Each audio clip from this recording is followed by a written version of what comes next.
Chapter 1446. Countless people were fascinated by this legend, but countless adventurers lost their lives in the forest south of Chablis. Every year, there would be people claiming to have seen the Fountain of Life, but most of the time, these rumors were proven to be false. Over time, the legend of the Fountain of Life became a legend in the southern region of Erewhon. Brando knew that there was indeed a Fountain of Life in the southern region of Erewhon, but it was not in the Tosancade forest, but in the Black Forest further south. He had been looking for the Fountain of Life, but its whereabouts were uncertain.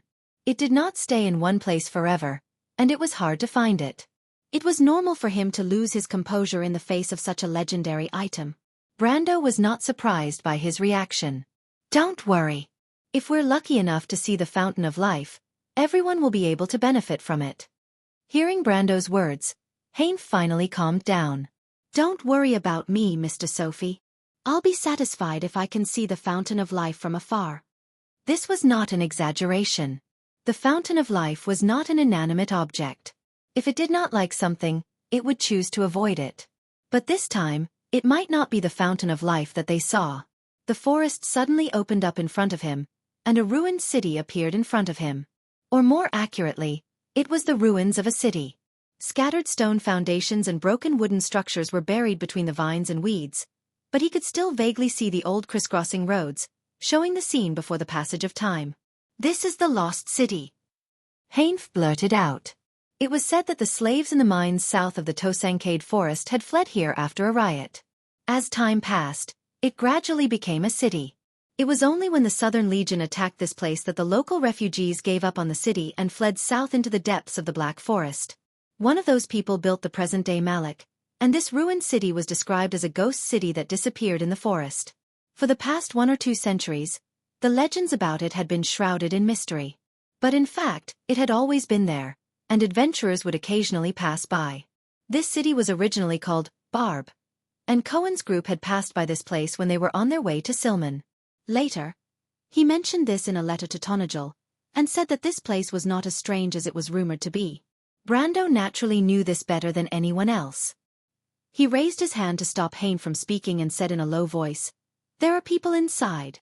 Adventurers often passed by this city, and it was not strange for someone to set up camp in the ruins, but Brendel heard the sounds of fighting. There were people in the ruins, and they were people that Brando recognized. 4 wizards were alternating positions, constantly casting spells behind a broken wall. Their gray cloaks had been taken off, revealing robes covered with silver patterns and runes.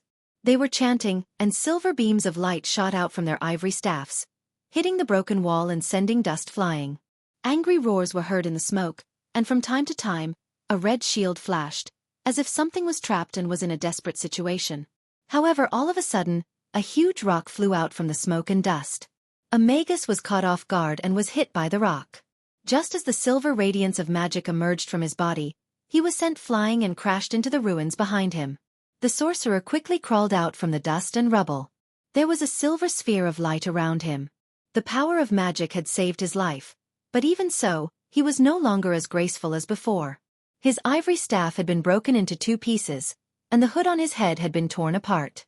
It hung down on both sides, revealing a shiny bald head full of silver tattoos. The wizard raised his head angrily, and on his thin face was a pair of strange silver eyes.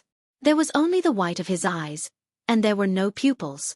Seeing this scene from afar, Roland walked out from the ruins where he was hiding, looking a little restless. The wizards had made too much noise, and the nearby area was not far from Marlow, so there were often adventurers passing by. He did not expect the lizard to be so difficult to deal with. He was considering whether he should help, but at this moment, a shadow flashed in front of him. Roland saw a person jump over the wall and land in the courtyard where he was hiding. He was shocked and instinctively drew his sword, but when he took a closer look, he realized that it was the useless brother of his classmate in Tonagel. "Heinf, it's you." "Roland?" Heinf was also puzzled. He did not expect the person here to be Roland. "Why are you here?" "That's none of your business." Roland saw another person jump over the wall and enter the courtyard. It was the adventurer he saw the other day. He could not help but despise him, thinking that Heinf, this useless fellow, really mixed up with all kinds of people. Then, 2 young ladies jumped down from the wall. Roland looked at them and coldly replied, "Heinf, This is not a place you should be. You'd better get lost. This is also not your territory. Ling also coldly replied. What right do you have to say that? Heinf was a little embarrassed. Roland's father's status was much higher than his own, and he was a traditional noble with a fief. Without the support of the princess, he did not dare to offend him. If it was any other time, he would have backed down by now. But for some reason, he looked at Brendel with a gaze that seemed to be at the mercy of the gods. Because I'm Roland, the son of the Redbud Count. Roland did not care about Heinf at all. He sneered at Ling and said, Little girl, there are no wise in this world. What a Redbud Count. So the nobles of Erewhon have learned how to bully the weak. Brando's voice calmly sounded. But there are no nobles in a land without a king. Arrogant young people are no different from anyone in this dark forest. Death will always be silent and nameless. Although Heinf looked at Brando, he did not expect the latter to say such bold words. Especially the tone of the first half of the sentence, it almost made people think that he was the king of Erewhon. However, when he thought of the scene in the inn, he felt that it was only natural for a person with such an imposing aura to say something like that. Roland was also astonished, but he quickly reacted. He felt that it was ridiculous that a mere adventurer dared to threaten him. Haha, kill me? With just the two of you? Adventurer, you can try. But if you make a move against a noble, you'd better be prepared to bear the consequences. While Heinf was having a headache over the two sides not giving in, Brando raised his head and looked into the distance. He felt a strong wave of magic coming from that direction. A moment later, a magus in a silver robe flew over from that direction and landed beside Roland. What's the matter? The magus heard Roland's wild laughter and could not help but ask in an unfriendly tone. There are a few adventurers who entered by mistake. Facing this magus, Roland's arrogance was restrained. He expressionlessly turned around and said to Heinf, Heinf, for the sake of your brother, I'll give you one last chance. Now scram. Someone you know? It's my classmate's brother. His father is an attendant of the royal family. He's not a small noble. Roland hesitated for a moment, but still answered truthfully. The princess's men? The magus frowned. Then there's no need to go through so much trouble. Just kill them. Sir Magus, wait. The moment the magus said kill, Heinf reacted and pulled out his sword. However, the magus remained unmoved and raised the ivory staff in his hand. At the same time, Brendel raised his hand as well. He did not seem to make any movements, but the staff flew out of the wizard's hand and landed firmly in his hand. At that moment, everyone was stunned. Except for the sisters Ling and Lien. Heinf, who was holding his sword, froze in place. At this moment, his mind was in a mess. There was only one thought, and that was that the young man he was traveling with was actually a Sir Magus. On the other hand, Roland's thoughts were even more complicated. His face contorted as he looked at this scene. He knew better than anyone else where these magi came from. Moreover, the one beside him was the leader of the four, yet he had his magic staff snatched away from him with just a raise of his hand. That was something that magi viewed as important as a spellbook, something that was even more important than their lives. This was simply a fantasy. The magus who had his staff snatched away was stunned. He looked at his empty hand in disbelief and subconsciously clenched his fist, as if this was a terrifying illusion. Only Brando was calm and composed, as if this scene was nothing to him. He looked at the exquisite ivory staff in his hand, and his face was gloomy. He raised his head and asked, "What did you say just now?" "Say it again?" His question directly ignored Roland, who was at the side. It was as if he was the leader of the group, but at this moment, everyone present felt that it was only right and proper. It was as if this adventurer was born with this kind of power. After a short moment of absent-mindedness, the opposing magus finally felt this overwhelming power. He finally realized that this was not an absurd nightmare, but a reality that was happening right in front of him. Although he did not understand why he had inexplicably kicked an iron plate, the most important thing right now was to preserve his life. Chapter 1447. As a truly intelligent person, apart from those lunatics in the Black Tower, no wizard from anywhere else would be a martyr. In a situation where they knew they could not do anything, they would first choose to protect themselves. The silver-robed sorcerer quickly understood this point. He also subconsciously thought that the other party was a sorcerer of a higher level than himself. Of course, he did not believe that a warrior could take away his staff so easily. He put on a respectful expression and replied with a trembling voice. "My lord, please believe me. I have absolutely no intention to offend you. If I knew that you were so powerful, I would not have the slightest disrespect towards you."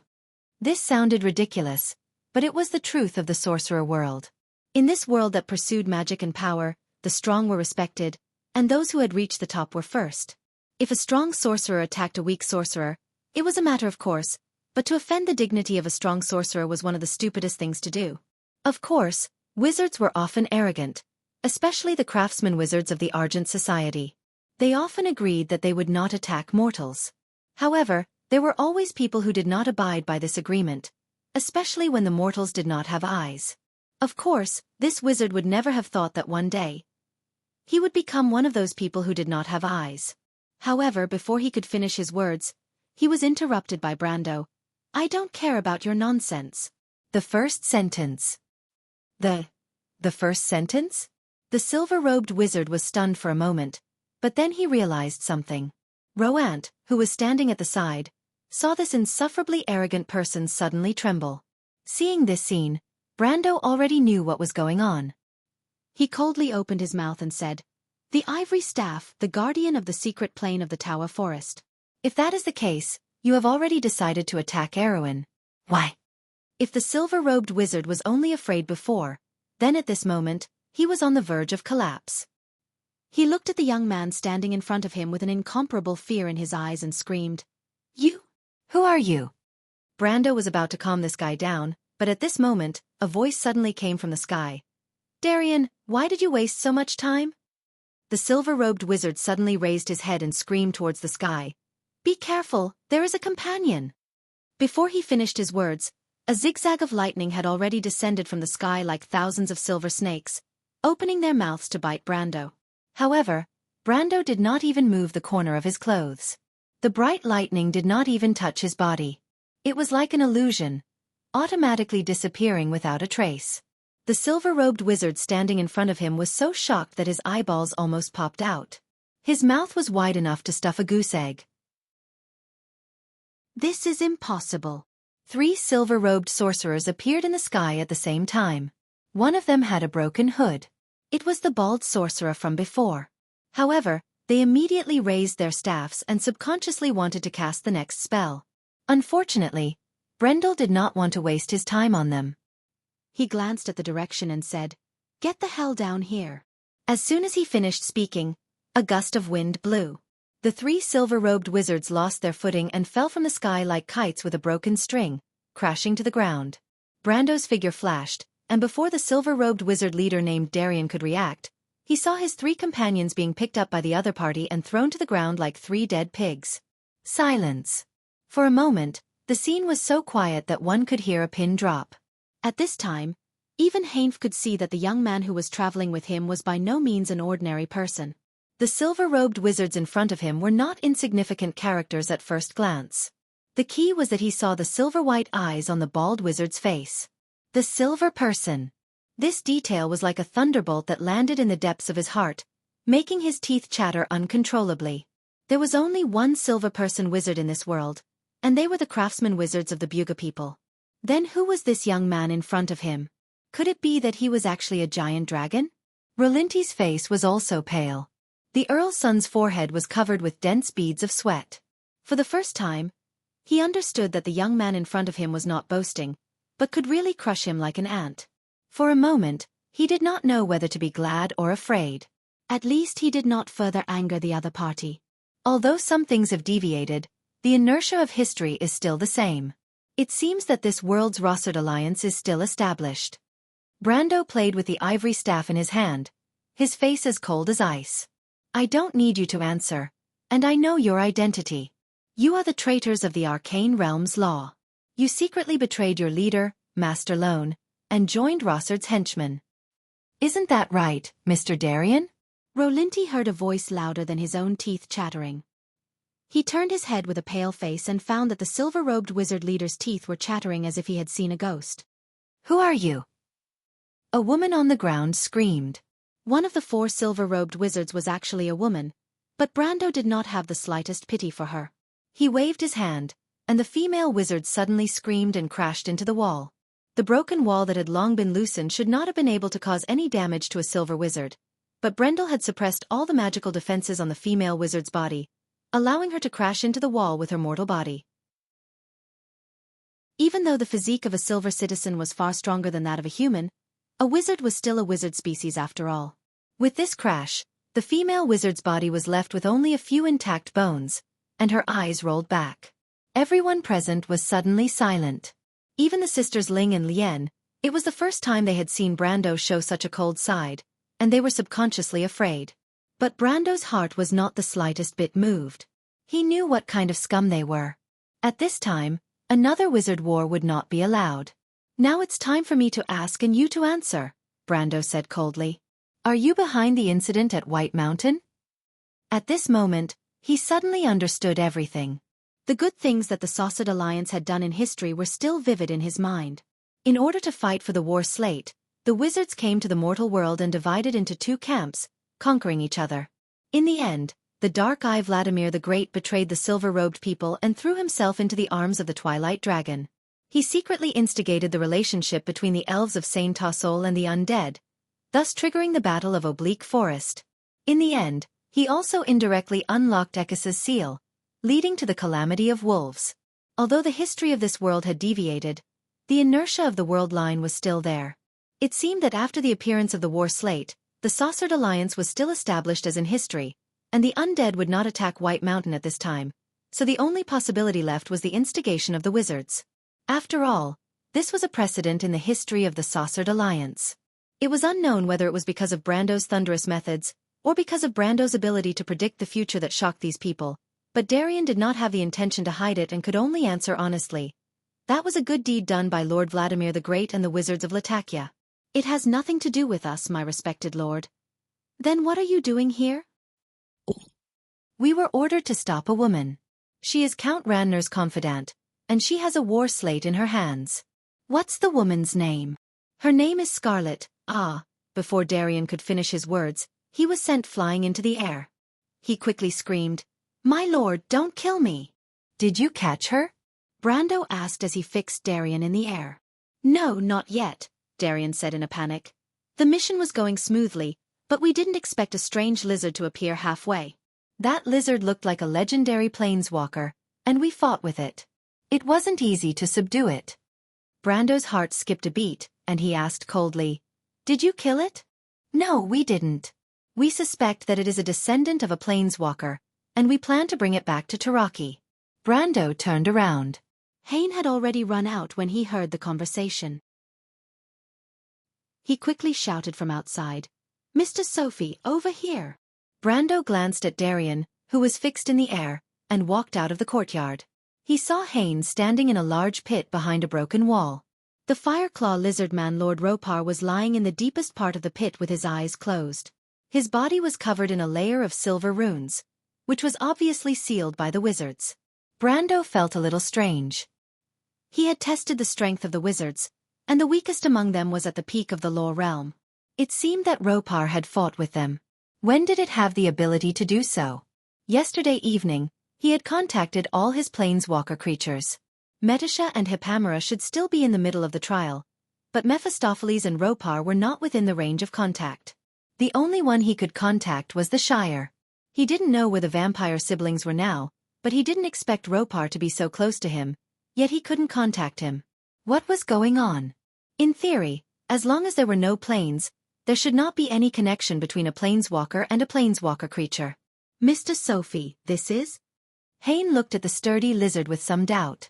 No matter how knowledgeable he was, he would not recognize the natives of the fire elemental plane, the Fireclaw lizard men.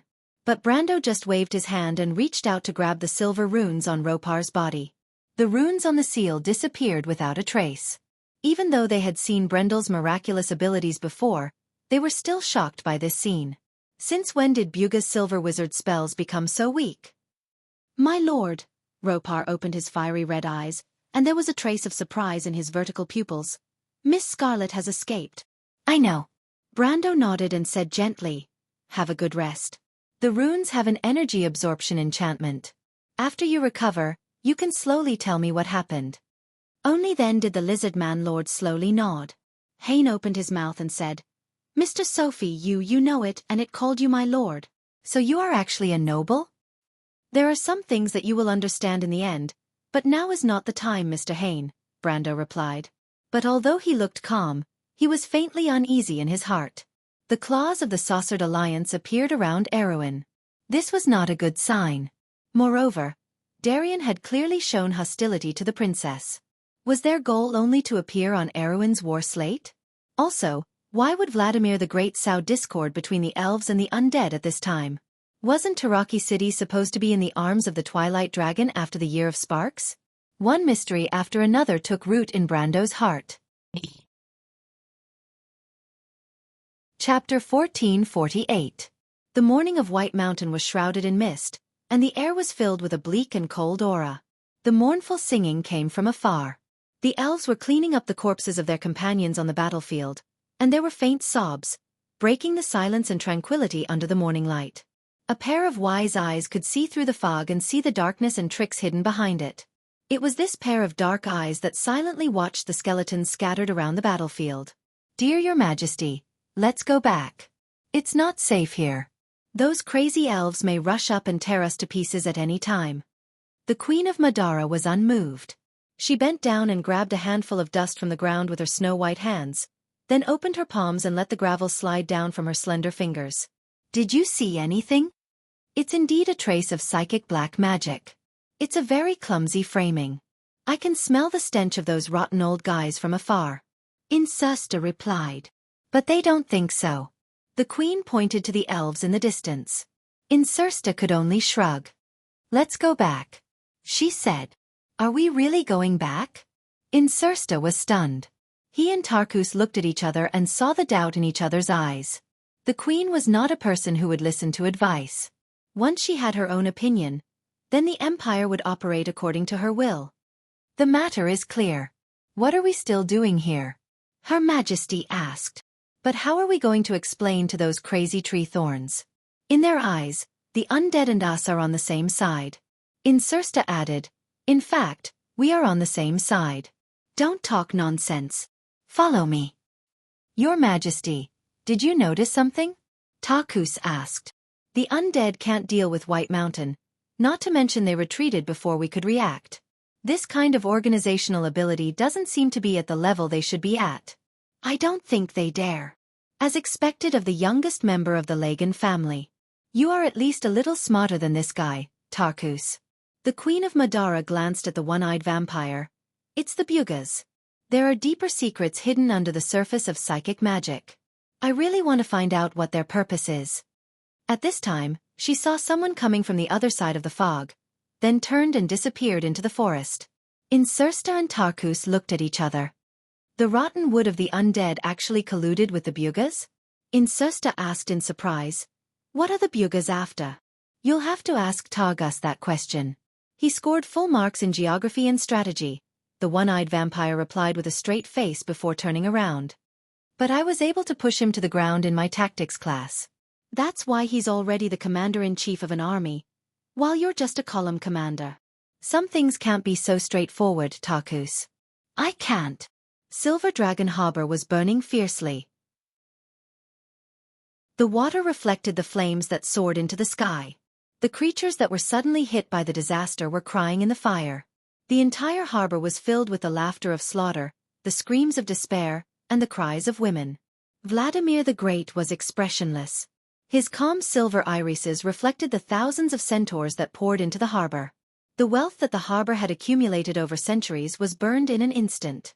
Barbarism replaced civilization and mercilessly plundered everything, whether it was wealth, women, or lives. The corpses of the beheaded men piled up into a mountain.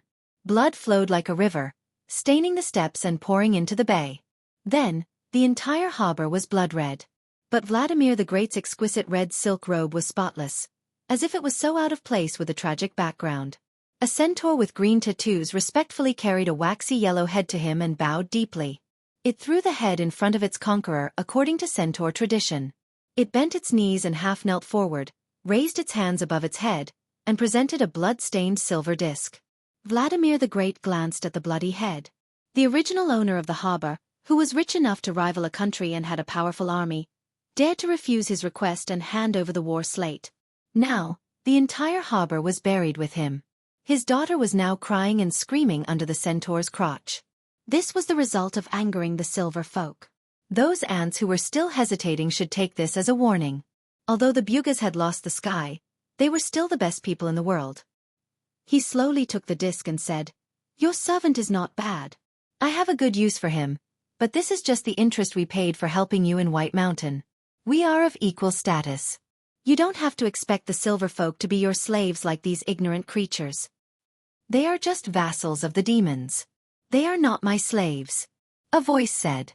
A shadow walked out from behind the centaur chief. She had her hands behind her back. It was the appearance of the merchant lady, but there was a cold and disdainful smile on her face. "But at least they will let you escape the accountability of the Silver Council. It proves that your Taraki and the all-seeing eye have not interfered in the affairs of the land. The council is not that easy to deceive." Vladimir the Great shook his head. "Besides, we did something in White Mountain, not to mention what we did in Erewhon. The council will find out the truth sooner or later. But I don't plan to hide it for the rest of my life. I just hope that I have enough strength to protect myself before I break with those pedantic fellows." "You will." The dusk smiled calmly. "You should know that a world is nothing to me. I will give you a world as promised and let you be its master. No matter how long you live, immortal or not, I will take back that world after you die." Vladimir the Great played with the silver disc in his hand with his slender and pale fingers. The disc reflected his cold and harsh face, long and narrow cheeks, cold eyes, mean lips and goatee. "Then let's talk about the next problem. I sent the Grey Mages to Erewhon, but I still don't know what you want. Let Erewhon be chaotic and muddy the waters. I need you to help me catch some people. That's all." "That's all?" Vladimir the Great shook his head. "I don't believe that your followers can't do it." "No, they can't. Odin and Gretel set up a trap in Erewhon a long time ago. I suspect that they were guided by that woman and left many seals on that land. Even my subordinates don't dare to touch them. I planted a chess piece there a few years ago, but I still haven't found a chance to attack." The dusk's eyes flashed with danger and hatred. "Also, there is a troublesome person there. You must not let your guard down.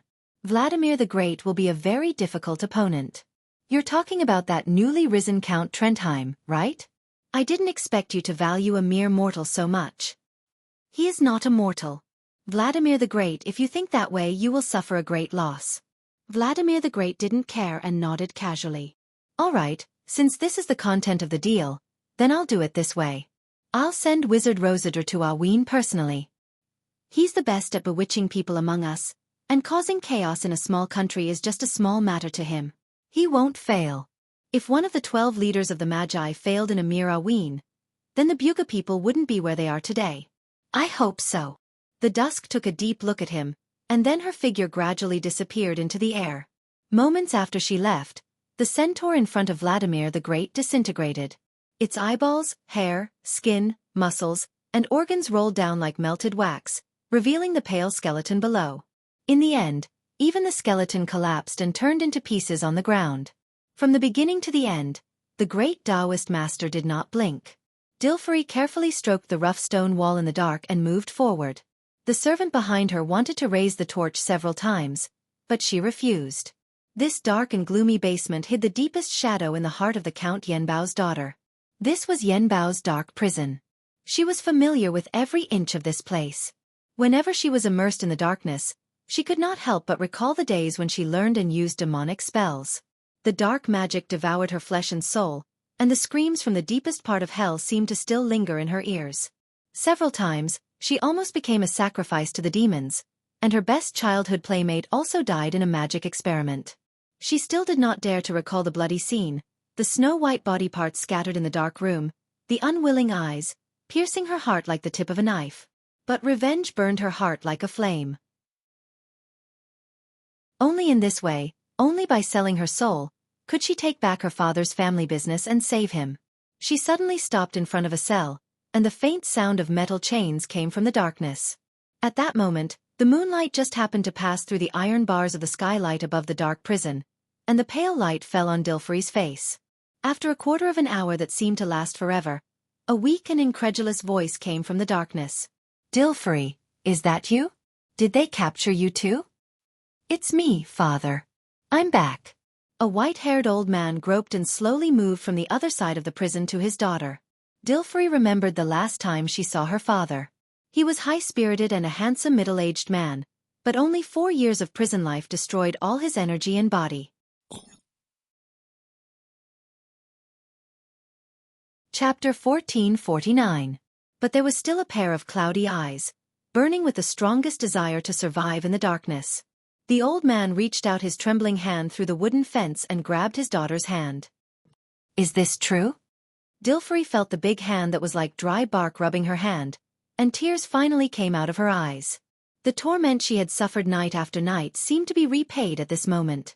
Yes, she was back. Back to Yanbao. On the land that gave birth to her. When the situation between the north and south began to ease, she begged the princess to give her an army so that she could take back everything that originally belonged to her. Although Amandina hoped that she could wait until Brando came back, how could her father wait until that moment? Fortunately, Amandina agreed to her request, and when she returned to the north, the eldest son of the king also helped her as much as he could. Whether it was all this or the fleet behind her, Dilfri understood that it was all because of the kindness of the count. Perhaps that fated meeting in Ampere Seal was the turning point for all of this. Lady Martha had never given up on her, even if she had fallen into the arms of darkness. "Open the door of the cell." She reluctantly let go of her father's hand, and ordered with the dignity that the daughter of the Count of Yanbao should have. The attendants did as they were told, but Count Yanbao's body seemed to be too weak, or perhaps meeting his daughter again had exhausted all his mental and physical strength. At this moment, he had fallen into a deep sleep. Dilfri did not dare to disturb him. She motioned for the attendants to be gentle and carefully sent the count to his room. He really did need a good rest, at least he did not need to be frightened anymore. In her memory, her father was a determined person, someone who could shelter her from the wind and rain. Perhaps it was this perseverance that allowed him to insist on not revealing the family's secret under the torment of the situation. And in the end, this also saved his life. The countess sighed slightly. She looked at the old man who was sleeping soundly on the bed, then closed the door and turned to walk out. At the end of the corridor, on the castle's balcony, 2 young officers were talking on the balcony. When they saw her walk out, they turned and saluted. "Mr. Manrique, you are Mr. Brando's subordinate. You don't have to be so polite to me." "And you too, Mr. Breton." Dilfri knew the 2 young men in front of her. The former was one of the best captains that the Bugas had trained for Valhalla, and he was one of Amandina's most trusted aides. Amandina had allowed him to go with her to Yanbao, which showed how much respect the leader of Abes had for her. The latter was Brando's childhood companion. Although it was said that the 2 of them once had a grudge against each other, they had since buried the hatchet. Moreover, the 2 of them, one in the north and the other in the south, now had their own futures. Everything in the past had long gone with the wind. The other party was specially selected by the king's eldest son, Levin, to prove that her right to inherit Yanbao was recognized by the Cipher royal family. But in fact, this young genius of Erewhon, who already had the title of Sword of the White Lion, also led an army. Obviously, the king's eldest son also understood that the current situation in Yanbao was tantamount to a rebellion.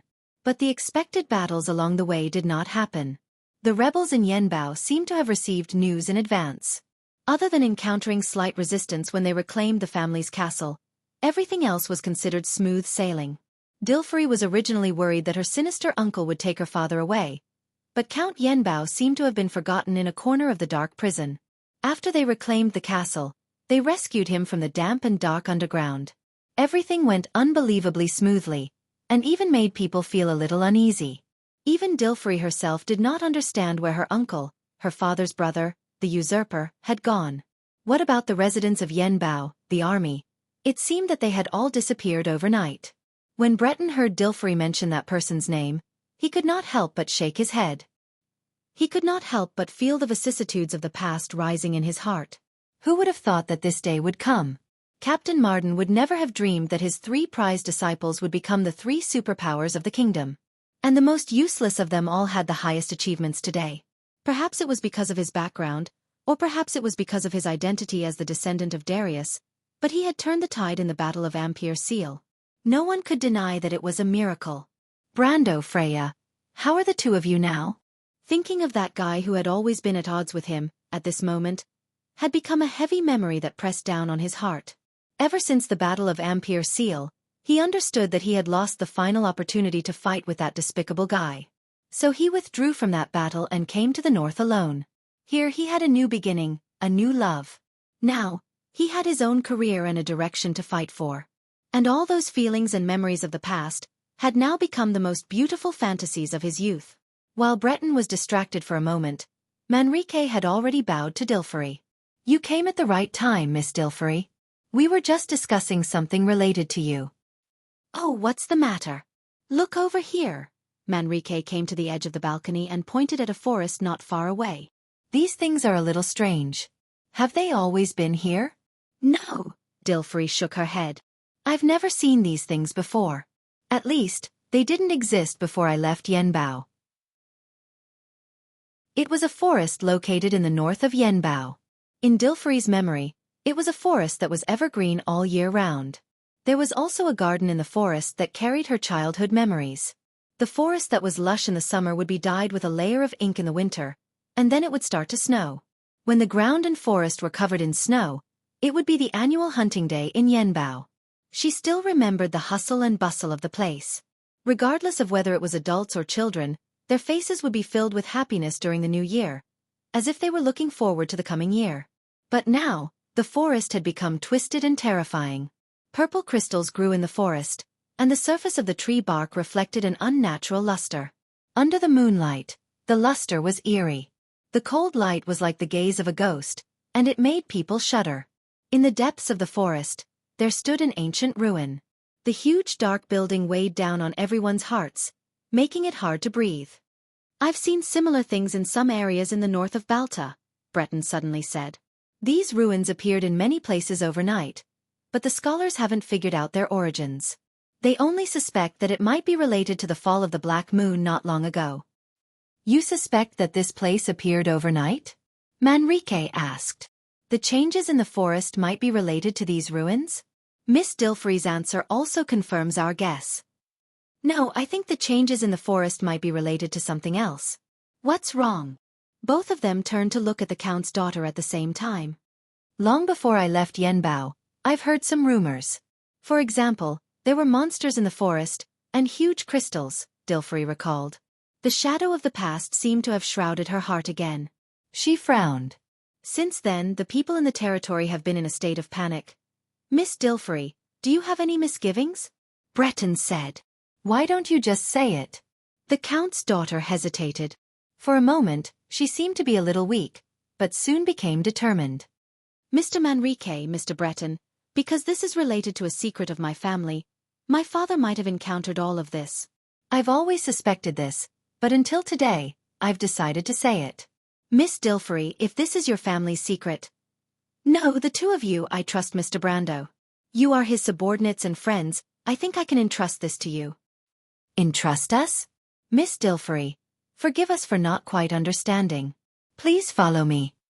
In the basement. The moment Dilferi opened the black wooden box, she felt the two people behind her subconsciously hold their breaths. This is the Lionheart sword. But how is that possible, isn't it in? Breton and Manrique's faces were filled with astonishment. The Count's daughter used a gentle gaze to look at the shining sword lying flat in the wooden box. Then, she reluctantly closed the box again. She turned around and looked at the two people behind her. This is not the Lionheart sword. The Lionheart sword is just a replica. What? This is related to the most important secret of the Yanbao family. You should know the origin of my family. It is the product of a compromise between the people of Cruz and the elves of Saint Tassol. Our ancestors migrated here from the Cruz Empire and established the Yanbao Count's territory. Dilferi paused for a moment before continuing. You should know that when the late King Eric brought the Lionheart sword out of the Empire, that sword is actually the product of the sacred sword Oderfeis being divided into 3 parts. This is because the Flame King Gretel left a decree to one of his most trusted knights. If one day the people of Cruz forget the glory of their ancestors, then the soul of the sacred sword of Oderfice will leave his descendants and search for a true pure land. In the legends passed down from generation to generation in my family, this decree is true, but it is related to the agreement between the Flame King Gretel and another important person. That person could be the sage Alanta, or the Wind Empress that Gretel has always been deeply in love with, Saint Tassol. Because of this agreement, my family brought another sacred sword to this land and took root here. After hundreds of years, we call ourselves the Sword Guardians of Yanbao, and the world thinks that we are the sword throne of the Lionheart Sword. Chapter 1450. In fact, what we have been guarding for generations is actually this sacred sword. Dilfrey patted the wooden box gently. Its name is Mither, and it's a light sacred sword. It used to be Fanzin's treasure, but I don't know how it ended up in the hands of Gretel, the Flame King. Then, he ordered my family to bring it to this land in secret. Breton and Manrique looked as if they had heard something ridiculous, and their faces were filled with astonishment. But why would the Flame King go through so much trouble to do this? The young captain couldn't help but ask. This doesn't make sense. Dilfrey shook her head. I don't understand either, but this is a legend passed down from generation to generation in my family, and the sacred sword does indeed exist here. I shouldn't know about this, but before my father was framed and imprisoned by my uncle, he secretly told me everything. I understand what he meant. He entrusted the future of Yanbao to me. So, Baron Dahl has been interrogating your father about the whereabouts of the sacred sword, and your father didn't say anything, so he wasn't killed? Dilfrey nodded. But what does it mean to Erwin?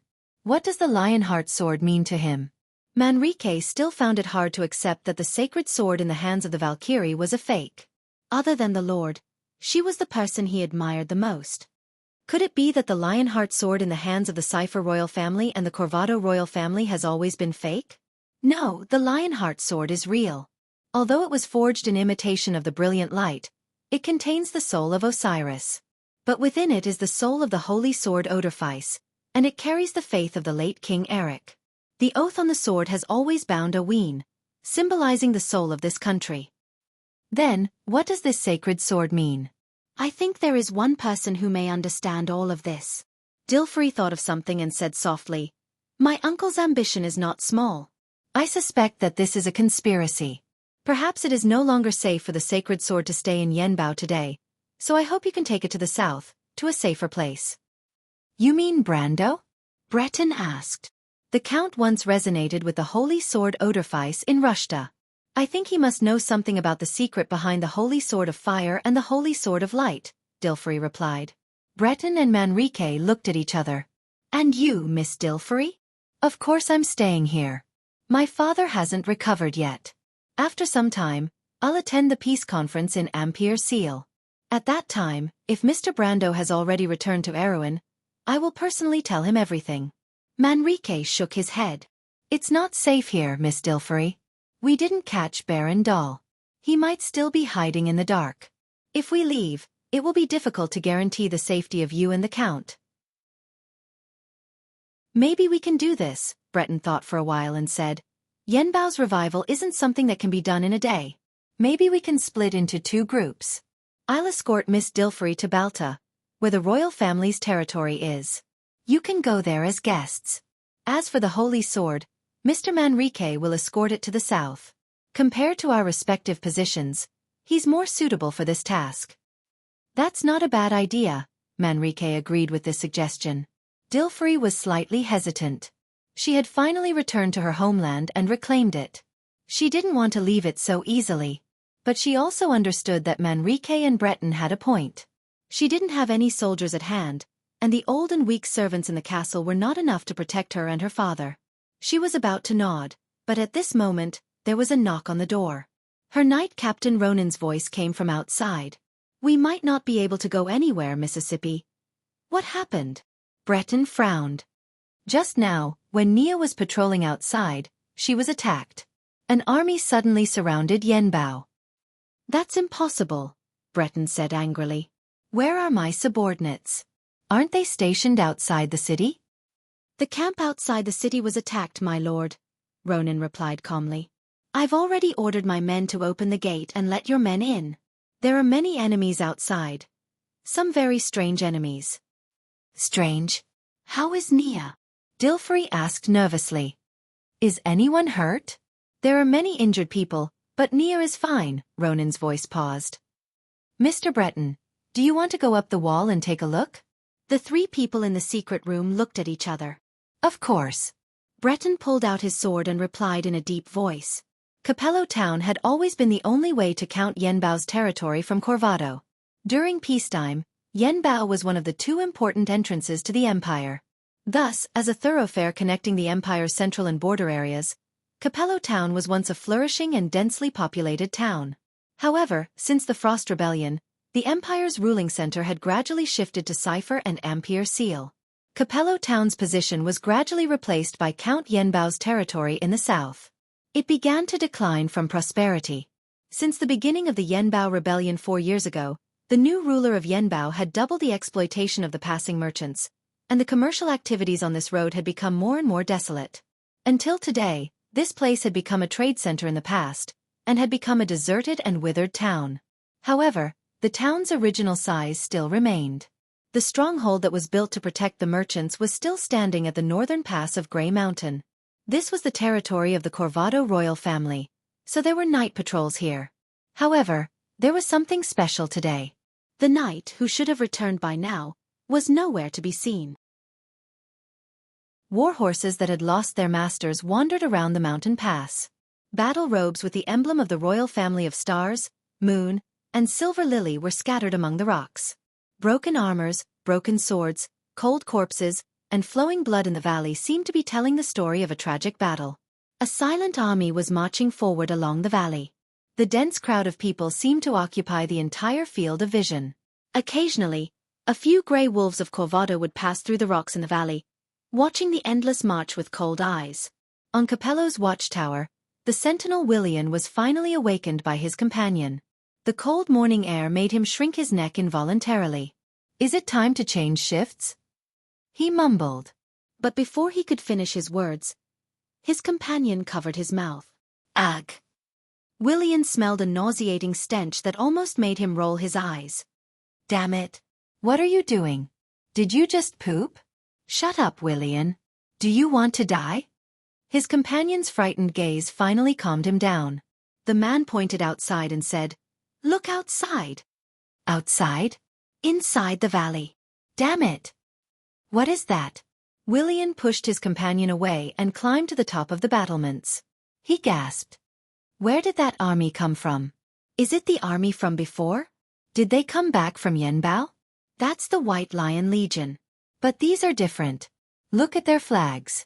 Their flags are different.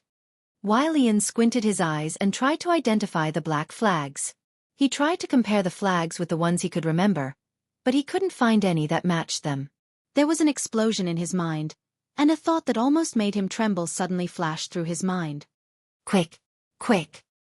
He trembled and said to his companion, It's not our people. It's Yenbao. Yenbao must have rebelled. What do we do? Go and sound the alarm, you damn idiot! When the sound of the alarm reverberated over the whole of Capello, the shrill sound of the bell echoed in Erewhon's late winter. It finally spread throughout the mountains from Balta to Cipher. Levin? Ornison sat in the carriage, looking gently at a lighthouse in the distance. The blue sea of the glittering sea sparkled under the sun. That was the last lighthouse on the Cape of Ampere Seal. It marked the end of Erewhon's southern border. Further north, past Pelican Fort, was the land of Cipher. The prince's light blue eyes did not blink. It was as if he could really see all this, but the emptiness in his blue-gray pupils blocked all the beautiful scenery between heaven and earth. He was not calm. This trip to the south, he had sent away his most beloved sister, but he had achieved the results he wanted most. Erewhon's future, for the first time, seemed so real and within reach. It was right in front of him, as if everything was developing for the best. Since the Frost Rebellion, the kingdom had been in constant turmoil. It seemed that at the end of this year, it would really come to an end. Although the nobles whose interests were hurt would more or less retaliate, most people had already stood on the side of the royal family. Everyone seemed to have had enough of the long-term division and war. People began to feel tired. They finally put down the burden of the past and began to move forward again. Since the defeat of Duke Arek in the Battle of Ampere Seal, Erwin had shown such signs, and he had only made it come earlier. Edessa, Levin suddenly said softly, if my dream is realized, what about yours? My dream is to be with your highness forever and be your highness's eyes. You always say what I like, but I want to hear what's in your heart. This is all true, your highness, the maid replied softly, because only I understand the dream in your highness' heart. It is so tall and so glorious. I am willing to remember every detail of it in my heart and tell it to the people who come after me. But if there is a dream, her voice became expectant, I do have such an ideal, your highness. I hope that one day, your highness can regain the light and see with your own eyes what you have achieved, the smiles of people, and the future of this kingdom. Levin? Ornison suddenly fell silent.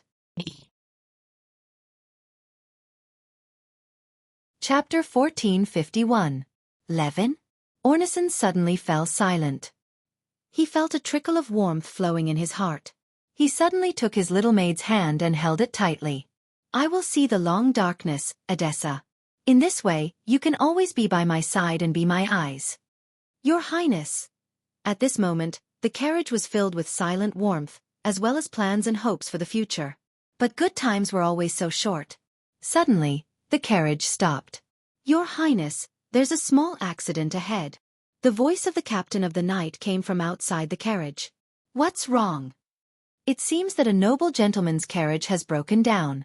Shall we stop and wait for them to deal with it first? Levin? A trace of uneasiness suddenly flashed in Ornison's heart. No, don't stop, captain of the night. Let the convoy move on. Yes, your highness. In the darkness, the knight's voice suddenly turned into a sharp howl. Then the king's eldest son felt the entire carriage shake violently, as if the world had turned upside down. In the chaos, he heard the screams of the people, the panicked shouts of Edessa, the angry roars of the soldiers, and the clashing of weapons. But these sounds seemed to be gradually fading away. Levin? Ornison felt a stabbing pain in his chest, and a burning sensation spread in an instant. In the end, only Edessa's panicked and low cries were left in his ears. In the darkness, he groped weakly in that direction and reached out to hold his maid's hand. Hold my hand, Edessa, I'm so uncomfortable that I can't breathe. Your highness, I'm here, Edessa is here. Edessa cried out in panic. Levin suddenly smiled. He actually felt a ray of light in the darkness. In the flickering shadows, he saw Edessa's face full of blood. His mother did not lie to him. Edessa was beautiful. He opened his palm and stuffed a cold thing into the maid's palm. Be my eyes, Edessa, take a good look at the world for me and Erwin's future. Your highness! Edessa's screams gradually faded away from him. The whole world seemed to be leaving him. In the darkness, he seemed to see many things. His father, Erwin, the cowardly king, and his mother, the woman who played tricks behind his back. Then everything in the past, but they all gradually disappeared. He seemed to have seen an Erwin that he had never seen before. That kingdom was sinking in darkness and burning in flames. Living beings were crying and struggling in pain. Everything was destroyed, whether it was hope or the road ahead. The last prince of House Cipher felt a faint sense of loss. He felt as if he had missed a line of fate that didn't exist. Several hundred meters in the air, two pairs of silver eyes were coldly watching this scene. I've heard that this prince has a good reputation, but it's a pity that fate makes fools of people. The beginning of a tragedy always ends in a tragedy. He was never going to be able to obtain the coveted throne, a voice said. The tragedy of mortals, another voice replied. Those ephemeral things are things that can only be looked at but not reached. This is the greatest tragedy of those who cannot control their own fate, and that is why he died on the road from Ampere Seal to Pelican Fort. The knight was in a mess, tangling with the pagans who had suddenly appeared. The inconspicuous carriage in the middle of the convoy was overturned on the ground, burning fiercely. This scene was like a farce. From the beginning to the end, it was filled with a dark sense of humor, but to different people it had different meanings. But no matter what, from this day onwards, Erwin's history was forever changed. Duke Vero sat down in his chair, a little tired. Not long ago he had seen off the last group of guests, and these days he had to deal with all kinds of people, some of whom he knew, some of whom he did not, some of whom he did not know, some of whom he was harmless, and some of whom he shuddered at the mere sight of them. Fortunately, it was all over. He felt a deep sense of powerlessness surging from the depths of his heart. It was a state of entanglement of exhaustion, uneasiness, and nervousness, as if it was a viscous liquid that wrapped around him, making it difficult for him to breathe. He regretted the moment he made the decision, but a deep sense of fear made him unable to stop. He could only complete the deal that made him feel uneasy mechanically. He confirmed it again and again, and the voice in the crystal ball reassured him again and again. Finally, on this day, everything was ready, but he felt a sense of emptiness. Have I really gone against them? Will everything really go according to plan? Will those people really abide by the agreement? The Duke closed his eyes in pain, rubbing each of his fingers into his silver hair. At the border of Valendon, the soldiers guarding the area were vigilantly watching the grey-robed men of unknown origins board the carriage, holding the invitation letter from the Gorse Castle. They passed through the border between Vero and the deadly tundra and entered Lantern Island's territory. One of the grey-robed mages turned around before boarding the carriage, lifting his hood with his hand. His silver eyes stared in Bernicel's direction and smiled coldly. There was a grand banquet going on there. Eek stood beside his wife, watching her gently holding his daughter, the baby girl, the future of the Ophelia family. The first cry of this new life seemed to announce the end of the past and the hope of the future. The two snuggled up to each other, feeling each other's warmth. They stood on the balcony of the Count's mansion, watching the people coming and going at the grand banquet below. It was a grand banquet rarely seen in Lantern Island. People had started preparing for it a month ago. Wine and food were brought in from Bernicel's manor outside. The streets were covered with curtains and ribbons with the Ophelia coat of arms, and the flagstones were sprinkled with flower petals. From Grinoires, Vero, Karsuk, and even Erech to Ampere Seal in the north. Even the Holy Cathedral of Fire and Her Royal Highness sent envoys to congratulate the princess. The locals also gathered to celebrate their little princess. When night fell, the festive atmosphere did not dissipate. The lights were lit up, embellishing the city in the forest even brighter and more resplendent. A rare night market appeared on the streets, something that had almost never happened since the year of frost. Entertainers performed under the light of the bonfires, and the crowd cheered. Every hotel was brightly lit, and the lights were like a river, converging towards the Count's mansion in the middle of the town. Everyone who came to participate in the banquet had a warm smile on their faces. Even the fatigue and scars of the past were ironed out by the arrival of a new life. The people seemed to be looking forward to Aween's beautiful future. Uncle Makarov said he'll be here soon. He'll give our daughter his blessings. Eek lowered his head and whispered into his wife's ear with tenderness. Yura smiled gently. You're troubling him again, Eek. If I didn't call him here, this sly fox of the kingdom would have fought us. He said he'd educate our daughter himself, so she won't be as weak as me in the future. You're not weak at all, Yura looked up and replied. Even though she could not see, she could still see her husband's face. You're a real man, Eek. Eek smiled silently. In the crowd below, Haruz looked at the little girl in front of him who was about the same age as him with some surprise. She was a beautiful porcelain doll-like, somewhat arrogant little girl. She had a pair of bright eyes, light purple hair, and wore a doll-like dress. She tilted her head and looked at the future king of Erewhon. Do you eat such a sumptuous meal every time? You're so rich. It's you. Haruz almost shouted. My name is Micaiah. Last time in Shallow Water Town, thank you for your hospitality, but I really don't have much money. You won't ask me to treat you back, will you? As the little girl spoke, she took out her empty little pocket, as if to prove her words. Why are you here? Because I'm a local. Isn't that obvious? Haruz looked back for the others, but Miss Lasmika was nowhere to be seen. She probably went shopping with her dark elf companions, and Sheeta probably went somewhere to steal food. Only then did he turn back. So, have you found your family? The little girl wrinkled her nose cutely. Probably. Probably. It means something like that. She was suddenly a little impatient, and her tone was not at all as cute as it was the last time they met.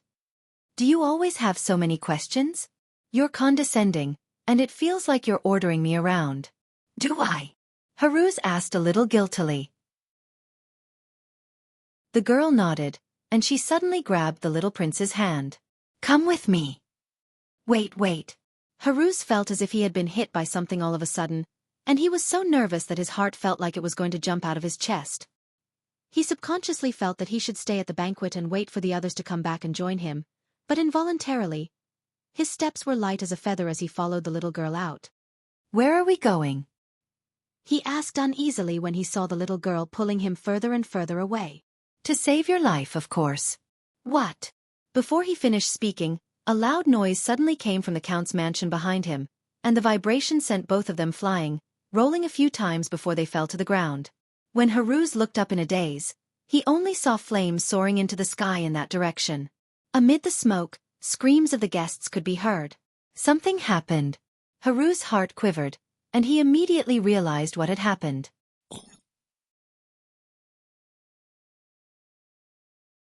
Chapter 1452. Oh no, Sheeta and Mr. Coglies are still inside. Thinking of this, Haruz ignored the abrasions on his face and arms, got up and rushed to the Count's mansion, but Micaiah stretched out her foot and tripped him, and he fell face first. "What are you doing?" Haruz looked at Micaiah's prank angrily. "Their target is you. Do you really want to go back?" "Them?" "Yes." Micaiah raised her chin in the direction of the Count's mansion, which was ablaze. Haruz looked back and saw several nobles dressed as guests rushing out of the smoke, but there was no panic on their faces. Instead, they were calm and almost indifferent. More importantly, they had a mysterious tattoo on their cheeks, and their eyes were a strange silver in the dark environment. Haruz almost screamed when he saw those inhuman eyes. He subconsciously reached for his sword, but he touched nothing. Only then did he remember that he had left his weapon in the room. Haruz groaned inwardly, but when he saw those people rushing towards him, he quickly turned his head and desperately winked at Micaiah, motioning her to go first. But Micaiah was unmoved. She watched as those people came closer, but they stopped and swept their eyes over Haruz. "Strange, where is he?" "Did I see him coming this way?" Another person was silent. He raised his hand and a silver ripple swept in this direction. He frowned. "The breath of dark magic is so strong. Was he rescued by the witches? Can you track them in the direction of the magic flow?" "Do you want to go to Bunasan and fight the witches? Come on, let's go back." "The little prince can't go far. Let's go intercept the baby girl first." Those people stood right in front of his nose and spoke. Haruz felt his heart almost stop, but he didn't even dare to breathe. After waiting for them to turn and leave, he was sweating profusely as if he had been fished out of the water. He gasped and said, "They are Buga. Why are they here?" To catch you, of course, the future king of Erewhon." Haruz looked at the girl in surprise. "Who are you?" "Obviously, a witch. Didn't you hear it just now?" "But how old are you?" "Some people were already kings when they were my age. I'm not the king yet." Micaiah only wrinkled his nose. Haruz stood up, patted the dust off his clothes and said, "Thank you for saving me, Micaiah, but I still have to go back." "You'll only be courting death if you go back." "Even if that's the case, I still have to go back. Besides, if their target is me, it's not necessarily safe outside. I have to warn Mr. Eek." "I really have to hand it to you." "Okay, I'll go with you." Micaiah also patted the dust off her skirt with her small hand, stood up and replied, "Miss Micaiah." Haruz was stunned. "You don't have to take the risk with me. Don't try to show off." "Erewhon, the future king, are you going to refuse my help?" The little girl rolled her eyes at him. Haruz was speechless. The little girl waved her hand at him. "Come this way." Her figure disappeared into the side alley like a kitten. Haruz hesitated for a moment before following. The banquet hall was a mess. A moment ago, the scene of bright lights and laughter had been replaced by a scene of panic. Thick smoke billowed in the courtyard, and flames soared everywhere. The long table was overturned by the panicked crowd. The snow-white tablecloth was trampled on by countless footprints. Broken cups and plates were scattered on the ground, and fruits were rolling everywhere. Bright red wine overflowed on the stone floor and flowed across the ground, mixing with the scarlet blood. There were wounded everywhere. Screams and painful groans rose and fell one after another. The panicked crowd was scrambling to rush out of the courtyard. From time to time, delicate ladies were knocked to the ground, but no one cared. Some people were scalded by the smoke, covering their eyes and rolling around on the ground. Some people were calling for their families and loved ones. Cries and shouts could be heard everywhere. The violent explosion caused a corner of the Count's mansion to completely collapse. Eek pushed with his hand, and the rubble that fell on him slid away. His face looked full of blood, but in fact, it was only a superficial wound in the explosion. He glanced at his wife. Yura was hugging their daughter. Her face was pale as she leaned against him tightly. Thankfully, she was safe. The young duke breathed a sigh of relief. He raised his head and looked at the miserable scene in the courtyard with a gloomy face. The late court archmage Fleetwood was his teacher. Although he was only a knight, he had a deep understanding of magic. He could tell that it was not an explosion at all, but a premeditated magic attack. Eek saw his captain of the guards running over from afar with a team of Lantern Island Knight. Seeing that his master was safe, he could not help but breathe a sigh of relief. He said anxiously, "Sir, it's not safe here. Please move to a safer place with Madam and Miss immediately." "Where are our soldiers?" Eek asked angrily.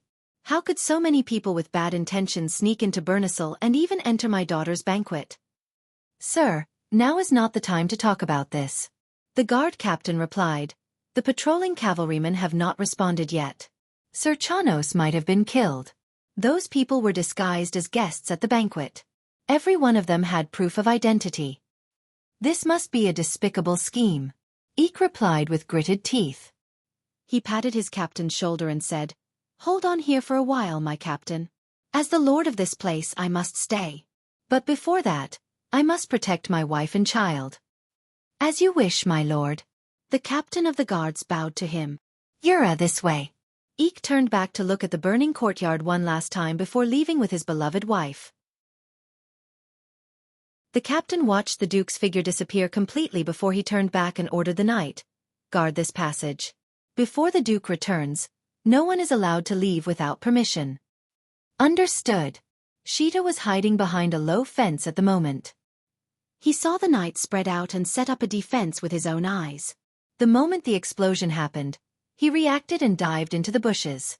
He was extremely timid, and now he was scared out of his wits. He trembled and did not dare to show his head at all. Although he knew that his most important duty now was to protect the safety of the little prince, he was in a dilemma, hesitating whether to take the risk. He felt that the knight in front of him might be able to help him, but who knew what they would think? They might even kill him. Sheeta felt that he could not even protect himself. His teeth chattered as if he had completely lost the ability to keep calm. Just as he was hesitating, a few noble guests suddenly rushed out of the thick smoke and headed straight for the earl's mansion. The knight saw this and immediately shouted at these people to stop immediately. However, not only did the intruders ignore him, they even sped up. The captain of Duke Anthony's guards was the first to feel that something was wrong, and instinctively pulled out his long sword. One of the noble guests suddenly stopped and tore off his coat. He raised his hand and pointed at the captain of the guards. The captain of the guards immediately screamed and flew into the air, falling into the sea of fire behind him. The knight seemed to have woken up from a dream and pounced on the intruders. However, the intruders each took out a cane from under their coat and tapped it with their hands. Silver beams of light suddenly flashed in the courtyard. The thick armor of the Anthony knight seemed to be as thin as paper under these silver beams of light, and was easily penetrated. Amidst the continuous screams, the battle was declared over in an instant. From the death of the captain of the guards to the last knight falling on the path of the charge, only a few minutes had passed. The few noble guests who killed the guards took off their coats, revealing the silver tattoos on the back of their hands and necks. When Sheeta saw the cold silver eyes on these people's faces, he was so frightened that he almost couldn't maintain the magical transformation that the mages had cast in advance and turned back into his dragon form. At this moment, he naturally understood that this was a premeditated attack, and the attacker was an old acquaintance of the dragons, the Buga Grey Mage. Oh my god, the Buga people must be crazy. Yes, they are crazy to begin with. I have to think of something, Sheeta, you have to think of something. Something has happened to the little prince, you have to save him, Sheeta. Don't be afraid, you have to think of that terrible woman, she'll go crazy.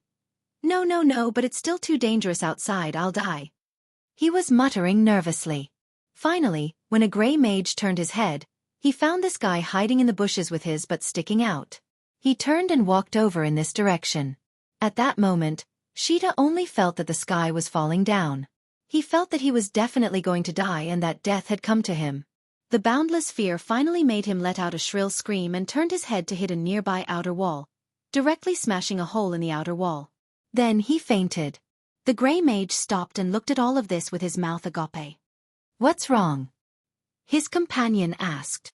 "Nothing, a little fatty." The gray mage shook his head in disbelief. "Is he still alive?" "Let's end him."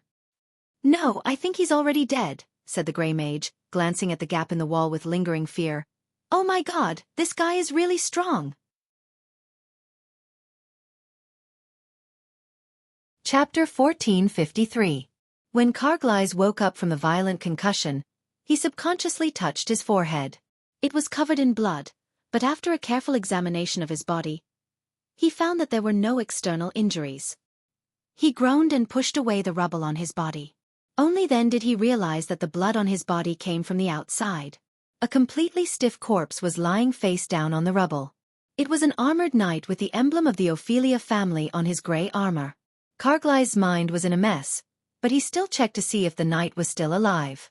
There was no doubt that the knight had been dead for a long time. The fatal wound was a penetrating wound on his back that tore through his heart and lungs.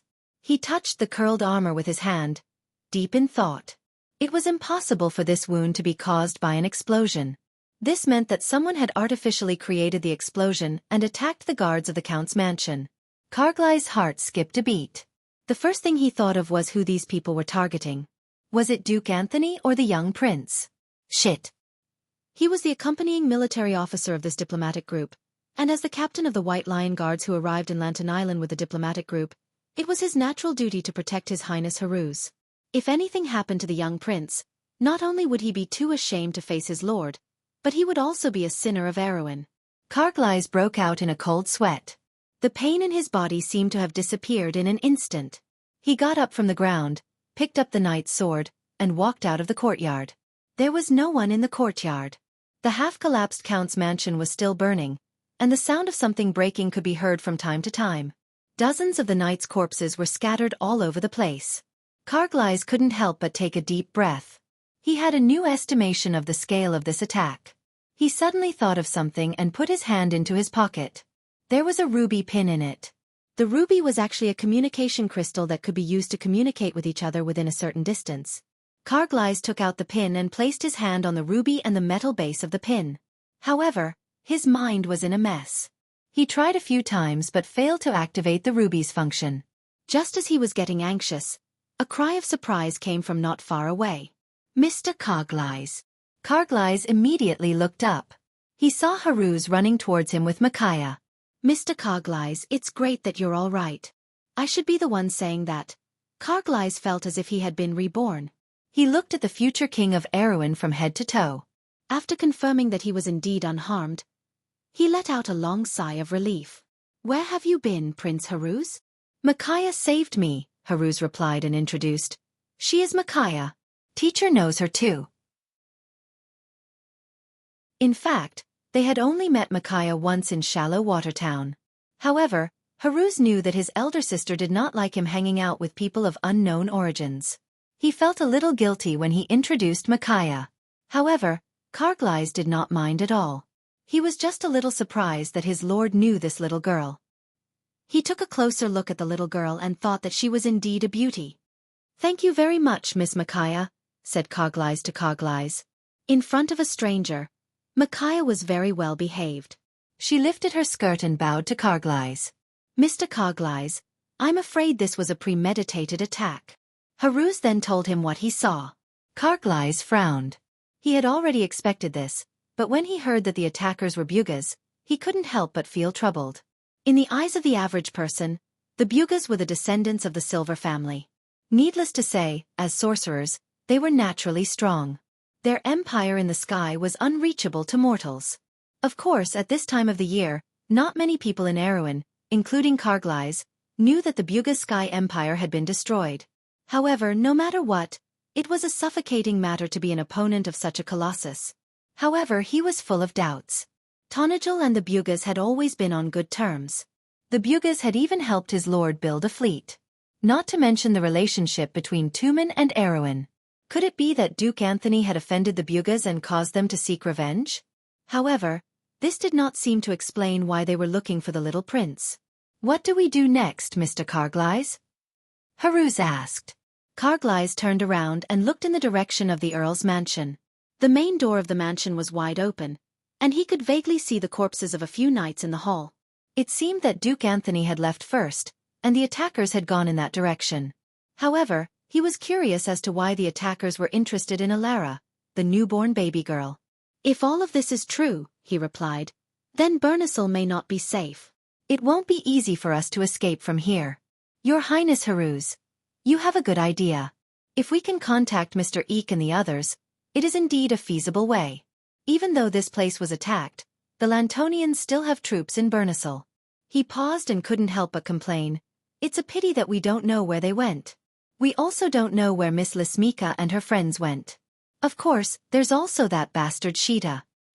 "Mr. Carglass, Micaiah might have a way," Haruz suddenly said. Carglass looked at the little girl. The little girl nodded and replied in a childish voice, "My lord, we can leave Bernacle through the sewers. I know a way that leads to the Doe Lake in the Arucher forest." Sewers? Carglass suddenly remembered that Arucher used to be a military stronghold on the way to Viro. There were complete sewers and defensive facilities here, but that was at least a century ago. He couldn't help but be surprised. "How do you know?" Micaiah lowered her head and whispered, "That's my home." "My God," Carglass couldn't help but sigh. "Poor child, why didn't the Lord take you away? You're better off in Tonagel than here." "It's not Mr. Brando's fault," Micaiah replied. "I didn't want to. My parents are here, and I don't want to leave them." Carglass shook his head, but Haruz looked at Micaiah suspiciously. He had a feeling that the latter was not telling the truth. At the very least, when did she see Master again? In any case, Carglass agreed to the proposal. They didn't know how many attackers there were in Bernacle, and the situation in the town wasn't clear. The best choice was to leave this dangerous place for the time being, especially with Haruz's status. However, Haruz was still worried about Sheeta, but Carglass didn't care. That guy disappeared early in the morning. God knows where he went. "But, no buts, Your Highness Haruz. Sheeta is still a dragon. A cowardly dragon won't be a problem." Carglass's tone was full of sarcasm when he mentioned the word, cowardly. Miss Lismika and the others weren't at the banquet, so they shouldn't be affected. "We should move to a safe place as soon as possible and contact them, so they won't be in danger because of us." Haruz nodded and agreed to the proposal. The Violet Earl's mansion was originally a converted barracks in Fort Bernacle. Although it had been demolished and rebuilt several times after the Year of Iron Feather, the interior structure still retained much of its original design. Other than for defensive purposes, it was also used as a temporary shelter. Today, it was apparent that this function had come in handy. Although half of the mansion had collapsed on the surface, the interior of the Count's mansion was still astonishingly large. The corridors and winding corridors twisted and turned, and if one didn't have someone familiar to lead the way, it would be easy to get lost. But for its original owner, this obstacle naturally didn't exist. Soon, Eek led his wife and daughter to a path that led to the basement of the mansion. The corridor was very dark, and the doors of many rooms were wide open. The maids and attendants had all escaped when the chaos began, but Eek didn't know how many of them could have escaped safely, nor did he know how many intruders there were in Bernacle town. The patrolling cavalry and town guards hadn't moved yet, and this made his heart sink. It was supposed to be a peaceful night outside the Earl's mansion, but this night wasn't peaceful. Flashes of light exploded in the night sky from time to time, and cries of murder and despair could be heard from afar. This uneasy and oppressive night was especially heavy. He led his wife Yura through the long corridor, accompanied by only 2 attendants. Fortunately, there was still a wet nurse in the mansion who hadn't escaped in time. She was now holding their daughter Ilara. Strangely enough, the baby girl was sleeping soundly in such an atmosphere, as if she wasn't affected by the surrounding environment at all. When Eek looked back from time to time and saw his daughter's quiet little face, his heart calmed down a lot. He held his wife's hand tightly, feeling the warmth from Yura's hand. Yura didn't say a word, but all her feelings were already expressed in silence.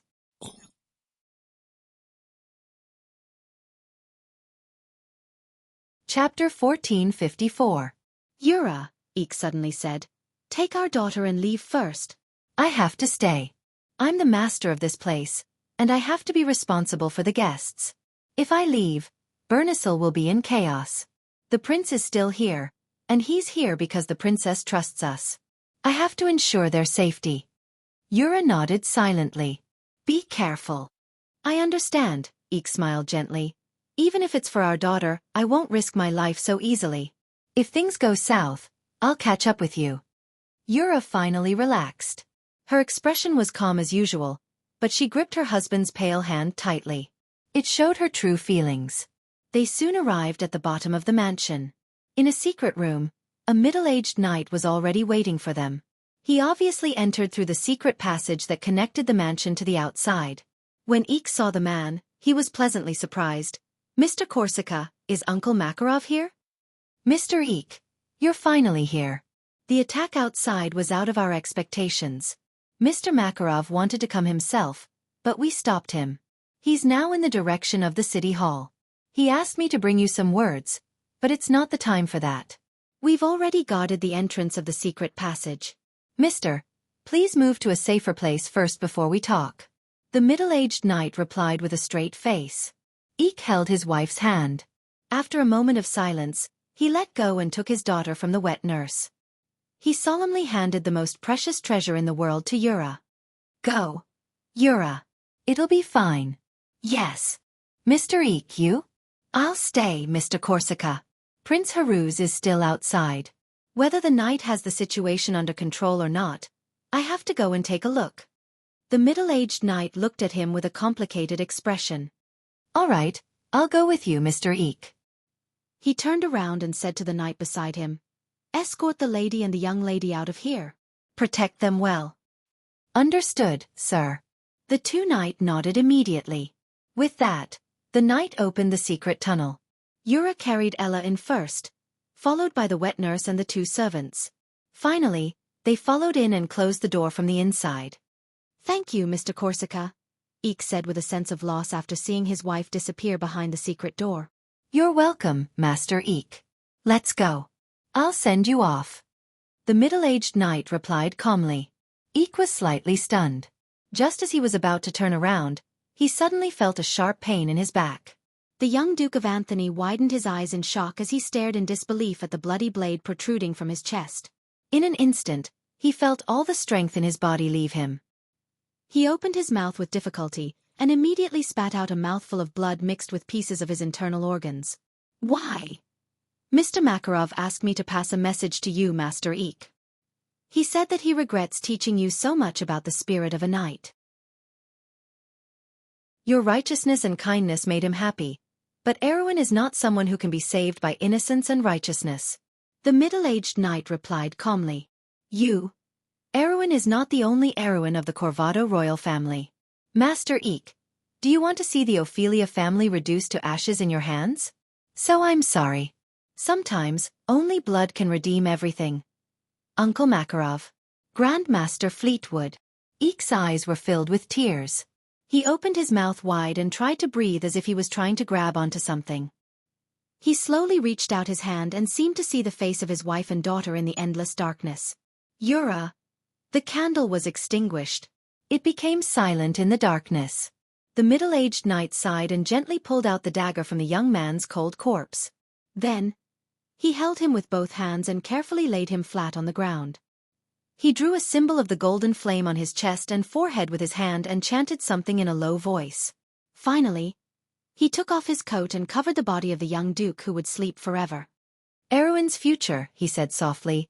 Perhaps he will walk a different path. There is only right, and there is no justice. In the darkness, the secret door was opened once more.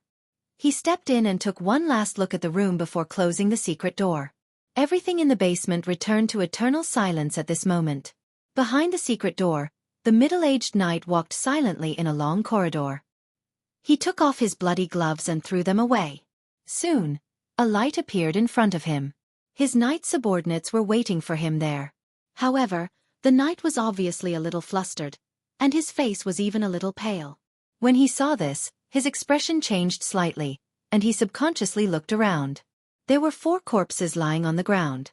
2 of the attendants had their throats slit, and the wet nurse was stabbed in the back and fell in a pool of blood. However, the last corpse was not the Duchess, but one of his subordinates. What happened? The middle-aged knight was furious. Where is Miss Yura? I don't know, the knight replied nervously. The Duchess suddenly started sobbing when we were halfway there. We were afraid that something might happen, so we had to act first. But he didn't expect that after killing those servants, Rowan would suddenly let out a blood-curdling scream. By the time I lit the torch, he had already become like this. Trash. The middle-aged knight flipped over the corpse of his subordinate and found a sharp dagger stuck in his waist. That dagger had actually pierced through the thick chain armor and killed him in one blow. It was a clean kill. He took a deep breath and stood up. What are you waiting for, you idiot? Hurry up and inform the Magi. Yes, sir. I'll go now. The knight was relieved and ran out of the room. Dirty water flowed in the dark. The underground drainage system of Bernasal had been in disrepair for half a century. Rubbish and debris had piled up into mountains. Water seeped out from the top of the sewer and dripped onto the damp ground, emitting a nauseating stench. Carglass held a glowing moonstone in his hand and scanned the dark tunnel with its cold light. From time to time, he saw a large group of rats running through the tunnel. It was a chilling sight. He furrowed his brows. This sewer was built about 100 or 200 years ago. Ever since Vero was annexed to Aween, this place had been forgotten along with the abandonment of the fortress. The sewer system that had lost its repair was collapsing everywhere, and it was full of danger. There were also unknown monsters hiding in the dark. The purple liquid on his sword was actually the blood of a ghoul. That thing was too dangerous. If there were a few more of them, he might not be able to handle it. Of course, he was fine by himself. The problem was that he had to take care of his 2 children. I should have let Prince Haruz pick up a sword too. I shouldn't have blindly shown off. His swordsmanship was taught by the Count himself. How bad could it be? Carglass felt that he was really unlucky. Even his mind was starting to become muddled. Fortunately, the little girl who led them was very reliable. They didn't come to any dead ends along the way. Carglass realized that the little girl named Micaiah was even neater than a commoner's daughter. How could she live in such a filthy place? He vaguely felt that he had been tricked, but he couldn't tell why. They walked in the sewers for almost half an hour, and it was at this time that Micaiah suddenly stopped. What's wrong? Carglass asked. There are people ahead, the little girl replied calmly. Who? The people we met at the banquet. How did you know? Carglass asked in surprise. He didn't even know where they were, but the little girl had already determined their identity. How was that possible? Unless the little girl's true strength was actually higher than his. Because I ran out of magic, Micaiah replied. I've been using dark magic to avoid them, but now I can't. I can only feel that they are approaching us. What? Carglass thought that he must have misheard something. Or maybe he was still dreaming. Actually, Micaiah is a witch, Haruz replied with a bitter smile. Mr. Carglass. What? Carglass finally understood what went wrong. He felt like an idiot who had been played for a fool. You mean to say that you're actually a subordinate of his lordship? The little girl tilted her head and stuck out her tongue at him. Carglass felt like a little devil when he saw her adorable actions. Damn it! Carglass suddenly stopped talking. He put up a finger and gestured for Haruz to keep quiet. There are footsteps. He raised his head toward the road, then carefully shielded Haruz and Micaiah behind him. He turned back and asked in a low voice, Are you sure it's those people? Micaiah nodded. Is there any way to avoid them? The little girl thought for a moment. I've lost my magic. If we continue to move forward now, they will be alerted. Then if we hide here, will they be able to detect us? If they don't pay attention, perhaps not, Micaiah replied. The perception of wizards is not much stronger than ordinary people, and the same goes for the silver folk. But if they use magic to detect us, we will have nowhere to hide.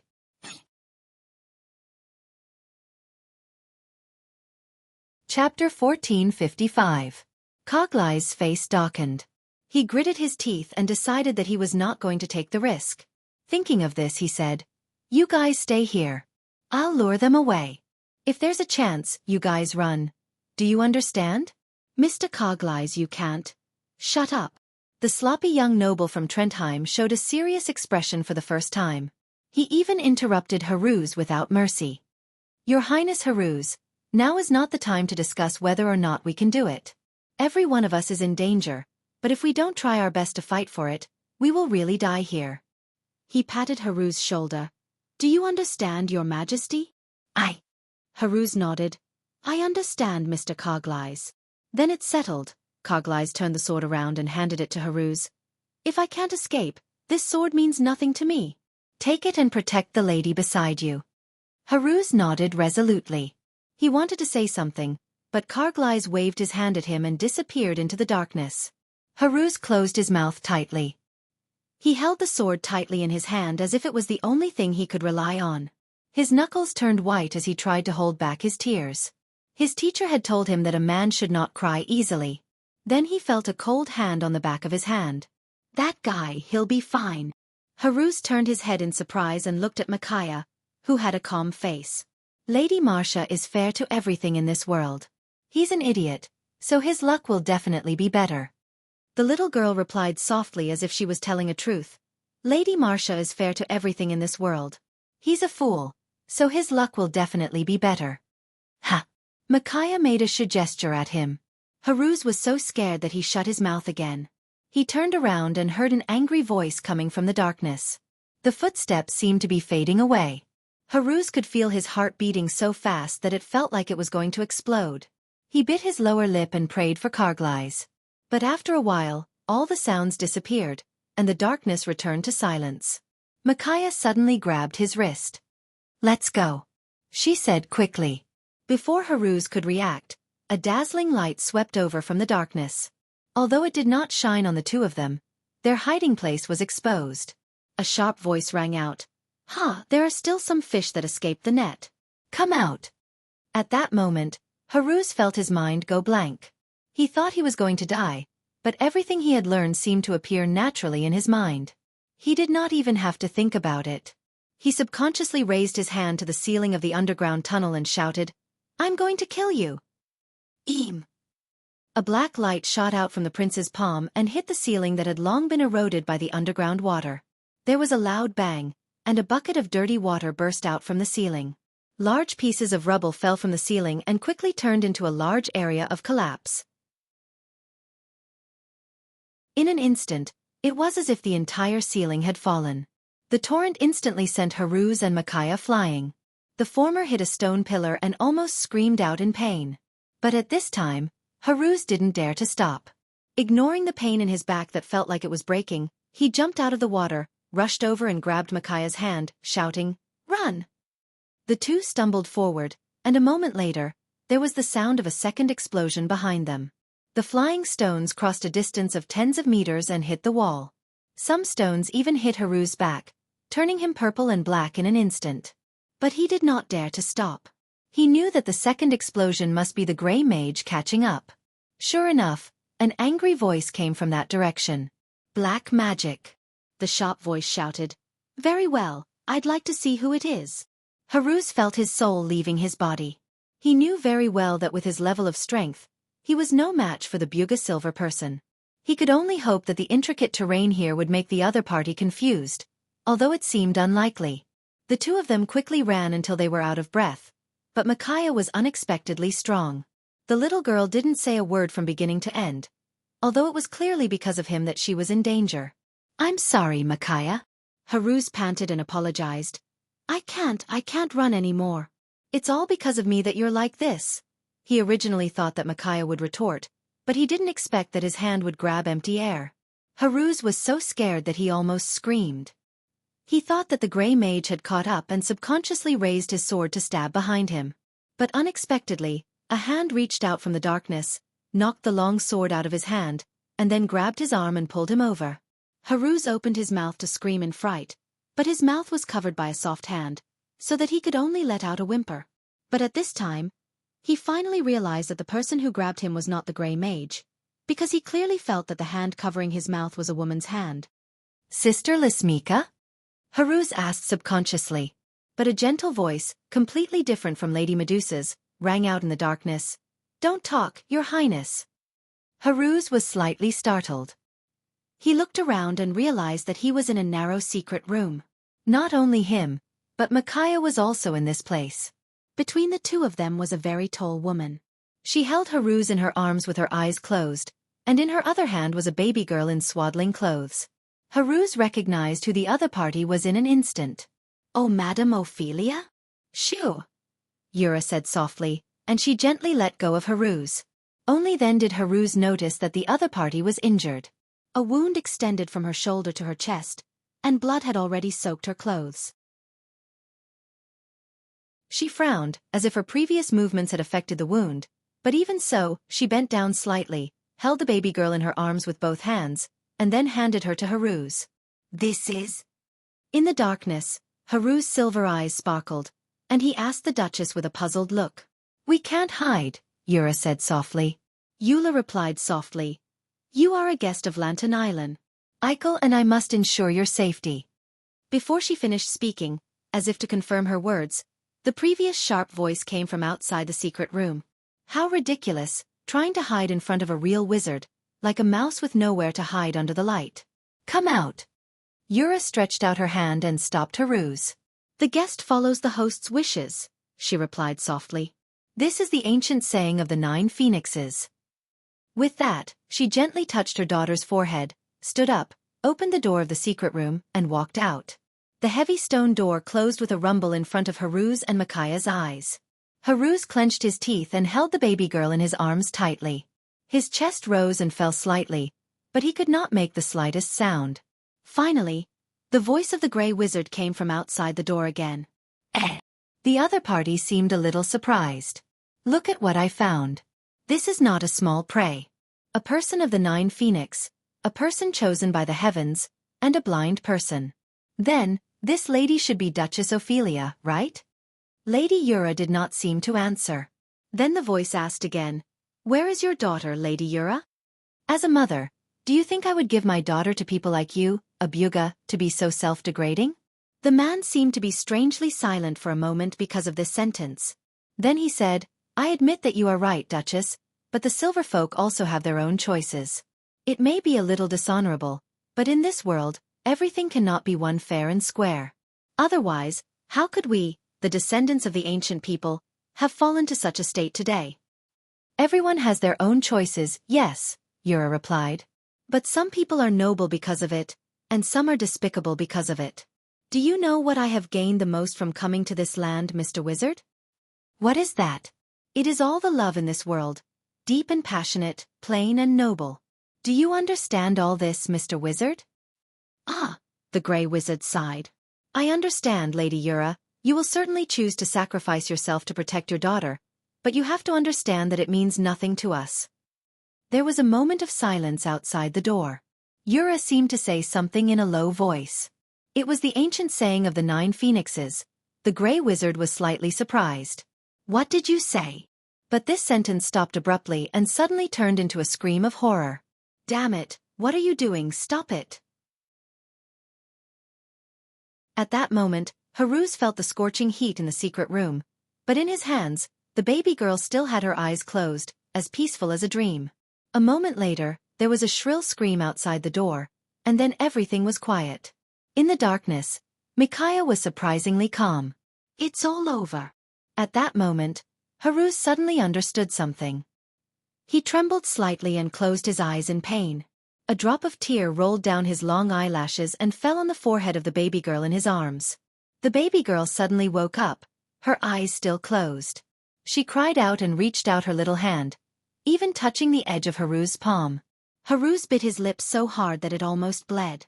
He held the baby girl's little hand and replied, "Elara, I will avenge your mother, no matter where those guys came from." The little prince's voice was low and sorrowful, almost pausing after every word. "I swear." He was silent for a moment. "I swear in the name of King Erwin." At that moment, the baby girl suddenly opened her eyes. In the darkness, it was a pair of shining golden eyes. Haruz was stunned. "This is the golden race?" "I see." Micaiah suddenly crawled over to Haruz's side. She reached out her hand and gently stroked the baby girl's forehead. She is not a golden race. This is a descendant tainted with the power of twilight, the first generation born after the collapse of Tiamat's network. In the darkness, the little girl's voice was soft and steady. I see. This is the choice of this world, where the hope of the future lies.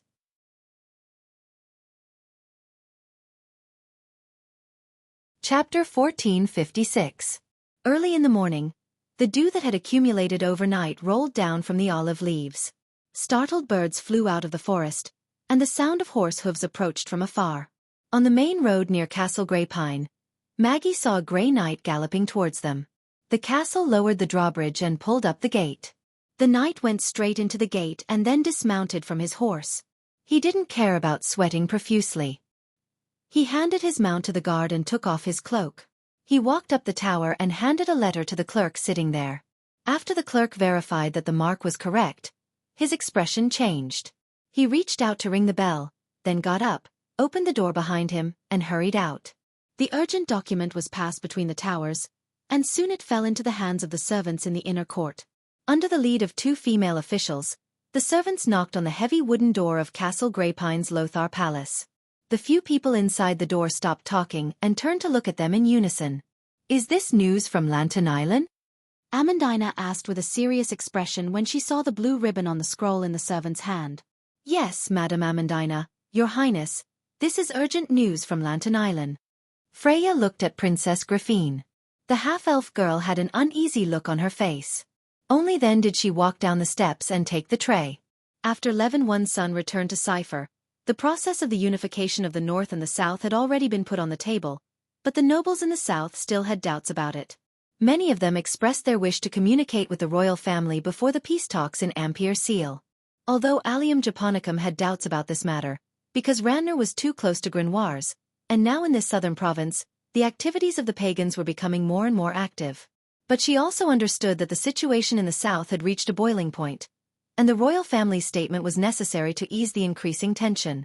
Fortunately, the White Lion Guards had always been present in Ranner, and since the end of the Second War of the Black Roses, Brunhilde and her Valkyries seemed to be satisfied with the situation. Therefore, after compromising, the Allium Japonicum allowed Freya, who had just returned, to accompany Amandina and Princess Griffine on the trip to Ranner. Her Royal Highness's entourage set out.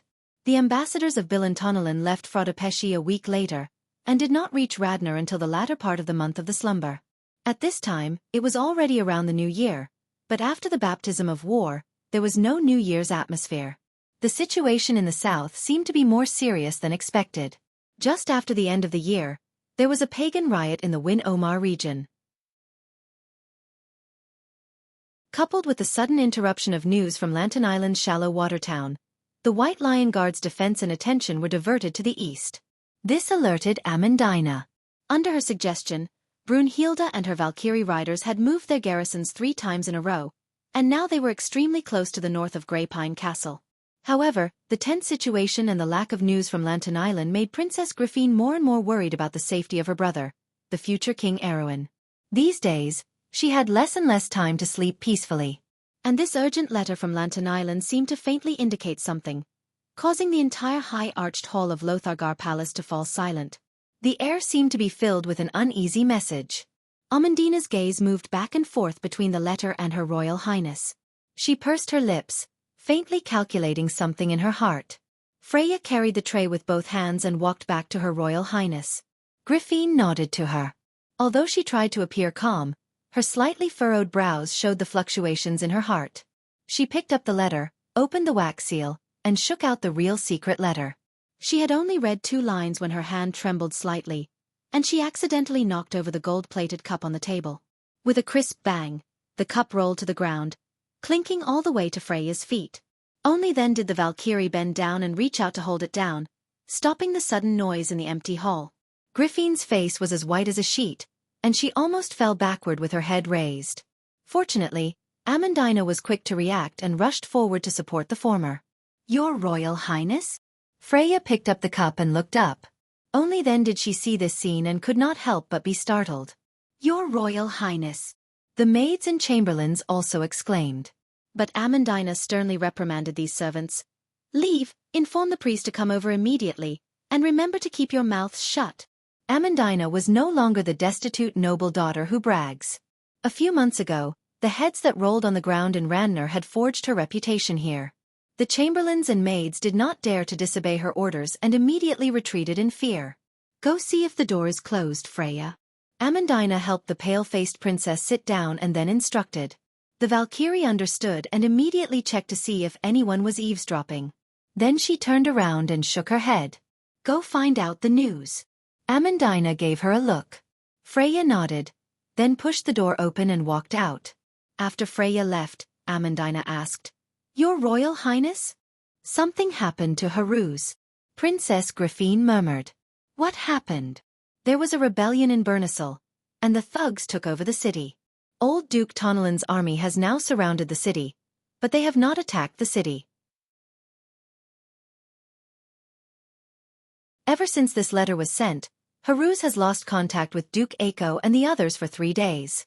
So, Amandina breathed a sigh of relief. At least the worst-case scenario she imagined had not happened. His Royal Highness may not have really met with misfortune. But how did these thugs come? Isn't there a large number of troops stationed in Lantern Island? Weren't the Highland Knight and the Black Tower mages also invited to the ceremony? I'm not sure. Griffine finally recovered some of her composure at this time and seemed a little calmer. She carefully recalled the contents of the letter, then shook her head weakly. The letter was written by Count Rogadia. According to the Highland Knight, the old Duke has not yet figured out the identity of the attackers. It is said that there is a considerable possibility that they are local pagans, but there are a large number of mages among them. That is why the Highland Knight and Lantern Island's allied forces have been defeated repeatedly. The Duke of Lantern Island is really confused. How can the local pagans have such strength? There must be an external force behind this, Amandina concluded. When did this happen, Your Royal Highness?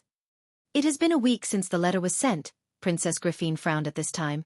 Strange, why was this letter delayed on the road for 3 days? Where is the knight who delivered the letter? We will know soon. Amandina looked up, her frown seemed to reflect the same uneasiness in her heart, but even so, her answer was still unusually firm. As if to prove her words, not a moment later, Freya pushed the door open and walked in with the same worried look on her face. The female knight carefully closed the heavy wooden door of Lothargar Palace with the back of her hand, until the huge maple door made a soft click, and the lock springs were locked tightly with each other. Then Freya turned around and said, Your Royal Highness, Amandina, I have asked clearly. This letter was sent to Magiton after it was sent to Fort Kirkle. Why would a letter from Lantern Island to Magiton be sent to Fort Kirkle? The princess frowned and questioned with slight dissatisfaction. Isn't the shortest route between these two places the mountain path that passes through the Dwarven Circle? Who was the one who deliberately delayed the timing? The female knight shook her head. Because its first messenger is already dead. An unknown army blocked the road to the north of the misty forest, and the knight who delivered the letter risked his life to break through their blockade to deliver the letter to Kirkle.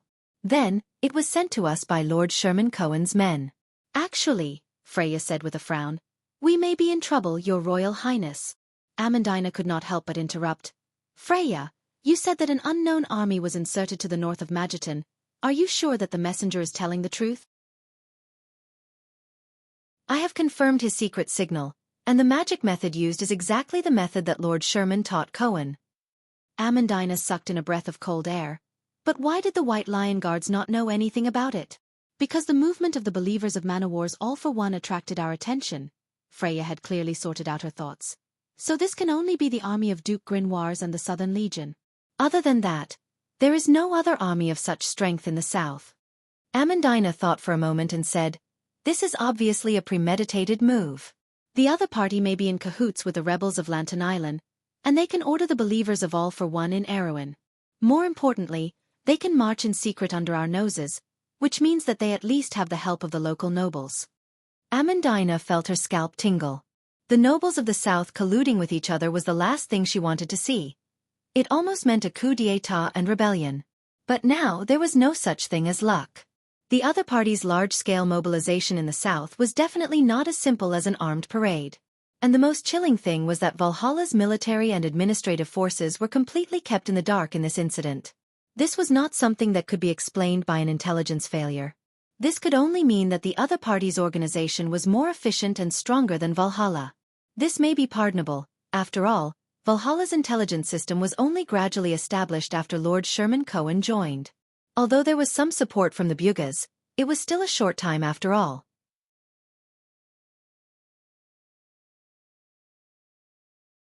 Chapter 1457. But even so, it was the most effective force in Erewhon. The old noble's intelligence system was riddled with holes and could not withstand a single blow from it. Who, then, could make Valhalla appear blind? And it might not be just that. Because she understood that it was the royal faction behind this meeting. Even if the local nobles were determined to break off relations with the royal family, even if they could hide from the royal family's spies, the inextricable connections between them could not be completely hidden from the higher-ups of the royal faction. Unless someone had purposely blindfolded the eyes of others, creating an artificial illusion behind the carefully concealed truth. Someone betrayed us. Princess Griffine also understood everything. She bit her lips tightly, and a trace of pain flashed across her face. When we went to Randner, at least one of the courtiers in charge of communicating and coordinating with the local nobles hid the most crucial information from us and betrayed us. The princess clenched her fists tightly, because she had almost guessed the person's name.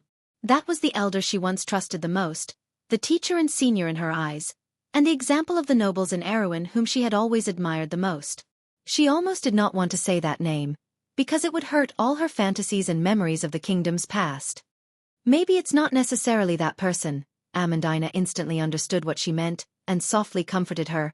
Your Highness, you must muster up your courage at this time. Although Amandina herself did not quite believe this comfort. Both Makarov and Count Audin had the opportunity to come into contact with the inside story, but in comparison, that person was closer to the heart of the royal court. And after the all-for-one movement in Manuel, Oberway personally wrote a letter to say that the Duke of Grenoir's and the Southern Army's movements were all normal.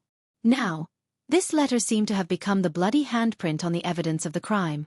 But this handprint may have already strangled the Erewhon royal family today. Her Royal Highness stood up. She felt a little suffocated. There were many local nobles and participants gathered in Majetan City. How many of these people were rebels or at least sympathizers of the rebels? She shuddered just thinking about it. Did the other party already know that the messenger from Anthony had arrived in Grey Pine Castle? Perhaps they had already secretly sent people to monitor the manor. Amandina seemed to have realized the severity of the situation.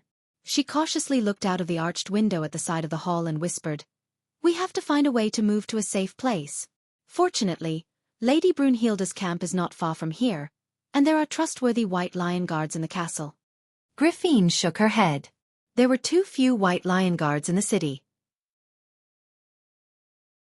They mainly relied on the guards in the castle, but these guards might not be reliable at this time.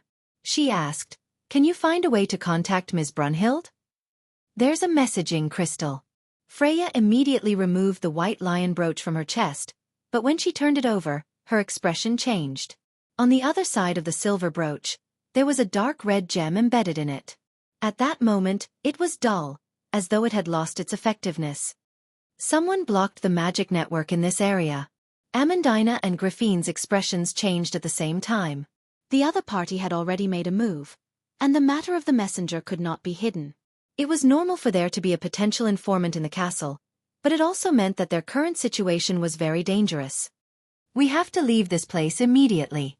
Amandina made a prompt decision. But the secret passageway might not be safe either. The secret passageway in Castle Greypine is meant for external enemies. If the local nobles are also against us, this secret passageway might not be usable. Freya replied cautiously. "We have another way." Griffine had completely recovered by now. She thought for a moment and said, "In fact, most castles have more than one secret passage. Grey Pine Castle used to be the property of Count Ranner, but it was built by the previous count. In the era when Ranner's territory was close to the royal family, my father came here a few times. Because of a coincidence, he found out about a secret passage that only the Ranner family knows about. This secret passage leads to the Misty Forest." At this point, the princess could not help but blush. Amandina and Freya happened to hear about the love affair between Oberg VII and Count Ranner when he was young. It was obvious that this secret passage was the bridge between the two of them. However, Amandina and Erewhon's war goddess did not say anything and pretended that they did not understand the meaning behind it. Amandina coughed lightly and said to Freya, "Freya, Go and gather the White Lion guards. Gather as many people as you can, but there's no need to take any risks. Don't think that you can get everyone out of here by chance. As for the others in the castle, you don't have to inform them. Tell them that the princess wants to gather the royal faction and the nobles. Tell them that she has something to announce. I understand. I'll go and destroy the documents and letters. Amandina replied. Apart from the parts that must be taken away, the rest must be burned on the spot. Let me help you, Miss Amandina. Griffin sighed softly. She suddenly felt weak and powerless. This feeling was similar to the despair she felt when she was betrayed in Ampere Seal. But this time, at least she had someone by her side to rely on. However, she could not help but wonder if the knight who saved her and Erwin time and time again was as brilliant and dazzling as he appeared to be. Amandina looked at her and shook her head. First, you have to sort out your emotions. You can't be in this state right now. Also, you have to put on some makeup. Your elven features are too obvious. Do you know how to put on makeup, Your Highness? A little. Amandina shook her head. I'll let my maid help you. She's someone I brought from Tonagel. She's a reliable person. Griffin could only nod. Ever since Count Ranner's death, the huge family had fallen apart.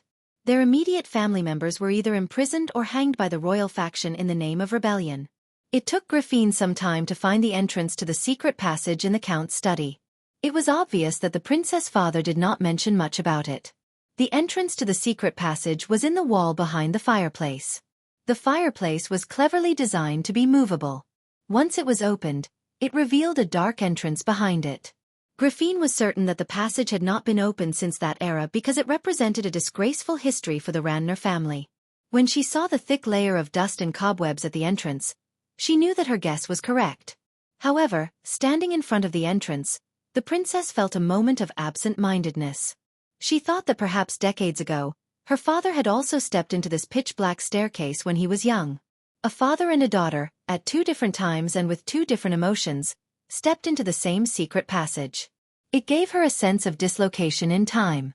Today, this secret passage was still the same, but to Erwin, things had changed. Those who belonged to the past left the stage one by one, and their lives ended. This included her father, Erwin's father, Oberg VII. At that moment, she recalled her childhood. She recalled the series of events that happened after she left Corvado. It was as if it was just yesterday. Will there be a day when I will leave this world, father? When Griffin took that step, such a thought appeared in her mind. Apart from Amandina and Freya, there were a total of 17 people accompanying them. One of them was Amandina's maid, while the rest were the Knights of the White Lion squad. Originally, there should have been more people, but the rebels seemed to be aware of their intentions and started a riot in Grey Pine Castle in advance. After a fierce battle, they defeated the guards in the castle, and there were only a few people left, and almost all of them were injured. Is this secret passage really safe? Amandina suddenly asked in the darkness. Only a few people in the Ranner family know about it. Griffin paused for a moment before continuing. Regardless of whether this passage is safe or not, this is our only choice. If I knew this would happen, I would have let Lady Brunhilde and the others stay in the castle. Freya replied with a hint of frustration. Unless you want them to be exposed to the world, Griffin forced a smile. Mr. Brando won't agree to it.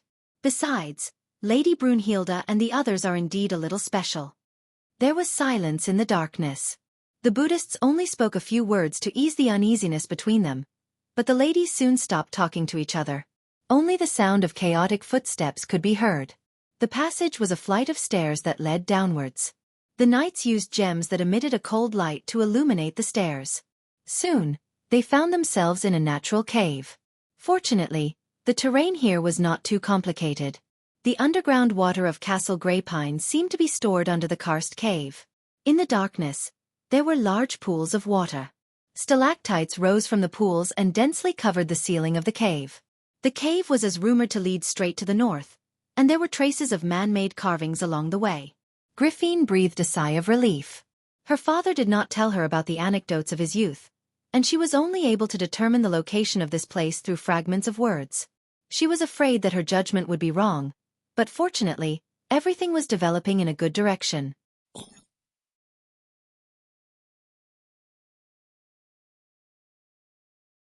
Chapter 1458. About an hour later, the knight finally brought news from the front. An exit has been found, Your Highness. Looks like we've found the right place. Amandina also saw the princess's nervousness and comforted her. Although the process is a little complicated, at least we haven't lost all hope. From Duke Anthony's reaction in the letter, at least they're still on our side. With the military power of Valhalla, these schemes and plots can only stay at the stage of schemes and plots. Thank you, Amandina. I understand. I'm just worried about Haruz. He's the Lord's student, and the Lord didn't just teach Prince Haruz swordsmanship. As his sister, perhaps Your Highness should have more confidence in Erwin's future king. Aween's eldest princess finally nodded her head. The knight soon controlled the exit of the secret passage from outside. The exit was indeed in the misty forest, and it was said that there was a hunter's wooden house nearby, but it had been abandoned for a long time.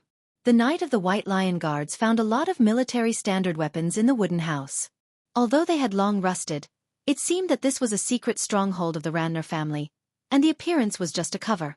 After confirming this, Amandina and Princess Griffine were finally able to calm down. Under the care of the knight, Freya was the first of the three to walk out of the secret passage, and then the Valkyrie took the princess' hand and helped her out. Although the eyes of the elves could quickly adapt to the changes in light intensity, Princess Griffine could not help but squint under the sudden sunlight. And at this moment, she suddenly heard a sharp whistle in her ear. Your Highness, be careful. She heard Freya's scream, and then a heavy object crashed into her. The huge force made her fall back, and her back hit the wall of the secret passage heavily. Then, a series of noises came from outside. One of them was probably the sound of wind and fire, followed by the sound of people screaming, and finally the sound of weapons clashing. She heard the Valkyrie let out a muffled groan. After that, all sounds died down. Only then did the princess see what was on top of her. It was a corpse, a headless corpse of a white lion knight. Blood was oozing out of the broken blood vessels and trachea on the neck. The stench was nauseating. Griffine resisted the urge to vomit. She tried her best to shrink back, but Amandina also tried to pull her back. Soon, a pair of cold iron gloves reached in from outside the cave and grabbed the princess' hair. Griffine let out a scream and was dragged out of the cave. She screamed and clawed at the wall. Her fingertips were bleeding, but she was still pulled out and thrown aside. Griffine opened her eyes and saw Freya lying next to her with her eyes closed. There was a long wound on her chest, and she did not know if she was dead or alive. Griffine's heart clenched. She subconsciously held the Valkyrie's cold hand. Fortunately, she could still see a warm pulse. But before she could say anything, the pair of iron gloves grabbed her slender neck and pulled her up. Then, she shouted in the direction of the cave. Everyone inside, come out, or I'll kill these people. Griffine felt that her face, which had been hit earlier, was swollen and painful. She could barely open her eyes, but she still saw Amandina and two other knights slowly walking out of the secret passage. Of the more than 10 people who had accompanied her, only a few were left in an instant. Griffine saw the cold corpses on the ground. Among them was Amandina's maid. This girl, who was only 15 or 16 years old, had been shot in the chest by an arrow. Her empty eyes stared straight at the sky above the forest. Griffine thought of how this girl had put on makeup for her not long ago and praised her beauty. She could not help but close her eyes in pain. The other party's strength was beyond her imagination. The White Lion Guards left behind by Brando were already one of the best elites in Erwin. The average local noble's private army might not be able to gain the upper hand in a head-on battle, even if they had 10 times the number. But these enemies had killed almost all of them in a moment. She noticed that most of the people who attacked were wizards. There were a total of 17 or 18 people, all dressed in gray robes, and even their faces were covered by hoods. With so many spellcasters, it was exactly the same as the rebellion in Lantern Island described in the Highland Knight's letter. This was definitely not something that the local nobles in the Southern Territory could come up with. Who is the princess? The black-armored knight who caught her asked in a rough, muffled voice. Griffine was slightly startled. She looked up with some doubt. These people who came to arrest them did not recognize her? Were they really the nobles of Erwin? Take the women away. There must be someone among the nobles who knows her, a voice replied. No, but the wizards shook their heads. These people cannot be seen by the nobles. They are our captives. Don't worry, we have ways to confirm their identities. With that, he motioned to one of the wizards to take out a gemstone. Griffin almost cried out when she saw the gemstone. It was Gorlin's gemstone. Legend had it that it used to be a part of the Lionheart sword, but the late King Eric used it to cast a crown. This crown had always been the treasure of the Cipher family. The gemstone had the same ability as the Lionheart sword, which was to confirm the legitimacy of the Erewhon royal family. The crown had always been in the Cipher family, but after the war in Ampere Seal, following a series of turmoil in the Cipher family, the crown and the gemstone disappeared. Griffin had specifically asked her brother Levin Orson about this. Ornison, but the other party obviously didn't know much about this matter. But how did it fall into the hands of these people? Who were these people? Griffin's heart was filled with confusion for a moment. Amandina also saw the gemstone at this time, and a trace of surprise flashed in her eyes. She saw the black-armored knight receiving the gemstone from the Magi. She suddenly stepped forward and interrupted them, saying, "Don't worry. This is Gorlin's gemstone. It is the treasure of the Erewhon family. How did it fall into your hands? Who are you?" "Huh." The wizard was slightly stunned. He glanced at Amandina and suddenly threw the gemstone over as if it was a worthless stone. He then sternly said to Amandina, "You pick it up." Amandina silently looked at the gemstone that rolled to her feet. Then she raised her head and looked at the bruised and swollen princess. "Let go of my maid first. I have the right to ask you to do so." "Interesting." The wizard snorted.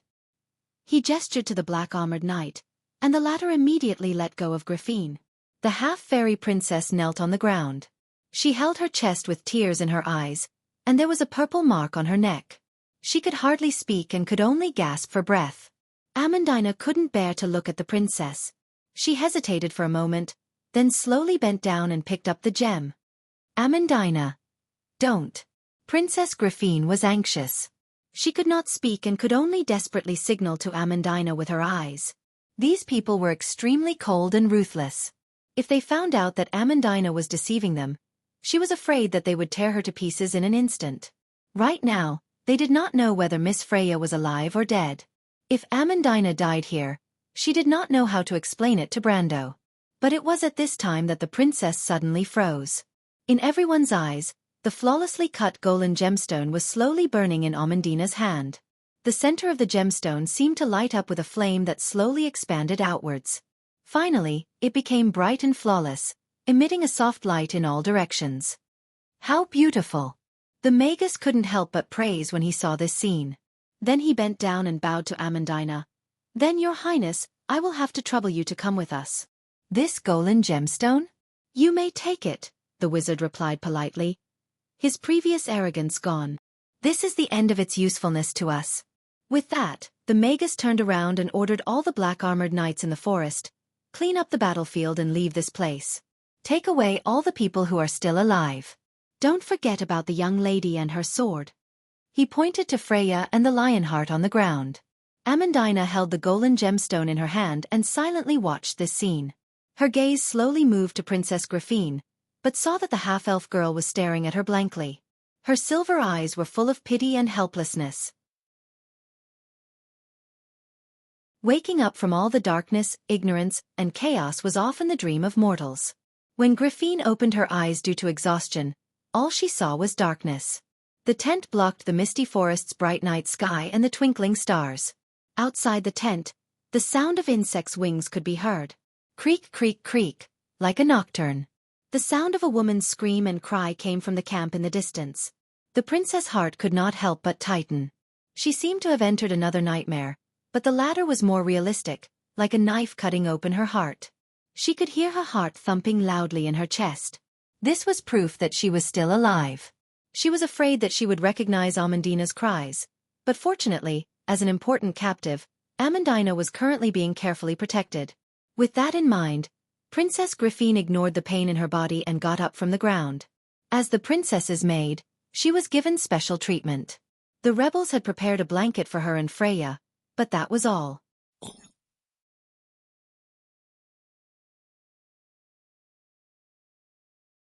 Chapter 1459. In the darkness, Griffin saw the unconscious Freya. She crawled over and nudged the body of the girl from Butchie, whispering her name. But Freya's body was wrapped in thick bandages, which were the handiwork of a woman from a nearby town. This was also the minimum care that the wizards had given them according to Amandina's request. Griffin felt that Freya's breathing was very weak and intermittent. She used her cold hand to touch the knight's forehead, which was boiling hot. Her wound was festering and inflamed. The long and narrow sword wound was close to the lung and the heart. Griffin's knowledge of natural history and medicine, which she had gained from her royal education, told her that such a wound infection was likely to kill the Valkyrie. This discovery made Griffin anxious. She held Freya's hand tightly.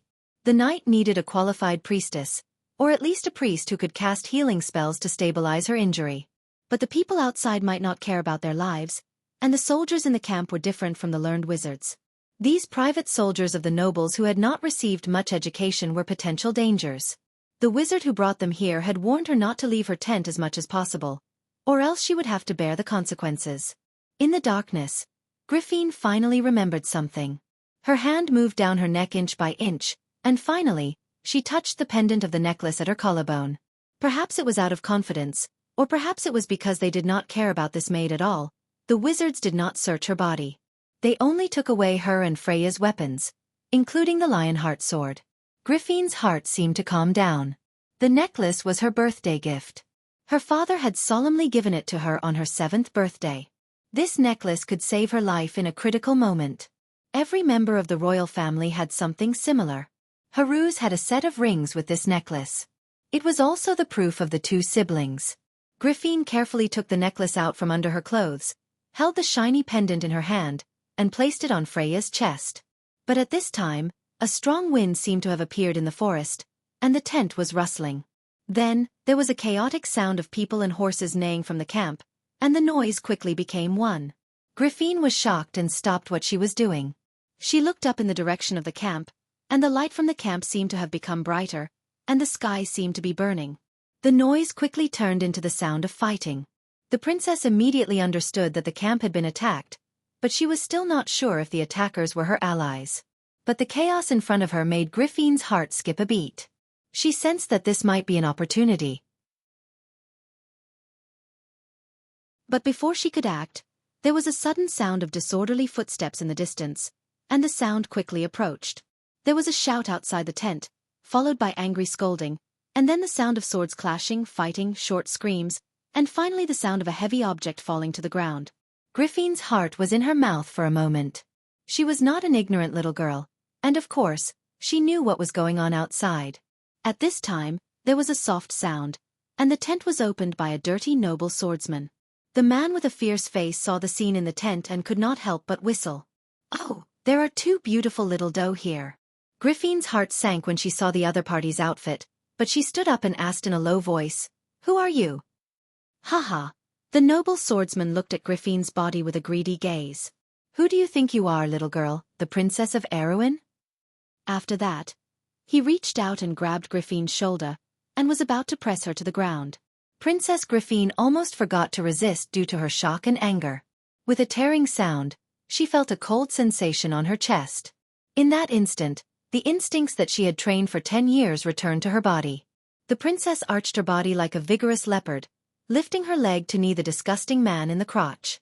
The man let out a low cry from the depths of his throat, and in pain and anger, he wanted to choke Griffin's neck, but the half-elf girl nimbly took a step back, one hand blocking the wound on her chest, the other hand reaching out to grab the hilt of the sword at the man's waist. She pressed down with her thumb and pulled out the sword. The noble swordsman did not even have time to react. He instinctively lunged forward, but Princess Griffin had already stabbed him in the chest with her sword. The man let out a hoarse wail and looked at her unwillingly before falling heavily to the ground. The fight in the tent finally attracted the attention of the outside, and the rebel soldiers outside rushed in, cursing, but Griffin had completely calmed down. She swung her sword to cut down the spears that were coming in from the outside. Then, she stabbed 2 soldiers in succession. It was only then that the soldiers outside realized that they had not provoked a defenseless doe, but a female leopard that was baring her claws and fangs to hunt. Finally, after losing 2 more of their comrades, the disorganized noble private soldiers could not take it anymore. When the first noble private soldier faced Griffin, He turned around and fled, and the reaction spread like the plague. In an instant, the rebel soldiers had all fled. At that moment, Griffin finally could not take it anymore. She looked at the corpses on the ground, and a sense of humiliation and pain welled up in her heart at the same time, causing her to kneel on the ground. This was almost the first time she had personally killed someone, and the blood that stained the ground made her feel nauseous, but she did not know what to do. After killing so many people, those people would not let her go. She sat for a long time until the surroundings became quiet again, but after a while, Griffin seemed to have woken up from her blank state. She seemed to feel that the surroundings were a little cold, and she shivered as she crawled to Freya, picked up the female knight, and opened the pendant, which was a sparkling crystal bottle. The crystal bottle was filled with blood-red liquid. Griffin removed the glass stopper and poured a small part of the blood on Freya's chest. Then she pried open the female knight's pale lips and poured some of the blood-red liquid inside. Unfortunately, it did not help, and the liquid soon overflowed from the female knight's mouth and slid down the corner of her mouth. Griffin hesitated for a moment, but she suddenly raised the bottle and drank the liquid inside in one gulp. Then she held Freya's face with her hands and resolutely kissed her lips. In the darkness, Griffin shyly stuck out her tongue and passed the liquid in her mouth little by little. The two girls' tongues unconsciously intertwined with each other, and such an action made Griffin's cheeks burn. After a while, she heard the female knight moan in a low voice. Griffin jumped up like a frightened deer. She took a few breaths and turned her head. In the dim light outside, her cheeks were fiery red. Although the other party was just a girl, such a bold action was still somewhat beyond the limit of her imagination.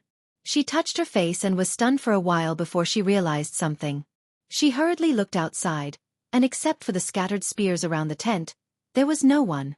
There were two corpses in the distance, and they had been dead for a long time.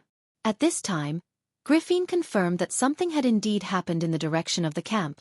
It seemed that some of the nobles' private soldiers had escaped during the chaos. After confirming this, she hurriedly retreated into the tent, picked up the somewhat heavy female knight, and then dragged her back with difficulty. The two quickly came to the back of the tent, which was also empty. Obviously, it was their best opportunity to escape. But when Griffin carried her female knight, she subconsciously looked back at the center of the camp, where the flames were soaring and shadows were flickering. She did not know how Amandina was doing now, who the attackers were. Would they save Amandina? But she recalled the moment when Amandina stood up and looked at her with a gentle gaze, and her heart could not help but waver. Griffin almost swayed, but she gritted her teeth and quickly ran towards the forest not far away. Although the camp was in chaos, there would definitely be wizards who would notice here. She had to get into the forest before that, and it would be best if she could escape far away. But things were not as perfect as she had imagined. She had just run a few steps when there was an angry shout behind her, and a bright light rose from the darkness and shot from that direction. The sound of arrows piercing through the air came from behind, and the arrows almost grazed the princess' cheek as they flew past, and some even sank into the bushes. Griffin gritted her teeth and threw herself into the briar bush. The thorns scraped her cheeks and burned with pain, but she carefully protected the unconscious Freya, then got up and ran forward again. But it was at this time that the sound of a spell was heard. It was magic. The half-elf girl only felt a wave of despair in her heart. It was an attack that she absolutely could not avoid. Am I going to die here? She could not help but shout in her heart, Your Majesty, Father? But as if answering her question, a silver light suddenly shot from the front. Before Griffin could react, the sharp whistle passed by her and shot towards the wizard behind her.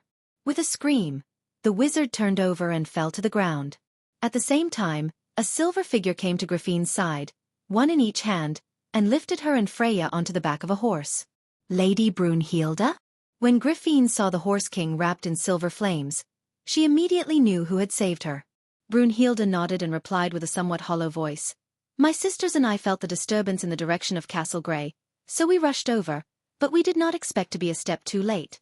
Fortunately, you and Freya escaped, Your Highness. So it was really you who attacked the camp, Lady Brunhilde. Griffin said anxiously. Miss Amandina is still in the hands of those people. Please be sure to save her. We will, Brunhilde replied. But the possibility is very small. The opponent is very strong, and there is a wizard who is even stronger than me. Fortunately, we are all spirits, and the wizards of the law cannot do anything to us." Griffin was completely stunned. A wizard who is stronger than Lady Brunhilde. Isn't that a supreme being? But how did Erwin have a supreme being? And from the sound of it, none of the wizards were weak, or else a supreme being would not be able to stop the Valkyrie riders from saving people from the camp. "Who are they?" Griffin could not help but murmur. "They are most likely Bugas, your highness," Brunhilde replied calmly. "They are the Grey Wizards and the Law of the Mystic Realm, a branch of the Sasaldian." Griffin did not understand what a Grey Wizard was, and what a Sasaldian was, but she understood the Bugas. She could not help but widen her beautiful silver eyes, and said in surprise, "Bugas, but why would the Bugas attack Erwin?" To this question, Brunhilde could not answer. She quickly brought Griffin and Freya out of the enemy's pursuit range, and before that, she had already blown the trombone, calling for the Valkyrie riders to regroup. The Wind Rider colt landed in a clearing in the forest, and the lady gently put down the princess, then put down Freya and asked, "Before the lord left, he told me and my sisters to listen to you and Freya's commands. What should we do now, your highness?" Griffin took a step back in exhaustion, smoothing out her silver hair that was messed up by the wind, and subconsciously looked at Freya. The effect of the elixir of life had begun to take effect, and the female knight slowly blinked, as if she was waking up. Freya felt that she had a strange dream. She dreamed that she was seriously injured in a battle and was about to die. Brando hugged her in his arms, and even kissed her. The dream was so real that she almost did not want to wake up. But when she woke up, the first thing she saw was Brunhilde and her blazing Valkyrie, and then the princess beside her. "Your highness," she called out weakly. Memories flowed back to her like water, and the female knight struggled to get up, and looked around. "Where is everyone? Where is Amandine? Where is this place?" "This is a safe place," Brunhilde answered. "Amandine was taken away by those people, and those wizards mistook her for me." Griffin walked over to support Freya, and explained the whole story in detail. "They want to take Amandine to Kirkle Castle, and if her identity is exposed, her life will be in danger." "How can this be?" Freya was anxious. "We have to save Amandine. She has been following the Lord since Bragg's. We cannot lose her." "I will definitely save Amandine," Griffin replied. "Freya, I promise you." "But those are the Bugas. Why would they make an enemy out of us?" "We have to return to Valhalla immediately." Griffin took a deep breath, and since she knew that the enemy was the descendants of the Silver Knights, she had completely understood the situation at hand. Only Valhalla has the power to save Amandine.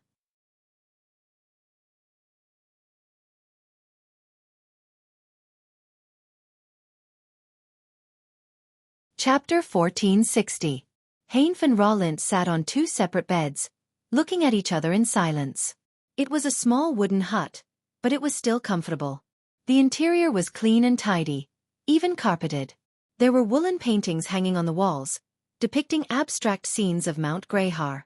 The workers had planted lilies of the valley on the windowsill. These tiny white flowers poked out from the windowsill, swaying gently in the night breeze.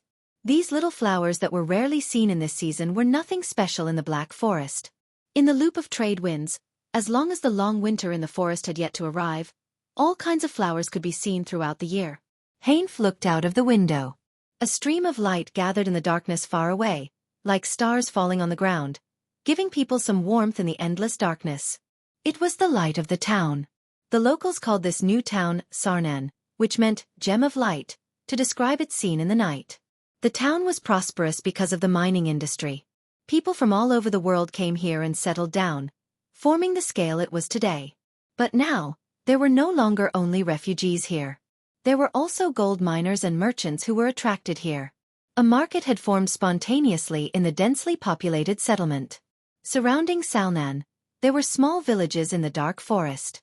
Perhaps in less than 10 years, this place would become another Ferber. However, the ones who restrained this place were still the Druids of the Kalanga Mountains. The Druids protected the fire seed, and at the same time, restrained the humans from overexploiting the forest. That guy. Where is that wizard planning to take us? After a moment of silence, Rollint could not help but ask. We are nobles. Even if we have offended him, there is no reason to restrict our freedom like this. Besides, what use are we to him? Does he want ransom? That's not a problem, but he has to send someone to deliver the message. Heinf turned around and said, "You are the only captive, Roland." "I am not. I volunteered to travel with this Lord Magus, as I happen to be heading towards Trentheim as well." "Can't you see, Heinf? He is taking us in circles in the forest. I have spent weeks trekking in the Black Forest, but the journey from Marlith to Abe's castle will take no more than 3 days," Roland said unhappily. Heinfu looked at the young man mockingly. This fellow had always been arrogant, and he had finally learned his lesson this time.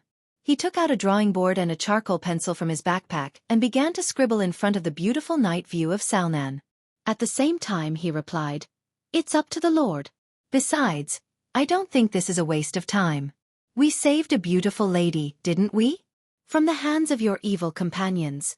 If it weren't for you, we wouldn't have taken so long. Besides, Roland, I'm afraid you're the one who doesn't know what's going on. Our noble identities aren't even worth mentioning in the eyes of that lord. I think you should be careful. You're standing against the princess this time, and I think that person is very concerned about the princess. He might be a member of the royal family of Covardo." "Nonsense." Roland frowned. "It's just a guess, but since when did Aween have such a powerful wizard? The Buga people don't seem to be worth mentioning in front of him. He was clearly concerned about the princess, and I think that's why those grey mages angered him. If the royal family has such a powerful backer, why would they need the count's help?" Roland replied in a low voice. The charcoal pencil in Heinfu's hand stopped. This was what he was worried about.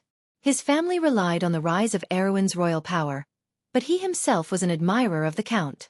Everyone had their own ambitions, and from his standpoint, Heinfu wanted to see the two become one. But if the royal family and the count had the same power, where would Erwin go in the future? He silently sketched out the image of the princess in his heart, but he found that there was no fixed shape. Between reality and ideal, which direction would the daughter of Oberg VII choose? "This is the city that the count built himself," Heinfu said. "He is the last knight to open up a new territory for Wone since the Age of Pioneers. But I heard the nobles in various regions discussing this matter, and all of them were waiting to see a good show. As for the lower ranks of Erwin, they were indifferent, as if it had nothing to do with them. Few people can see the changes the Dark Forest has brought to Tonajil.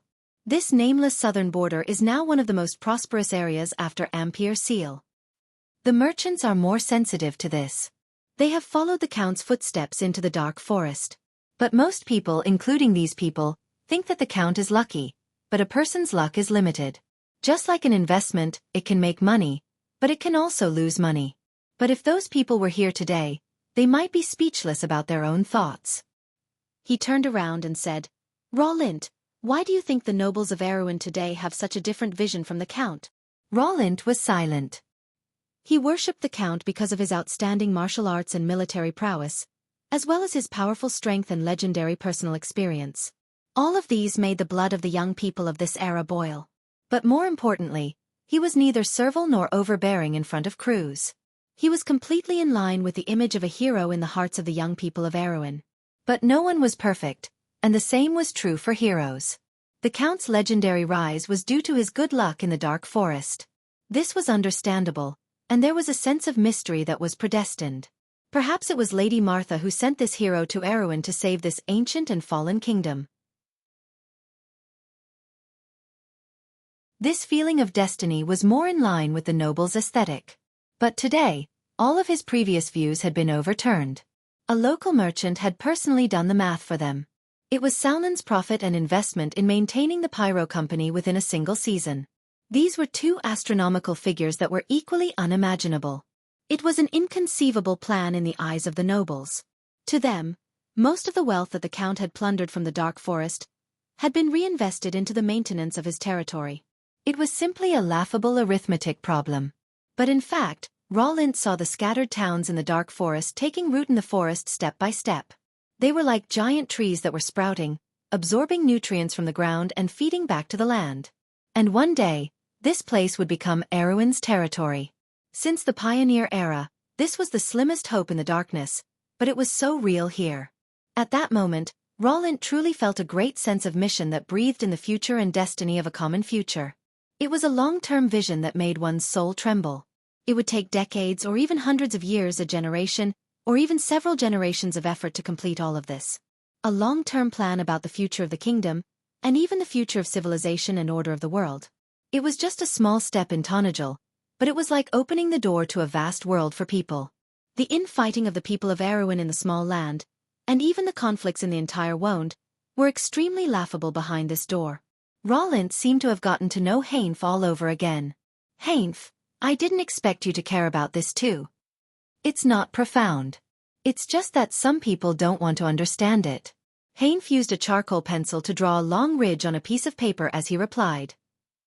Since you have seen all of this, Roland replied in a deep voice, I believe you have the intention to change it, and this is exactly what we are doing.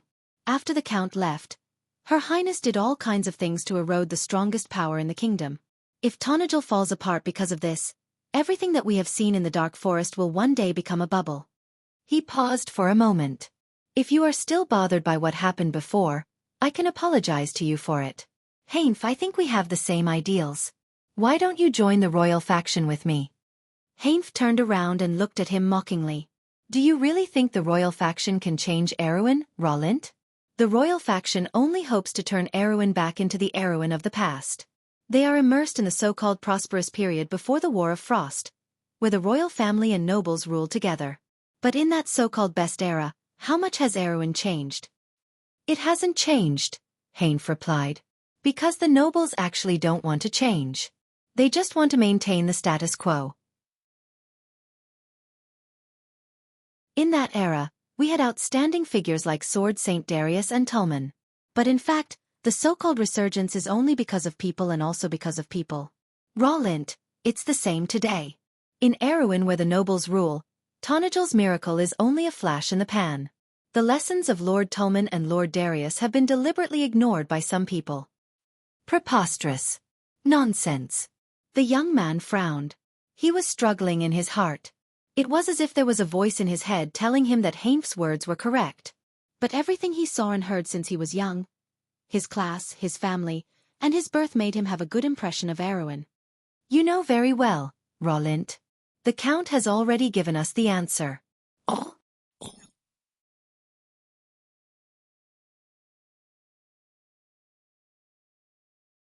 Chapter 1461. Let the kingdom inherit the Count's dream.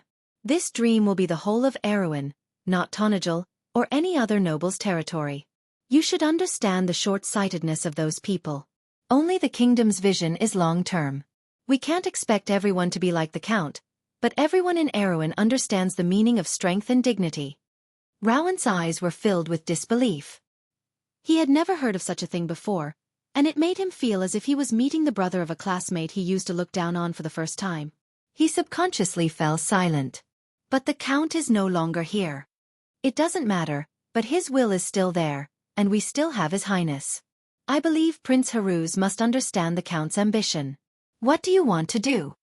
The royal faction is a thing of the past, but Erewhon does need a new belief. Roant, we have like-minded people. Why should we wallow in the mire with the past? Honf's eyes flashed with a bright light, as if there was a flame in them. The light of the stars in the sky shone on the dark forest. The darkness seemed to allow Brando's perception to expand in all directions. The eye of the heart watched the entire forest. The fallen leaves, the insects, the light flapping of the owl's wings, the whispers, and any small details in the dark corners were all reflected in his heart. He stopped and stood in the middle of the forest, as if he was a part of this silent nature.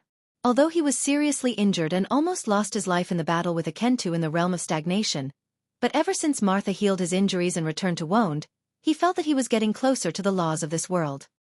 His strength seemed to be growing every moment, and he was getting closer and closer to the checkpoint he was once familiar with. Is my lord in a bad mood? Scarlet also stopped and said with a little guilt, Is it because we wasted too much time in the loop of trade winds? She lowered her head. If I hadn't been too careless and provoked those bugas. It's nothing. Sossolds deserved it. Brando shook his head. His thoughts were not on this matter. He naturally heard the conversation in the wooden house in the distance. It seemed that his influence on Erewhon was growing larger and larger, but whether it was good or bad, it was hard to say. However, he had no intention of stopping them. Of course, Erewhon didn't just need a single person.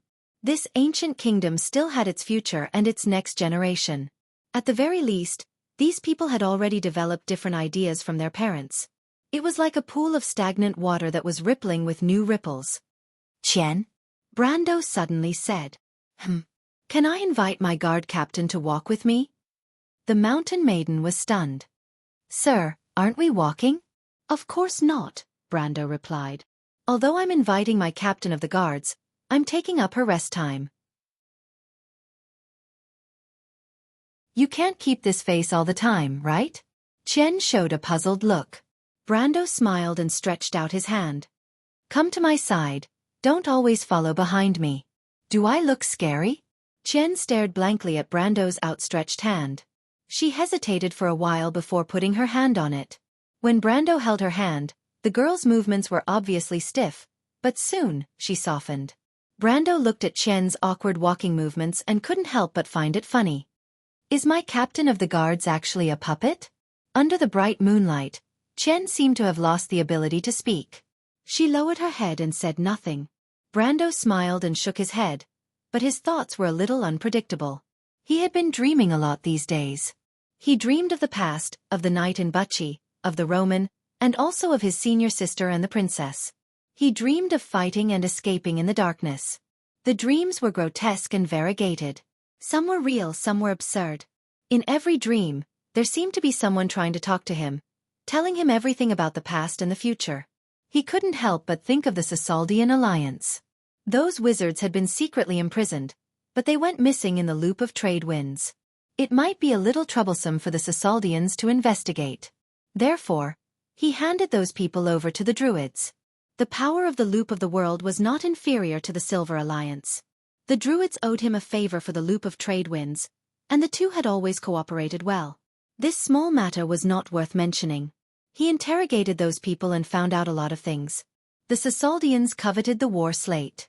This was not surprising. After all, they were once the owners of this taboo knowledge. There were some ambitious people who wanted to use this to restore the former status of the Silver Folk, recreate the empire in the sky, and let the Bugas have the silver blood flowing again. Since the change of the law of Tiamat and the fall in status, such arrogant ideas had become more and more marketable within the Silver Alliance. He heard that the Bugas had hurriedly withdrawn from the wild conference of the Four Realms. There must have been internal disagreements and different voices. Vladimir the Great and Wizard Sasaldian had been splitting up the Silver Federation, and now was the best opportunity for them. This was originally an internal matter of the Silver Folk, but the Sasaldians reached out to Erwin, which made Brando feel a sense of danger. The hostility shown by the Grey Mages towards Princess Graphine was obviously not as simple as seizing the slate. He saw such a future in the dream. He did not know whether the future was real or not, but it confused him.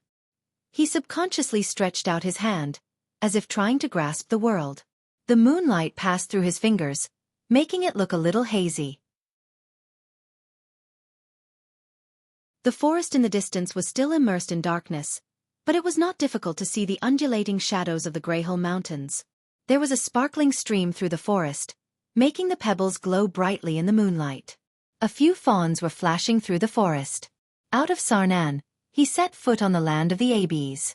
This trade route in the Black Forest could be said to have been opened by him, but walking on this road, he had a strange sense of homesickness. Where was his hometown?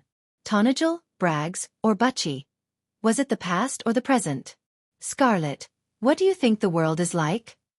Brando suddenly stopped and turned back to ask. This question was a little too big. The Highlander girl was silent for a moment, then shook her head silently. Brando smiled.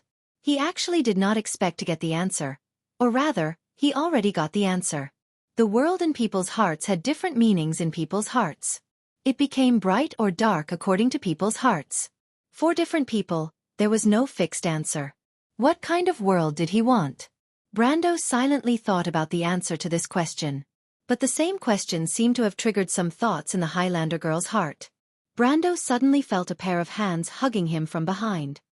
He felt Scarlet's nervous heartbeat, which was tightly pressed against his back, as if there was no distance between them, and transmitted to his heart. What's wrong, Scarlet? Scarlet did not say a word. Are you afraid? I heard from the elders that the gods will become the stars in the sky, shining on their people on the ground. I'm afraid that one day, the Lord will also leave us. Brendel could not help but laugh out loud when he heard that. He laughed so hard that tears came out of his eyes. This silly girl, he held Scarlet's hands in front of his chest. What gods? We're just mortals. Scarlet did not say a word. Brando suddenly stopped laughing. He felt an endless amount of power pouring into his body. Every breath he took seemed to echo with the mountains, and the rustling of the pine trees turned into a wave. It was like the sound of his heartbeat. Heaven and earth, at this moment, became one with him. Brando closed his eyes and felt a slight resonance in his heart. He felt as if his blood was echoing with the sound of metal and stone hammering, and the rumbling was the echo of the silver lines of the law. The laws formed his body, and the magic formed his blood. When he opened his eyes, it was like the first rays of dawn. When he closed his eyes, it was like the bright moon in the sky. When he exhaled, it was like the biting cold northern wind. When he spoke, his words turned into laws and symbols. With every step he took, life was born from his footprints. When his heart beat, it became one with the pulse of the earth. Brando sighed. At that moment, he saw the end of the sage's journey. There, Martha seemed to be waiting for him in the light. I won't leave you, he whispered to Scarlet. I swear. He was very close to home now. Beyond this forest was the wilderness of Abes. The moonlight of the Black Forest must have shone on that land as well. Early morning. Green Village was located at the border between the Black Forest and the Green Village. Ever since Abes opened a new passage to the Black Forest from Schaflund, this place became deserted. Few people passed by the ruins of the forest. Only adventurers would pass by or stay here for a short while. The broken walls in the forest were evidence of the decline of this place. In the east of the village, the Tonajal people built a watchtower. Sentinel Hard stood at the top of the tower. The forest a few miles away was within his field of vision, and he was surprised to see a group of people coming from the direction of Green Village. The captain was boiling tea in a kettle with a frown. The news from the north was getting more and more intense. It was said that the White Lion Guards had already fought with the rebels, but the news was very tight. One moment it was said that the rebels had already reached Vladapace, and the next moment it was said that the rebels had already reached Fort Palace. But no matter which side it was, the news was mostly bad. At least the army from the north had already taken Ampere Seal. This was true news. Even the sea transport was intermittent, and the number of merchants coming to Abes had decreased significantly.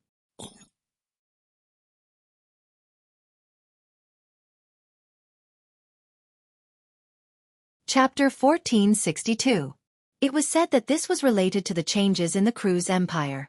Since the fall of the Black Moon, trade had begun to decline substantially. But fortunately, with the help of the Nagas, at least the route to Alanta and Nazir was still open. But this was not good news.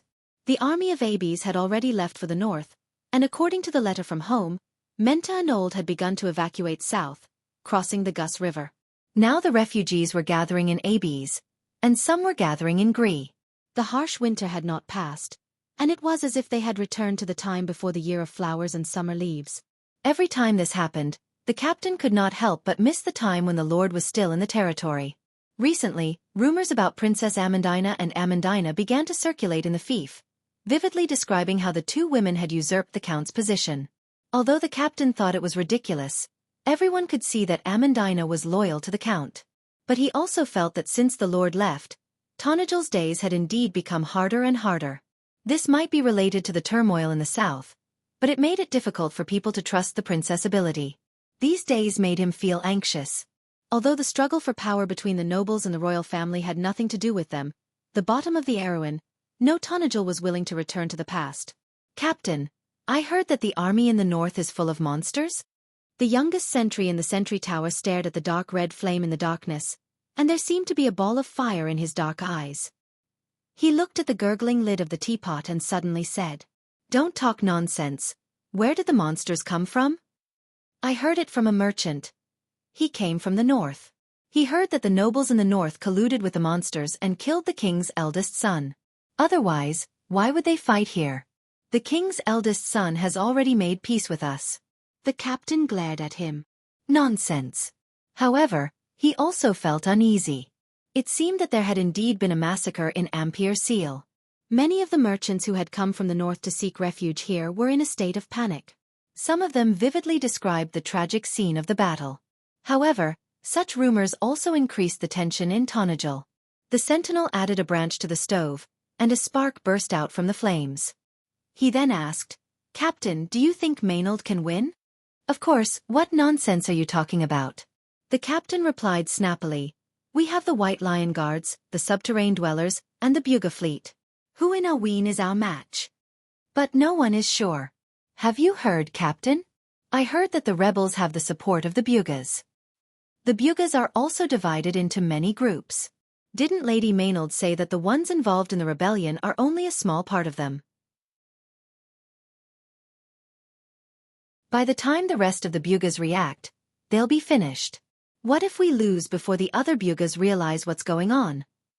Why do you have so much crap to say?" The captain gave him a knock on the head. "If we lose, we lose. The sky won't fall. Besides, the Lord hasn't returned yet. When the Lord comes back, these guys will be nothing." The sentinel cried out and hurriedly covered his head. However, the captain's words made the tower quiet for a moment. Everyone stopped talking and looked in their direction. "Yes, the Lord hasn't returned yet. But he will definitely come back." Everyone in Tonajul still remembered the miracle of Lord Paulus, and how he turned the tide in Ampere Seal. He was a man who made the impossible possible, and any difficulties seemed to be easy in front of him. It was a kind of blind confidence. A crackling sound suddenly came from the top of the building. Everyone looked up and saw Hadrian rolling down the stairs and into the pile of firewood below. Captain, there's someone." "Who is it?" The captain stood up almost instantly. He lifted the teapot and poured the tea onto the fire. Sparks flew and smoke rose into the air. The people outside immediately closed the door. A few sentinels had already taken their crossbows from the shelf. Yes. Hadrian's face was red as he gestured wildly. F***CKU, calm down. Isn't it just an enemy attack?" The captain kicked him. "Tell me clearly, is it the rebel army's henchmen? If it is, we'll go and F***CK their asses up." No. Hadrian scrambled to his feet and gestured. Yes. It's my lord." "What?" The captain almost thought that he had misheard. But at this moment, the door outside was knocked open with a bang. It was the sentinel outside who came in. Both of them looked like they had seen a ghost. Behind them, a lady with a long ponytail and a halberd in her hand walked in. Allium Japonicum silently looked at Menta on the other side of the Gree River. Snow began to fall sporadically from the sky. This winter's snow had come late enough, and she could almost foresee the drought and insect infestation next year. Fortunately, Tonajul had the Druids and their acolytes, so it was slightly better. But in other regions, life was not so good. The winter rain and snow were bone-chilling, but she only wore a shawl over her armor. She even refused the fur vest. The troops from ABs were crossing the ferry, but there were only a few of them. The main force was the 3rd platoon of the White Lion Guard stationed in Gars. "Do you really not need to bring the subterrane dwellers and the fleet?" Before Miss Amandina left, she told me that if necessary, I can give you a portion of Valhalla's power. Monique said from beside her. Allium Japonicum shook her head. "This is only to cover Menta's retreat. We're not going to fight the traitors." "Then, what is the best time?" "At least until we know who our opponents are." "It's not just the Bugas." Allium Japonicum nodded. In the past month, news of the disaster of White Mountain had spread like a plague across the continent. News of the Bugas withdrawing from the wilderness of 4 realms shook the entire Wond, and the conflict between the undead and the wind elves intensified. However, Erwin's people did not have the time to care about these things that were still far away from them. The eldest son of the king, Levon Ornessen, went missing near Pelican Castle, and almost overnight, it caused unease among the northern nobles. But before they could express their protest, a mysterious army that originated from Yenbao had already moved south. In just half a month, it had conquered Covardo, Grey Mountain, and Cipher, and besieged Erwin's navy and the White Lion Legion in Yanalasu and Balta respectively. By the middle of the month of slumber, this army had already arrived at the city of Ampere Seal. And it was at this time that no one would have thought that the Grey Mages of the Sassalds would publicly break the sacred covenant and intervene in the civil war of the mortal kingdoms. And so, with the Bugas pushing behind the scenes, Ranner's civil war broke out. Transportation and communications between Lantan Island, Ranner, and Silman were completely cut off, and Ampere Seal and Frauda, which had lost their rear, were declared lost one after another. Her Royal Highness and the little prince had lost contact, and there was no news of them at all. The first column of the White Lion Legion had loyally completed their duties in Ampere Seal, while the second column was blocked in Cipher on the other side of Frauda, and the Royal Knight Regiment had suffered a crushing defeat in Frauda. In what seemed like the blink of an eye, Allium Japonicum found herself facing all this alone and without help. The last news she received was about the fact that the mysterious army's vanguard had crossed Frauda Pass and was heading straight for the northern fortress of Tonajul Palace. Allium Japonicum understood that the fall of Palace was only a matter of time, and Brando had never set up a real defense in that direction. The only core of Tonajul's defense line was Valhalla. But was Valhalla really enough to rely on? As the army went south and merged with Ranner's rebel army, Allium Japonicum gradually saw the outline of the whole incident. Although some people swore that the nobles in the north were in cahoots with the demons, others thought that it was a rebel army from the usurper of Yenbao, and there were even rumors about the intrigues of the Kurlutz people. But Allium Japonicum could already smell the scent of the Sassold's alliance behind the rebel army. History had begun to revert, and the Wizard War was coming as expected. But there was still a third party in this war, which did not match the history she knew. The key factor was Yenbao, the mysterious army that originated from Yenbao. In Allium Japonicum's memory of the dream, the only memory of Yenbao for her was the Crystal Forest. It was the Crystal Cluster. She felt that she had found the third party on this battlefield. The Sassolds had allied with the Twilight Dragon earlier than history. But why would they make such a big fuss over a mere heroine? Allium Japonicum suddenly thought of the words that Freya had brought back from Brando. Sophie. Could it be that Erwin was hiding some secret? Otherwise, why would it be so unique? She still remembered the locals' description of the day of the Black Moon's fall. The pillar of light that shot into the sky caused Erwin to suffer the least damage in that disaster. If only Sophie was here. Allium Japonicum could not help but mutter. She did not know how she could win this war. Facing Lord Paulus was the Sassolds, the Infidels, the Twilight Dragon's minions, and the rebels in the south. It was a huge coalition that was almost impossible to defeat. Moreover, she still had to hope that the princess would be safe. You seem to be in a difficult position? Of course it is. Erwin's opponents were never set up for enemies of the level of the Sassolds, at least not now. We can use the slate that Miss Scarlet sent back. Mr. Tamar has temporarily lent it to me. It can deliver magic power that far exceeds the magic engine provided by Miss Amandina. I only need a little more time to complete the charging of the lower network. Monica replied, At that time, we may have more confidence. But the prerequisite is that Miss Maynold must protect yourself, because you are the only one with the highest authority in Valhalla. If you are not here, I can't command this fortress to fight. I will, Allium Japonicum replied. Don't worry, this operation will be very safe. It will only cover for Mr. Reto and the others to retreat. To be honest, I don't want to use Valhalla's power for another reason. I am someone beside the princess. You should understand. I don't quite understand the thoughts of you humans. Monica shook her head. But I also support a defensive battle. This will consume much less of the world tree. Allium Japonicum nodded. I should be back in 3 days. Count Oberway has already confirmed the movements of the rebels. It should be enough to buy us 3 days. Even if there are any problems, I can retreat in advance. I hope so. Monica took out a gem the size of a human pinky from her pocket and handed it to the female knight with both hands. But you better take this with you. Life gem? Yes, if you encounter danger, I will find a way to get the wind archers or the subterranean dwellers to help you. Allium Japonicum nodded. She saw the last group of soldiers wading across the river. She loosened the reins, clamped the horse's belly slightly, and let the warhorse under her start to move forward. She turned to Monica and said, Good luck. Then wish us good luck, Monica. Monica nodded and watched the female knight rush into the rain.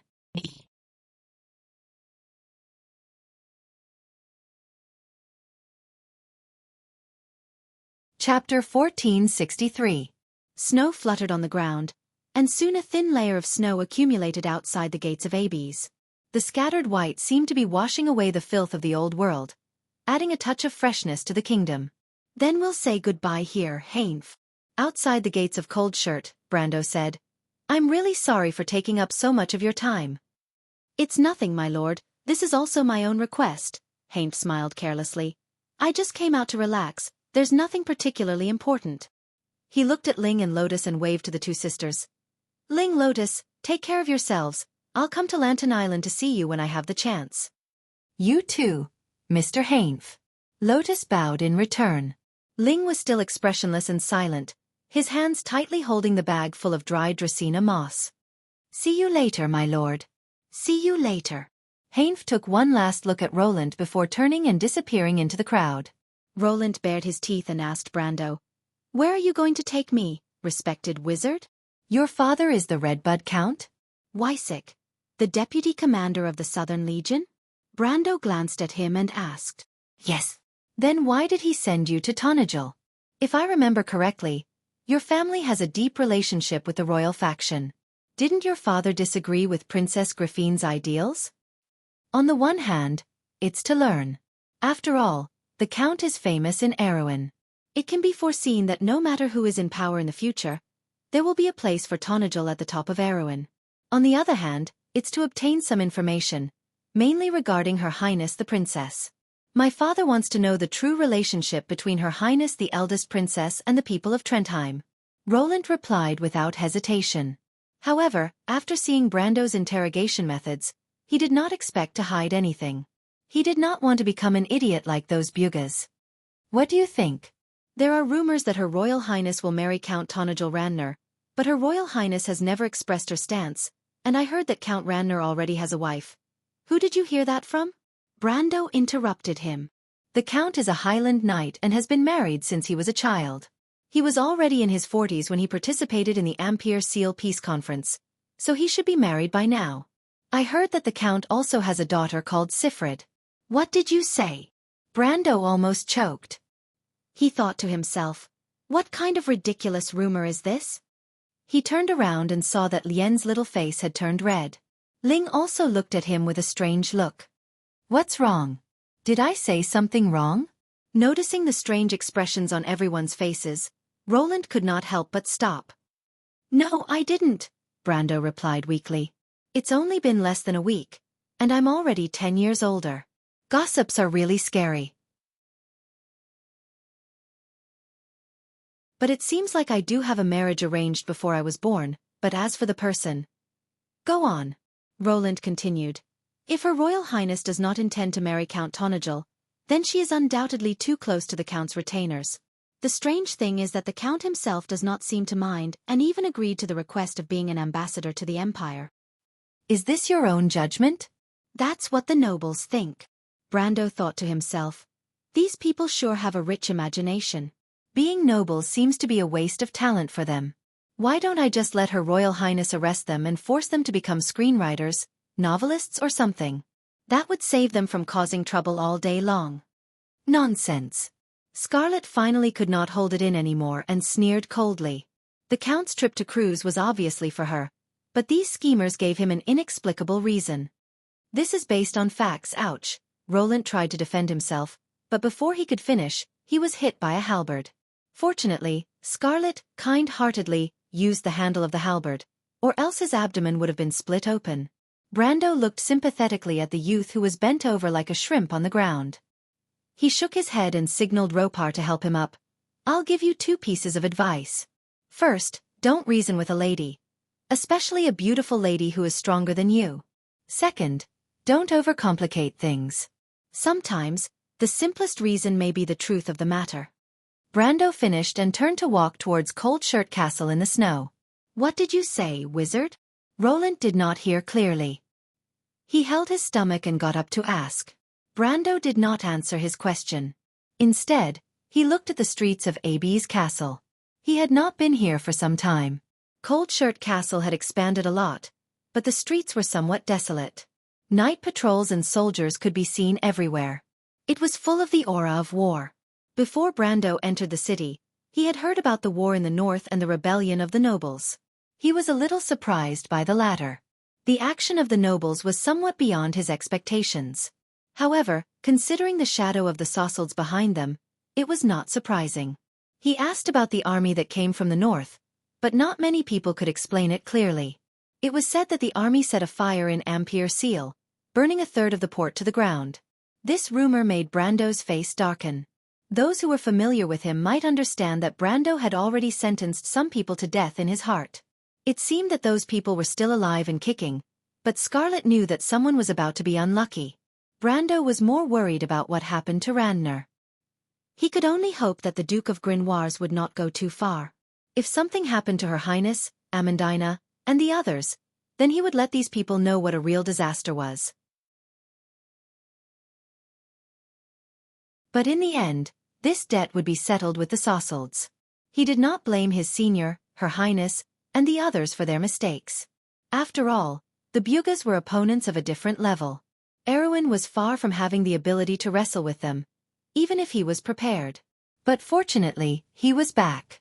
In history, Vladimir the Great was still high-spirited for a period of time, but this time, Brando wanted to make him regret the choice he made. He slowly walked towards the direction of Cold Shirt Fortress, silently observing the mental state of the Tonajal people along the way. It seemed that the construction of the Roman lady was fruitful. Although the army was pressing on the border, there were no scenes of looting and panic. The people even seemed to have a common enemy. The owners of the shops cursed the invaders, and the civilians were also discussing the upcoming war, but most of them had confidence in Tonajal. This scene also deeply shocked Roland. He had never seen such civilians in any of Erwin's regions. They were talking about their own fate and the fate of this territory, as if they were the masters here. They were full of pride towards Tonajal and their count. But at the same time, he also frowned because of Randner's rebellion. Brando saw his expression and could not help but feel strange. "You don't look happy?" "Why would I be happy? Aren't you on the same side as these people?" "It's because I'm on the same side as these idiots that I have a headache." Her words made Brendel, who was brewing his anger, laugh involuntarily. "Where did that come from?" Violence is the worst principle in Erwin's current situation, especially when they intend to involve Tonajal in the war. You're not so naive as to think that the conflict in Erwin can be resolved peacefully, are you? The problem does not necessarily need to be resolved. My father told me that as long as the power of the royal family is restricted, Her Highness will have to maintain the current balance. What we need to do now is to not let the nobles in the north side of the Corvado family because of the eldest son of the king, so that we can obtain as many benefits as possible in the Second Ampere Seal Conference. Brando looked at the youth who was frowning and sighed. "This is the reason why you formed an alliance with the Sossalds?" "Who are the Sossalds?" "A branch of the Buga people. Because the Buga people have designs on some things in Erwin, they do not want to see the birth of a powerful Corvado dynasty, just like the setback they encountered in Cruz." "Is this what your father told you?" Roland nodded. "You've been deceived. Of course, your father may be in the dark too, but at least he knows more than you." "What do you mean? Can't you see that the Sossalds have ulterior motives? Everything they are doing now is to push Erwin into the fire pit." Unfortunately, the nobles think that they are using each other, but they don't know that they are not qualified at all. Roland could not help but freeze in place. Brando did not speak anymore and continued to walk forward. The snow was getting heavier and heavier, and the eaves on both sides of the road were already snow-white. This world wrapped in silver seemed to be descending. Roland was stunned for a moment in the snow. Suddenly, a figure rushed out from the crowd and collided with him. He let out a muffled groan and fell backwards, caught off guard. That person also let out an "ouch" and tumbled. Roland was about to curse when he heard a shocked voice. "Roland?" Roland looked up and found that the person who had knocked him down was a handsome boy. Coincidentally, the other person was Heinf's younger brother. "Clen." "Ah, Roland, you're back." That person got up and said excitedly, "Just in time, come with me, something big has happened." "What?"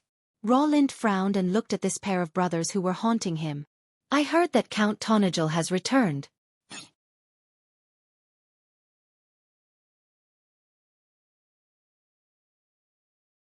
Chapter 1464. "What did you say?" Roland was shocked. Like many others, he had only stayed in Tonajal for less than half a year. As the situation in the southern border became more and more tense, He listened to his father's orders and secretly returned to his family. Although it was said to be a secret, it was difficult to hide it from the people of Tonajul. Fortunately, Lady Amandina did not stop him. However, like many other young nobles, he came because of the Count's reputation, but he did not get the chance to see the legendary Count. He could not help but feel disappointed. Hearing Krillin say that Count Trentheim had actually returned to Coldshurt at this time, Roland could not help but feel excited and uneasy. The uneasiness was naturally due to the fact that he and the Count were enemies and not friends. Once he thought of the Count's legendary experiences, the young man could not help but feel anxious. Moreover, the Count's freedom did not seem to be in his hands. Thinking of this, Roland subconsciously turned his gaze to Brando, who was not far away. Brando was also paying attention to the conversation. Krillin had naturally noticed the young man who was with Roland. He faintly felt that he was familiar, but he did not think much of it. Now that he saw Roland asking for his opinion, he could not help but be shocked. He thought that Brando was a descendant of one of the prominent families in the southern border, perhaps an illegitimate son of the Duke of Grenoires. "Who is he?" he asked softly. "A magus," Roland replied dryly, and then added, "very powerful." It was as if he was trying to justify his loss of freedom. However, Krillin did not think so. Roland's vague explanation only increased his suspicions. Besides, how could there be such a young magus who was very powerful? Did he really think that everyone in this world was like the Shire? Moreover, it was said that the Shire was in the state of a heroic spirit, which was why he looked so young. It was said that he was from the same era as Sword Saint Darius. However, he didn't question him rashly and only looked at the latter. He did not recognize Scarlet because Highlander girls rarely appeared in the territory, but the silver elf bloodline in Ling and Lotus shocked him. Most of the nobles sent to Tonajul were personally taught by Amandina, especially the younger generation. Clint was only 10 years old this year, and even though Roland was slightly older, he was only 15 years old. The education they received in Tonajul was often far beyond their peers.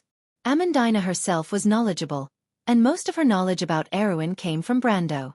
Not only did she surpass Erwin in this era, but she also surpassed the knowledge and vision of most people in this era. In Erwin, there were almost no nobles who could truly differentiate the different branches of the Silver Elves, and there were also not many who knew that there were factions within Madara. It could be said that the youths who came from Tonajul were the most insightful and far-sighted people in Erwin in this era. Clint had studied in Tonajul for much longer than Roland, so he could recognize the Silver Elf characteristics on Ling and Lotus at a glance. He couldn't help but be amazed that there was a pair of beautiful Silver Elf descendants in Tonajul. At this time, Brando stopped Scarlet, who was about to ask questions, and at the same time, gave a look to the Grey Wolves mercenaries, and asked Albert to delay the Highlander girl. At the same time, he opened his mouth and asked, "The Count of Tonajul you mentioned is the famous Count?" "Yes, Mr. Wizard." "Then bring us to him." Brando's tone was almost indisputable, and the boy found himself unable to open his mouth to refute. He could only subconsciously look at Roland in confusion. "Bring him to him." Roland had long been familiar with the way the young wizard spoke, and he replied with a tone of despair. This wizard seemed easy to get along with, but when he got serious, he had the aura of a lord. He spoke as if thousands of soldiers and horses were bowing down to him. He had only seen such an aura from Duke Grenoires. He could not help but mutter to himself about Heinf's unreliable deduction. Clint thought for a moment, and it seemed that there was no reason to object. Now that the enemy was in front of them, the Count had to meet the people of Coldshurt to calm them down. He believed that no one would dare to behave atrociously in front of the legendary figure. "Sir Roland, who allowed you to spread rumors in Coldshurt?" Yuta coldly stared at the middle-aged man in front of her.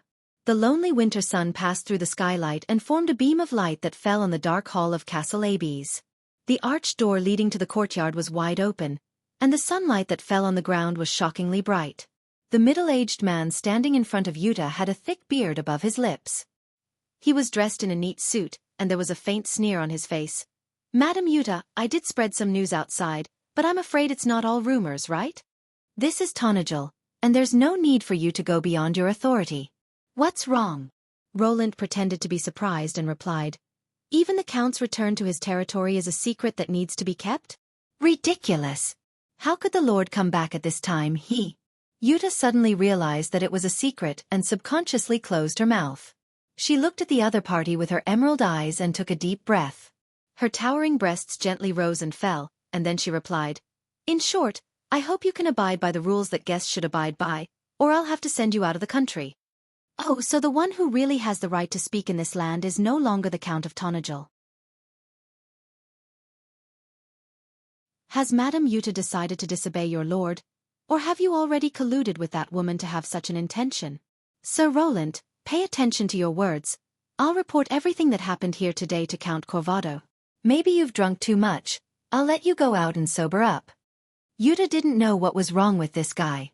In her memory, although this knight was not very outstanding, at least he was a polite gentleman, but today he seemed to be as aggressive as a mad dog. She turned around and coldly shouted, "Guards!" At this time, the hall was slightly dark, and a figure blocked the sunlight at the door. It was a young man wearing a black trench coat, and there was a thick layer of snow on his woolen coat. Yuta's voice was stuck in her throat. My lord?" "Yuta, why are you so rude to the friends of the king's party?" the young man asked with a frown. Yuta felt every hair on her body stand up. That sharp metallic voice was definitely not the lord she was familiar with. She subconsciously took a step back and pulled out her long sword. There was a metallic sound in the air, and the bright light reflected on the wall.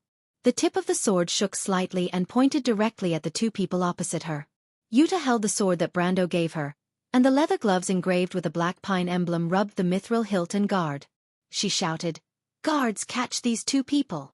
The young man did not seem to hear the sword in her hand. He touched his cheek with his hand. "Strange, don't I look like the Count of Tonajal?"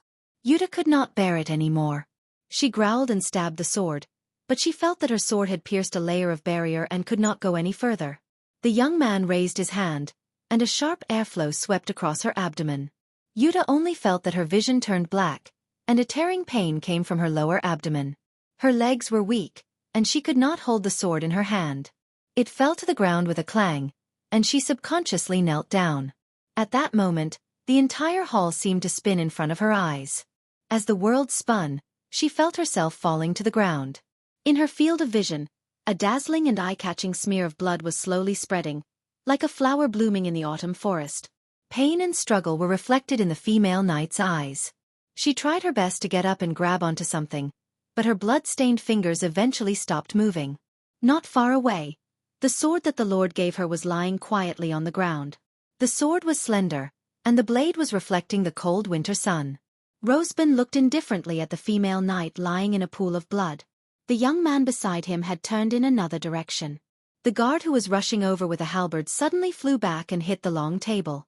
With a bang, the table and chair collapsed.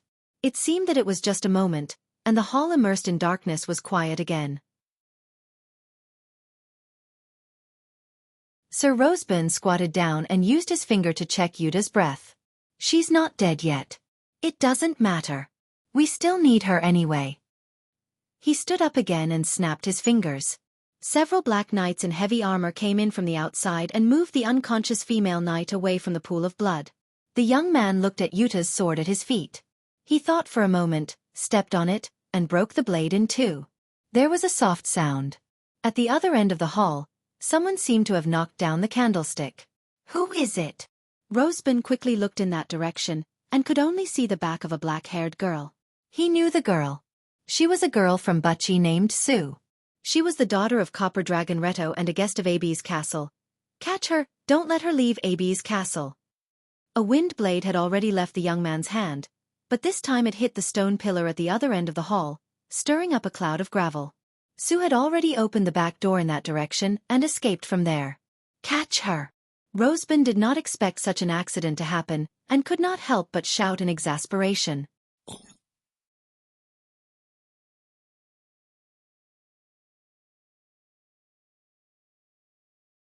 Chapter 1465.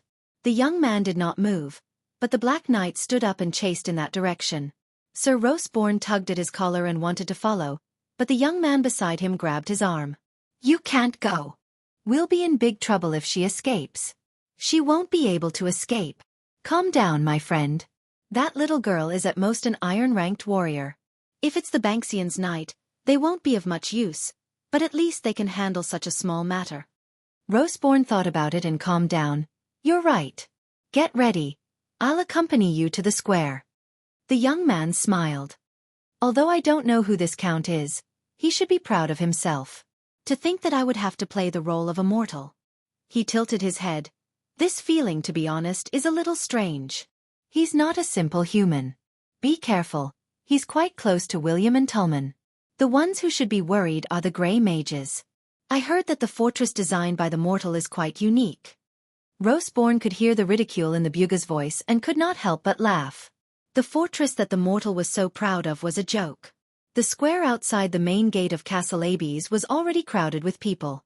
The snow was getting heavier, and the statue of the knight above the fountain in the middle of the square was covered in a thick layer of snow. It was as if a thick layer of cushion had been added to the bronze shoulders, and the long tassels of the helmet were also dyed white. In the nearby bars, people crowded to the window seats, and the square was silent. Everyone seemed to be waiting for someone to appear. Heinf sat by the window of the bar and stared at the snowflakes that were melting into water stains on the window lattice. He felt that he had bad luck since he left the wizard. First, he could not find his brother, and the maid of Abes told him that Clint Montoro had moved out for a few days. Abes was so big that he could not search every inch of it. To make matters worse, the road to Paulus and Radnor was blocked by the rebels. He was still safe and sound when he left Erewhon. He was extremely worried about his father in Vladapest, but it was to no avail. After all, even if the rebel army did not surround Fort Paris, as a rising noble who was close to the royal family, he had nowhere to go. Perhaps they could only wait for the war to end, but the future was bleak. Even Her Royal Highness was trapped in Radnor and there was no news of her. Count Tonigil's most capable subordinates, including Amandina, were also not in Abes. For a moment, the young man felt a sense of helplessness. He remembered that he had encouraged Roland when he was in Salnan. He did not expect that the situation between them would change so quickly. In his depression, he could only find a random bar to drink while thinking about his future plans. In short, he must first ascertain the whereabouts of his father, and if he had indeed perished in Frauda, then he must find a way to take his brother away. If Her Royal Highness was able to pull herself together in the future, she should give his family a place to live, right?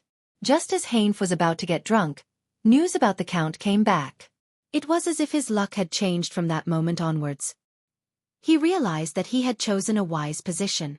In just a short 15 minutes, there were a few people who wanted to pay a high price in exchange for his position. There was even a female swordswoman with a hot figure who boldly threw him a flirtatious glance. But after a painful decision, the young man flatly refused. It was the first time he could see the hero he worshipped in his heart at such a close distance. Stingy mister, this should be enough, right? The female swordswoman, who called herself Claudia, sat beside him and squeezed together with him. She used a hoarse voice to whisper in his ear. Miss Claudia? Even though the female swordswoman's appearance was average and she wore thick leather armor, it could not hide her hot figure. Heinf only felt that his mouth was dry. He was not a virgin, but this was too much. Don't mind it, the female swordswoman interrupted him with a smile. It seems that you are not a native of Tonigil. Are you also interested in the Count? Aren't you also not a native? Heinf stuttered. You actually don't know? I am a mercenary. In Tonigil, there is no mercenary who does not respect the Count. He stood up for us in the Battle of Abes. Heinf saw the female swordswoman's worshipful expression and could not help but feel jealous. But didn't Abes expel many mercenaries and adventurers? Those notorious fellows, how many normal people do you think would welcome them? I applaud the people of Tonigil for doing so. Claudia replied disapprovingly. Only then did Ha Infu come to a realization and nod silently. At this moment, there was a commotion in the crowd. Heinf also saw a group of people appear in the direction of Abes Castle. More than 10 black-armored knights escorted someone out from the castle gate behind the drawbridge. His lordship is out. Someone in the crowd shouted. Heinf instantly became excited and even forgot about the beautiful scenery around him. He grasped the lattice of the window and almost leaned his body out to see clearly what the legendary Count was like. The crowd also became excited and the whispers seemed to have quieted down. Then, the people spontaneously chanted the name and honorific that had been passed down from mouth to mouth. The buzzing of voices converged into a torrent. Count Tonagel, the descendant of the sword Saint Darius. Our Lord. It was as if this title alone could eliminate all the uneasiness and fear that had been plaguing them for the past few days. This was the pride of the Tonagel people.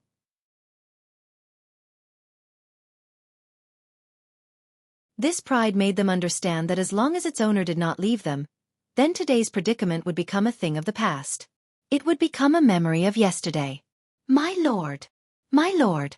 The spontaneous shouts were like a tsunami, rising and falling one after another. Heinf also felt his blood boiling, as if all the difficulties no longer existed. The Count was naturally invincible.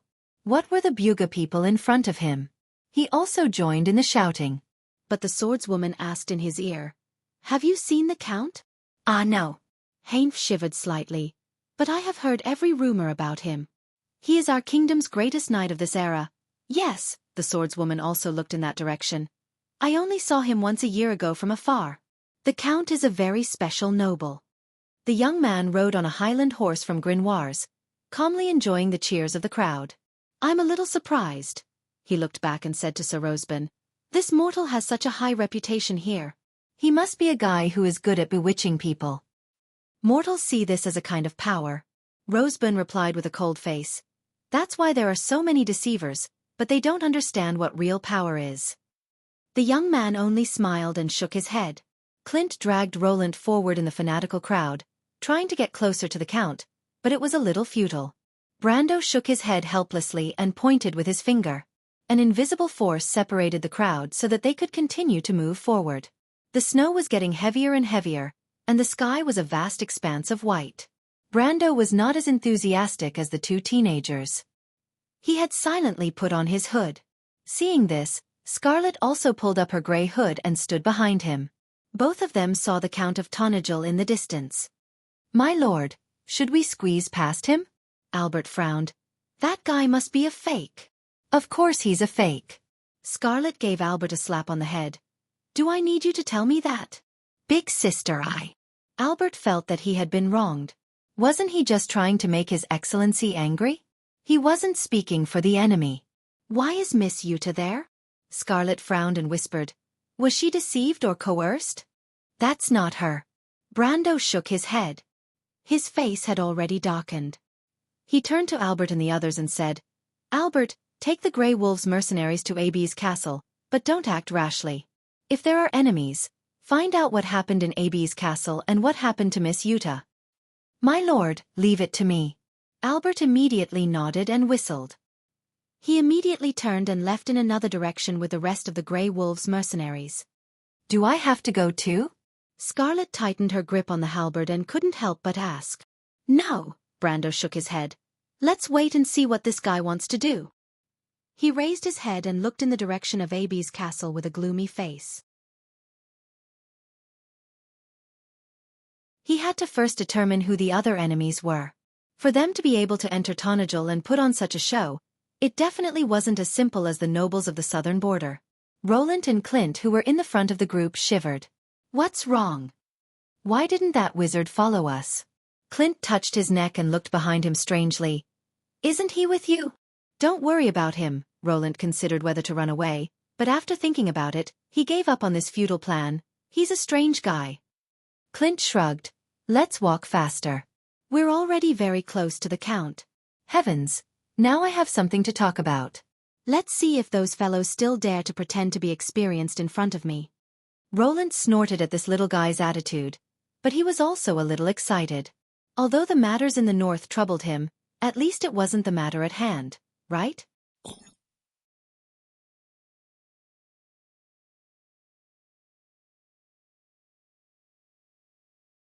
Chapter 1466. Huh. What's wrong? The swordswoman's hoarse voice rubbed against Heinf's ear. "Nothing, I just saw a few acquaintances." Heinf moved inwards without leaving a trace, which made the swordswoman admire him a little. Heinf, on the other hand, was puzzled. He had seen the wizard, but why was his brother, Clint Montolo, with them? He was hesitating whether to go down and say hello, but there were so many people in the square that he might not be able to find them even if he went down. After hesitating for a while, he still didn't move. Aren't you going to say hello? The swordswoman whispered in his ear. No need. Let's talk about it later. Hein Fu could feel several jealous gazes falling on him from the surroundings. The swordswoman smiled slightly. Count Tonajul raised his hand, and the crowd suddenly quieted down. Seeing this scene, Hein secretly admired. I dare say, he said to the swordswoman, in Erewhon, there is no lord with such prestige. I heard that the king's eldest son is also known for his wisdom? This has nothing to do with wisdom, Miss Claudia, but confidence in victory. Do you know why the sword Saint Darius is still remembered by ordinary people after decades? It is because he convinced the people of Cruz. The people of Erewhon need such heroes, as if they can draw courage and confidence from them, to prove that we can also do what the late King Eric did. You know a lot, sir. This praise made Hein feel light, as if his bones were lighter by a few taels. The people of Tonajul stared at their lord, and the young man on the horse enjoyed such gazes. Hein saw the man's age and couldn't help but be surprised, thinking that Count Tonajul was so young. But he saw that the people around him were taking it for granted, so he was embarrassed to raise his doubts, lest he be treated as a country bumpkin. Unfortunately, Hein didn't have a messaging crystal, or he would have written a poem in his current mood. How can I pretend to see Count Tonajul often? Waiting online, it's urgent. The Count of Tonajul wore a silver mask, like a masquerade, but the outline of his lower face was completely familiar. He was silent for a long time. There seemed to be a silent power accumulating in the air. Then he said, I've been away from Cold Shirt for a long time. Many things have happened during this time. You must want to know why. There was a slight commotion in the crowd. This opening was somewhat out of their expectations. Hein Fu was also stunned. This was not the inspiring speech he had imagined. In the plaza, Roland and little Montolo were craning their necks to look in that direction, trying to get a clear look at that Count's face. The Count is so young.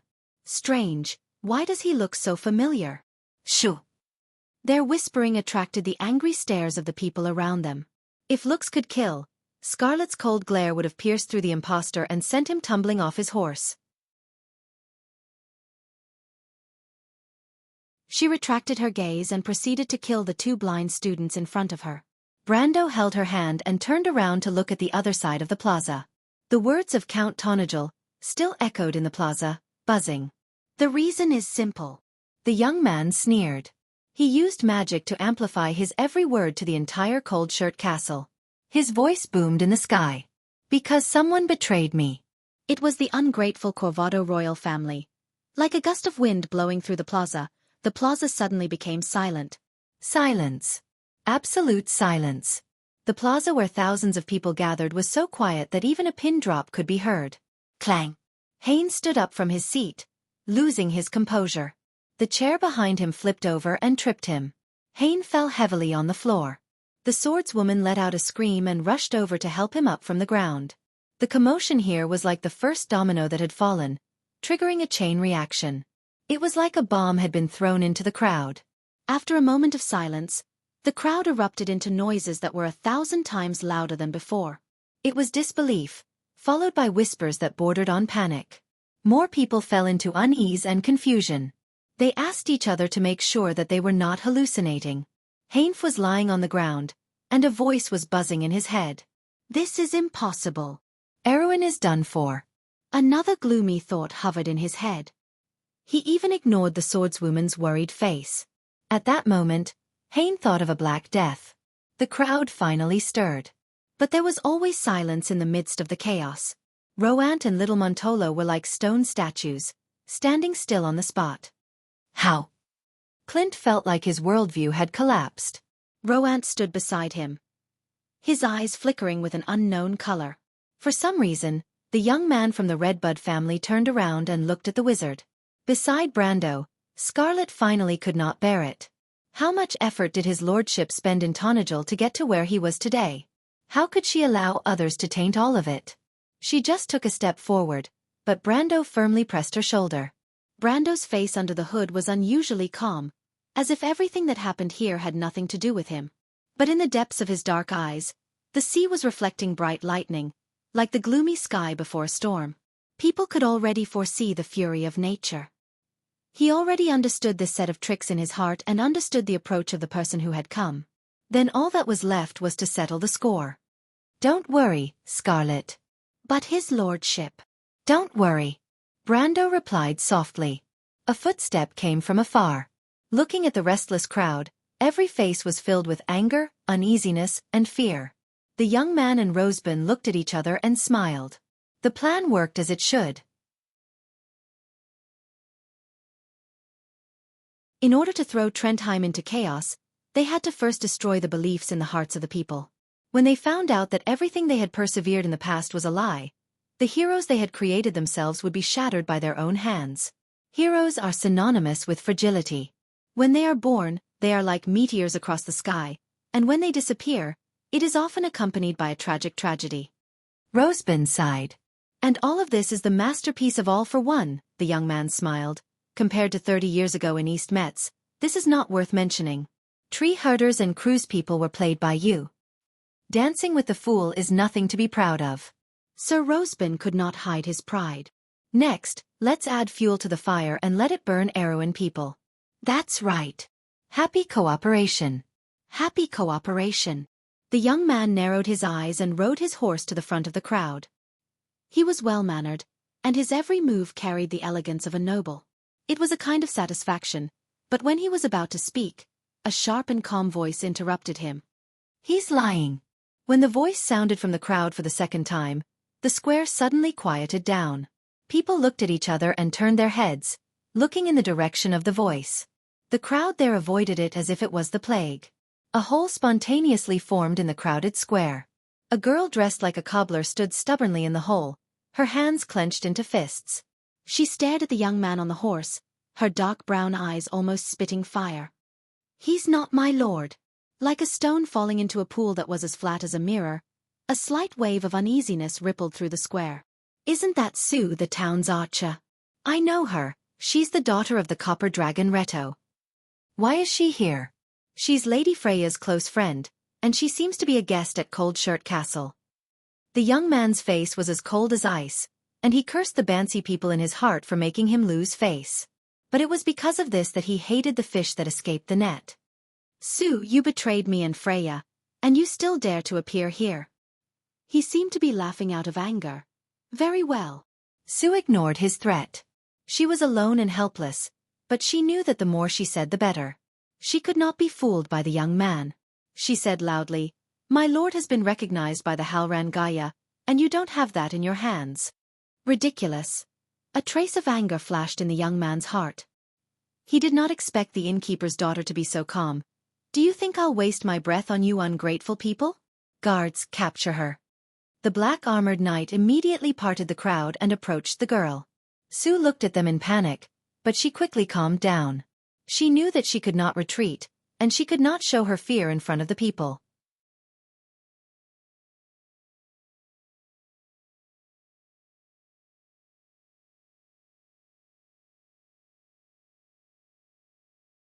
Chapter 1467. There was more than one Count Tonagel in Erewhon. Everyone could take over this ideal flag. At that moment, he was enlightened. He grabbed the swordswoman's hand, got up, and rushed to the window. He raised his hands high, faced everyone in the square, and shouted with all his strength, "I believe her!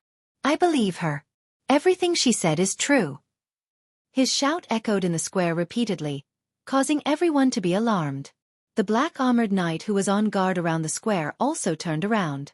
They saw Hainfu, pulled out his sword, and walked into the inn with a gloomy expression.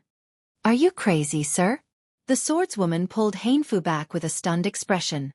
A few arrows immediately fell on the windowsill. Screams sounded in the inn, and everyone panicked. But at that moment, Hainfu was surprisingly calm. He felt a sacred sense of mission surging in his heart. Instead, he grabbed the swordswoman's wrist and said, "Do you believe me, Lady Claudia?" "That. Although I also feel that the Count is a little strange today." "Believe me," Hainfu interrupted her, "this has nothing to do with who the Count is, and it's not fighting for one person. It's the future of Erewhon." "Are you from Erewhon, Lady Claudia?" "I'm from the mountains." For some reason, the swordswoman looked at the solemn Hainfu, and her heart was filled with a strange feeling. She answered subconsciously, "But I'm also from Erewhon." "Then follow me, we'll fight side by side." Hainfu looked up. On the stairs leading to the second floor of the inn, a few stocky black-armored knight appeared there aggressively. He pulled out the sword at his waist. For Erwin. In the square, the crowd was completely panicked. They were at a loss and did not understand what was happening. But they had a bad feeling in their hearts.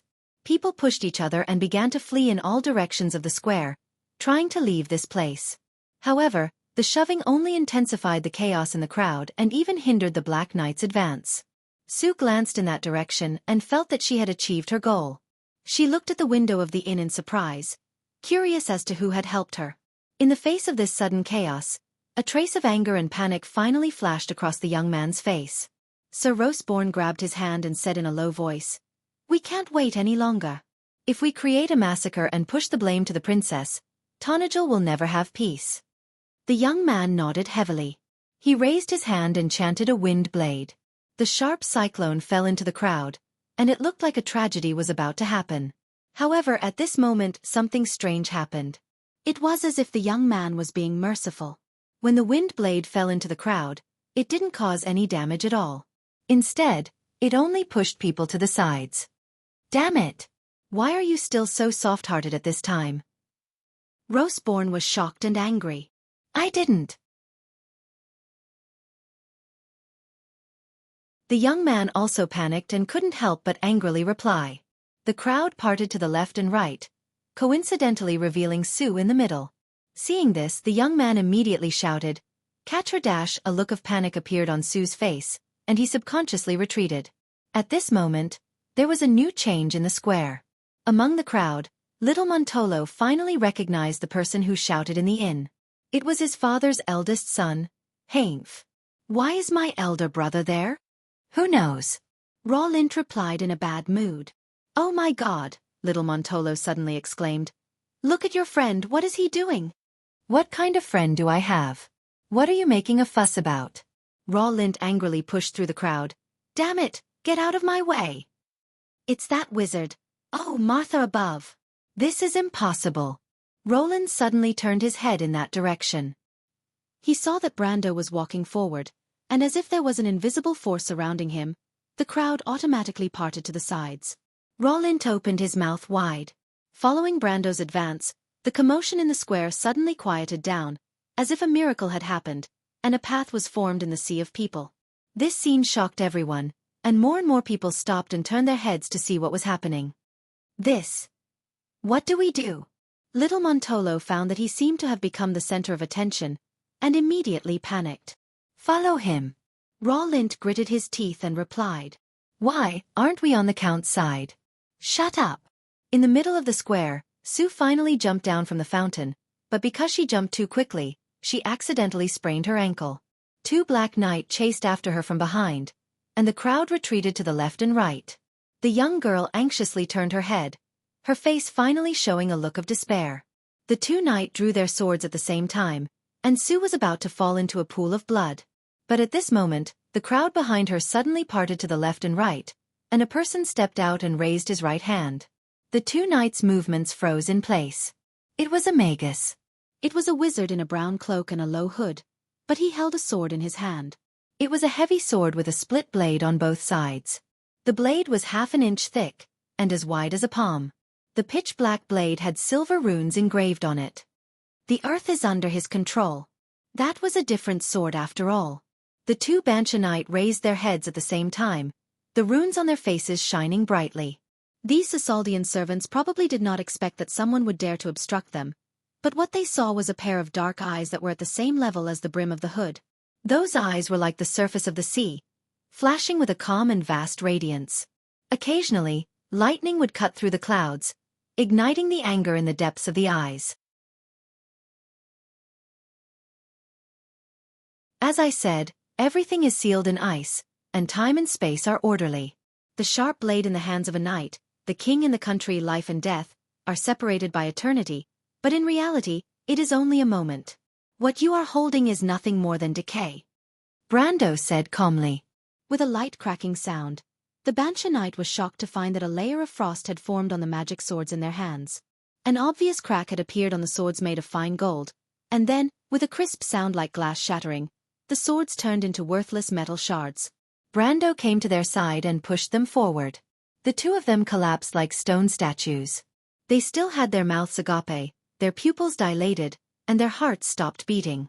The young man on horseback finally noticed what was happening here. "Who are you?" he shouted at Brando. "I should be the one asking you that." Brando slowly took off his hood, revealing his true appearance. He raised his head against the wind and snow, his long hair fluttering in the wind. Suddenly, there were sounds of people sucking in cold breaths. Little Montolo and Roland had just separated from the crowd and walked out. They could not help but look around curiously. They were behind Brando, and for a moment, they did not understand why their surroundings had suddenly become quiet.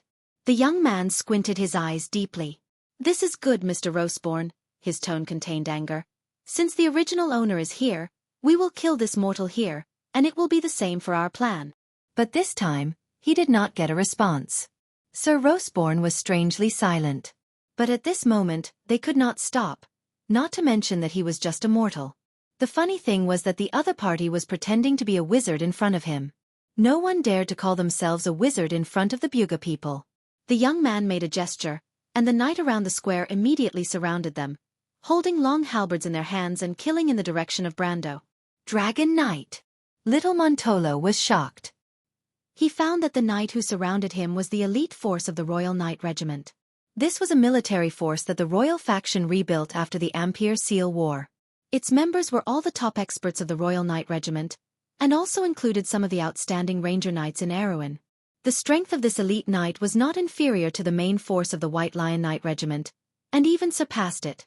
But because they were the elites of the elites, they were not classified as a regular unit, and there was no such thing as a unit rating. But he found that the wizard did not seem to see this. He stood in the same place expressionlessly, blocking in front of Sue. Just this calmness alone made little Montolo feel convinced. "Roland," Brando suddenly said, "I ask you, what kind of Erewhon do you want?" "What?" Roland stared blankly at his back. "You are the son of the Count of Redbud, and if there are no accidents, you will inherit this title and territory in the future. This kingdom will go according to your wishes, and you will become a member of this circle and protect its interests," Brando replied quietly. "But you are still just a country bumpkin, and you will not be able to raise your head in front of the people of Cruz. You can only stay in this small kingdom, content with your corner, and live a drunken life. Do you want to be a frog at the bottom of a well, or a man of Erewhon who can hold his head high?" Brando raised his hand. All the swords in a blacksmith's workshop near the square resonated with a buzzing sound. They suddenly flew across half the square and landed in front of Brando with a clatter. Brando pulled out a sharp sword from among them expressionlessly. He only held the sword in his hand, but it was as if there were layers of light imprinted on the sword, forming a narrow beam of light. It was so sharp that it made people's hair stand on end. He turned the sword around and handed it to Roland. "If you want to be proud of this land, and let your homeland prove your glory, you should pick up the hot blood in your heart, and not face the dying old past. Listen to your heart, it will tell you how to choose. If you are still Roland, the man who wants to be proud of Erewhon, then take this sword and fight with all those who obstruct your ideals. The road ahead is always full of difficulties and obstacles, and a smooth road is definitely not the path a knight should choose."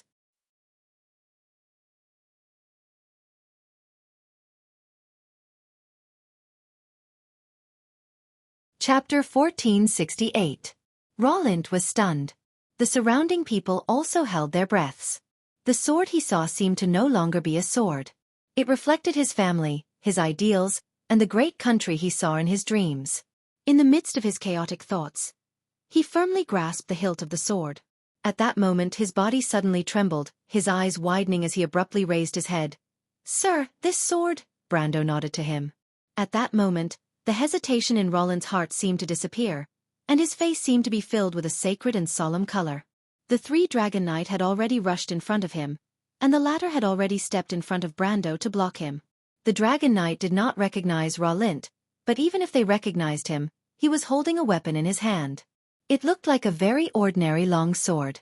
The three of them pointed their halberds at Roland, but the latter only blocked their path with a single slash, and actually counterattacked without defending. The Dragon Knight was shocked, thinking that this guy was crazy. The halberds in their hands clearly held the advantage in such a desperate battle. But in the next moment, they stabbed empty air. Roland's figure was still in the same place, and the halberds had already pierced through his body, but they did not feel like they had stabbed a physical body. An illusion? The Dragon Knight did not expect to experience such high-level swordsmanship from an unknown opponent, but suddenly, one of them let out a blood-curdling scream. A terrifying wound appeared on the chest of that Dragon Knight, blood gushing out. Under his frightened and disbelieving gaze, the long sword in the hands of Roland's illusion pierced through his heart. This was 9 Luminaries sword art. Little Montoro was almost scared out of his wits. Ever since Count Trentheim became famous, his swordsmanship was gradually known by everyone, and the most legendary swordsmanship among them was none other than the long-lost inheritance of the Wind Elves. 9 Luminaries sword art. As expected, Roland's phantom split into 3. Although his swordsmanship wasn't as agile and talented as Petit Finus, nor was it as calm and composed as Phoenix Hua, his style was abnormally unyielding. It was like a gust of wind passing through, only attacking and not defending. This style, combined with the 9 Luminaries sword art, actually displayed an unexpected battle prowess. Although the Dragon Knight was powerful, after unexpectedly losing one of their members, the remaining 2 were no match for such a legendary swordsmanship.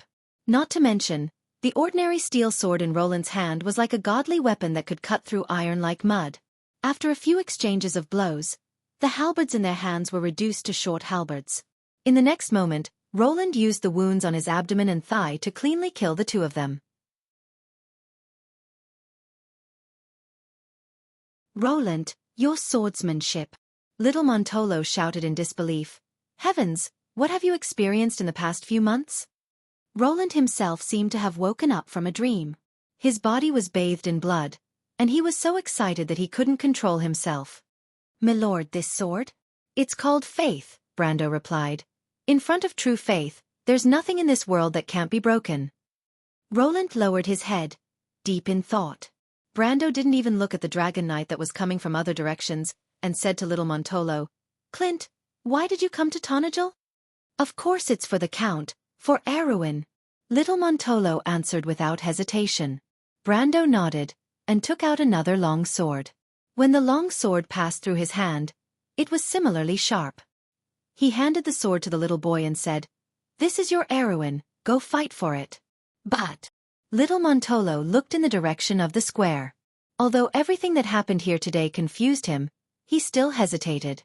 Brando turned around, his back facing the Dragon Knight, and faced little Montolo.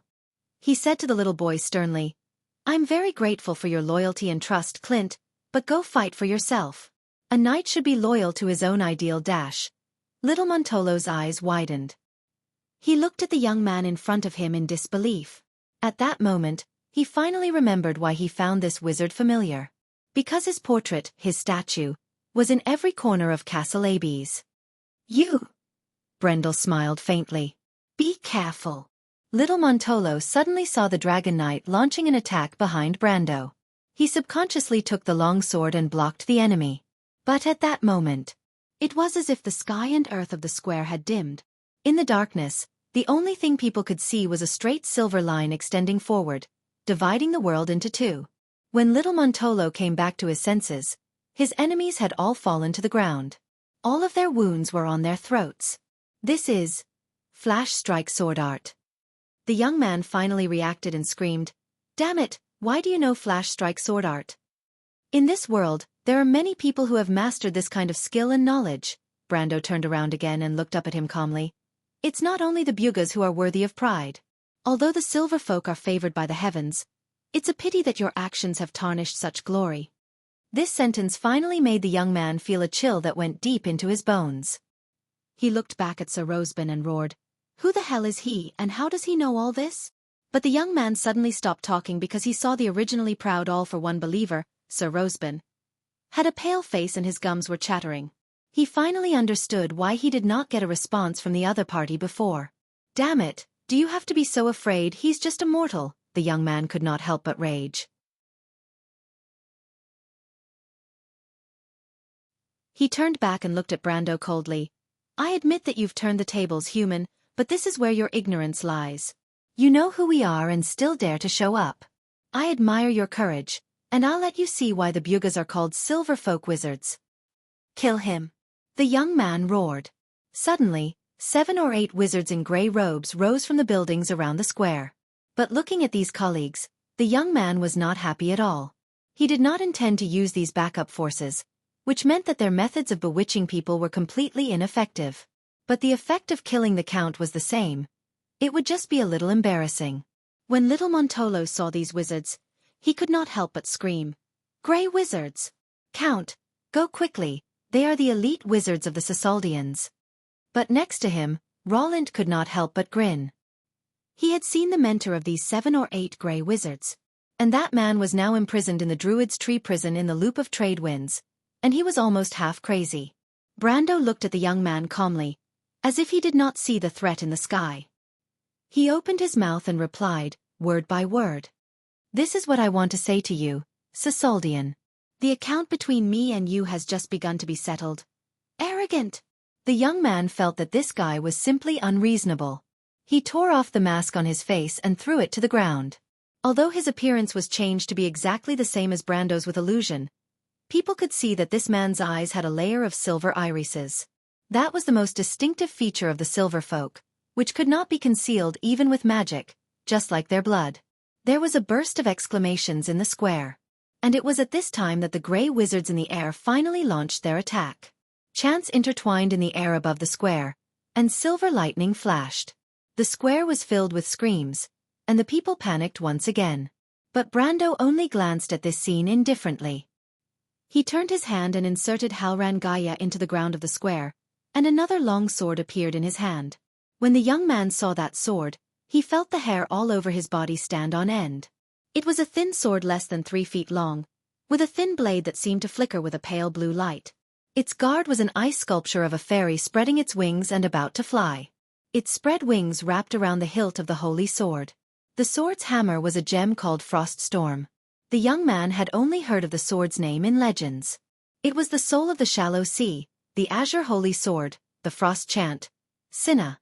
He had once asked his mentor the meaning of the sword's name, but the white-haired old man looked at him as if he was an idiot and told him, "When you face this sword, you will understand the meaning of its name." The young man felt that he was really an idiot at this moment.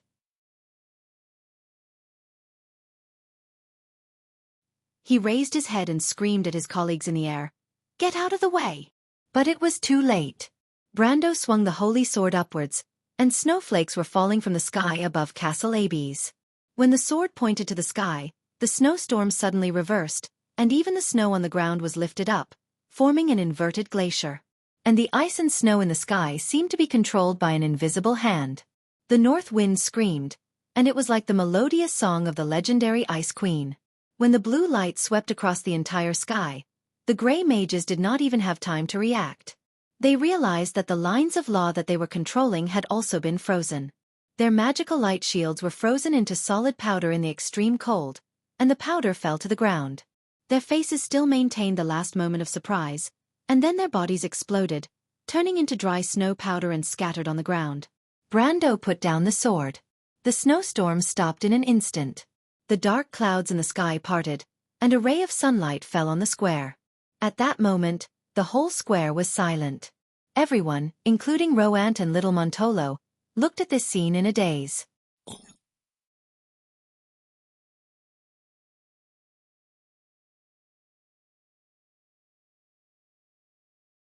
Chapter 1469.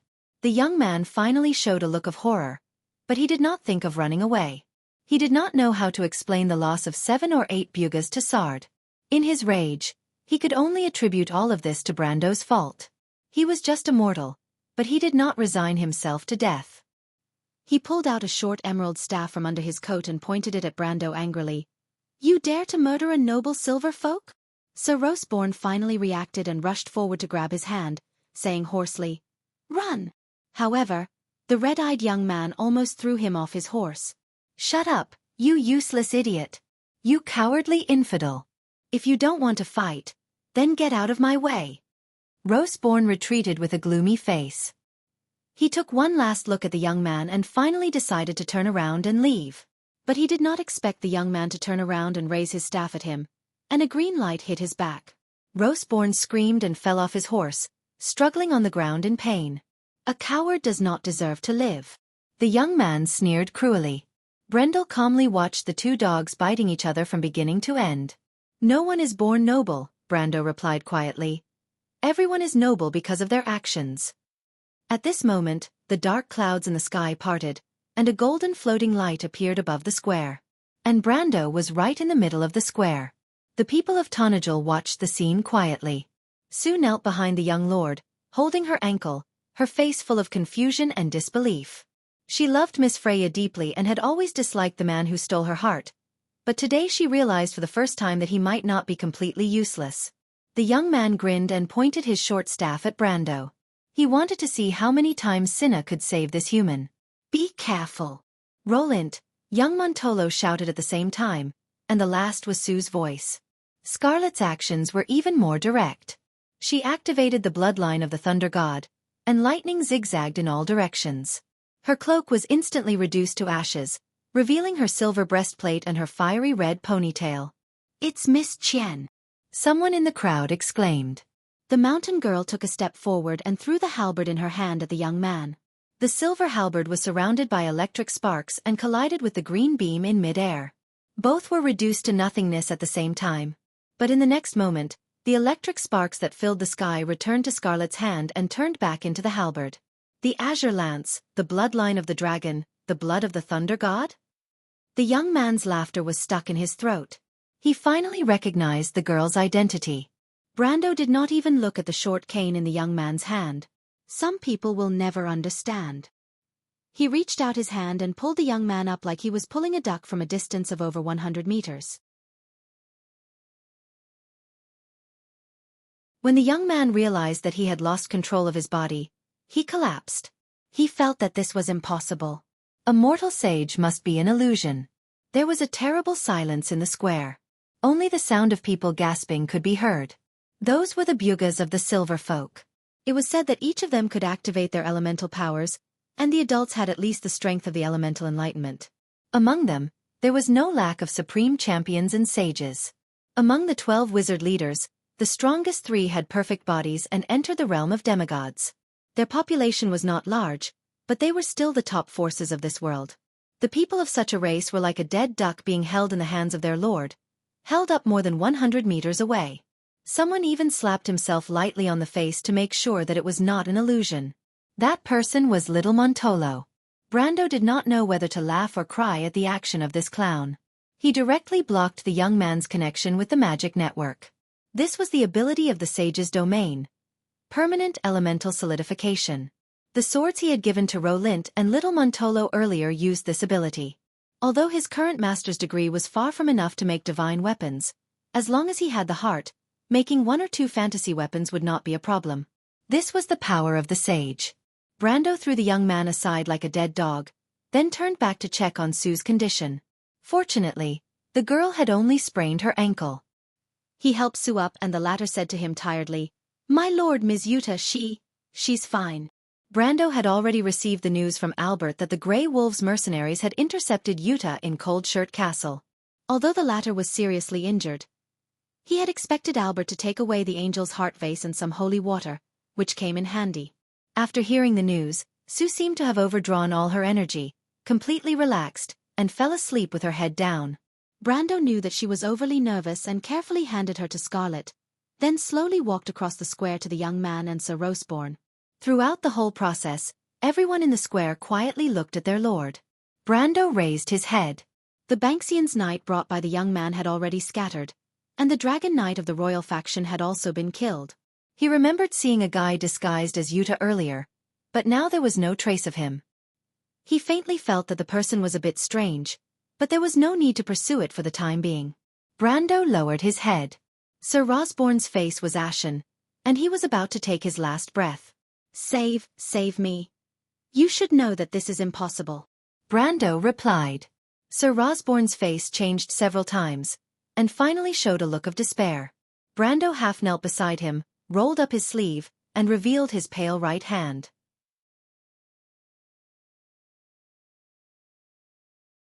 He used 2 fingers to gently stroke his index finger, and there was a flash of light, revealing a silver ring. It was a snake, head and tail connected.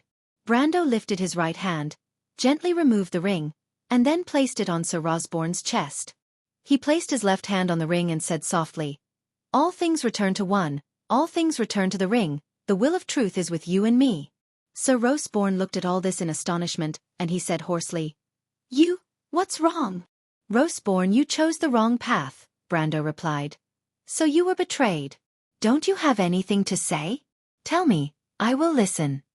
The young man on the side struggled violently, and Rosborn also showed a struggling expression. His chest suddenly rose and fell violently a few times, and he looked at the young man with a look of resentment. The Bugas planned to plunge Erewhon into civil strife. They assassinated Prince Levin Wunsen. This man and another man participated in the operation. "You assassinated His Highness Levin. And his maid Edessa. We didn't do anything. The whole operation was arranged by the Bugas alone." Rosborn gasped like a broken bellows, and dark red blood overflowed from his mouth and nose. Brando didn't say anything. He recalled the king's eldest son whom he had met once in Ampere Seal. The other party described his expectations for the future of Erewhon in his letter. Brando knew that he had missed his dream, but he didn't expect fate to play a malicious joke on him. He once joked that it would be difficult for him to meet the hero who changed Erewhon in his life. Originally, with the dragon's blood pool, he hoped to cure the king's eldest son's eyes, but he didn't expect this joke to come true. Damn you all! When little Montolo heard the news, he angrily pulled out his sword and was about to stab Rosborn. But Brando instructed Scarlet to hold him firmly. "He's going to die," Brando said softly. Little Montolo let out a low roar of resentment and kicked the young man next to him, causing him to tumble. This time, no one stopped him. Even with the physical fitness of the Bugas, the young man's mouth was bleeding, so one could imagine how powerful little Montolo's kick was. The young man didn't say a word, but he was secretly annoyed. If he knew this would happen, he would have let Rosborn go, so as to avoid unnecessary trouble. Brando pressed on Rosborn's chest and asked, "How did they enter Tonagel? Who met them?" "It was me." "And?" Rosborn's eyes were completely unfocused, and he murmured almost unconsciously, "And Oberway." "Oberway." Brando's heart sank. "Count Oberway, he—" "Enough, shut up." The young man finally couldn't help but speak. But little Montolo angrily punched him in the lower abdomen, and the young man bent over in pain. But his words seemed to wake Rosborn up. He made a sound, and his hands seemed to want to grab something in the sky. This action stopped there, and Brando felt that Rosborn's heartbeat had completely stopped. Only then did he sigh. His spell was too low level. Although he took advantage of the situation, the effect was still not deep enough. He glanced at Rosborn's body, and there was no sympathy in his heart. It wasn't that he couldn't save this person, he just didn't want to. "Oh no!" Little Montolo suddenly jumped up.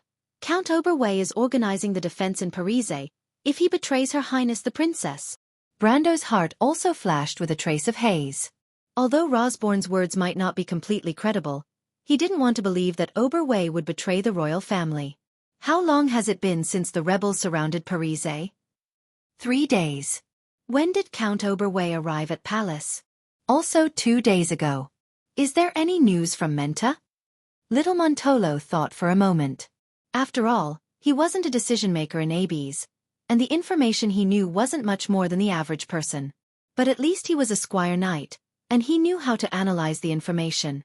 But his expression suddenly changed.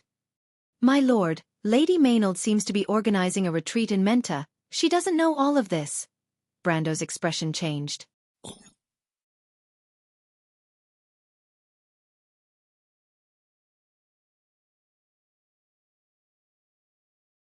Chapter 1470.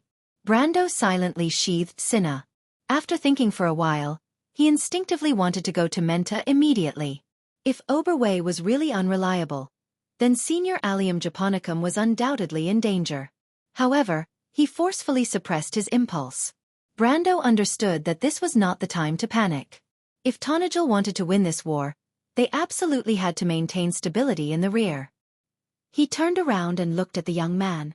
The young man noticed Brando's calm gaze and his heart subconsciously shrank. "What else do you want to say?"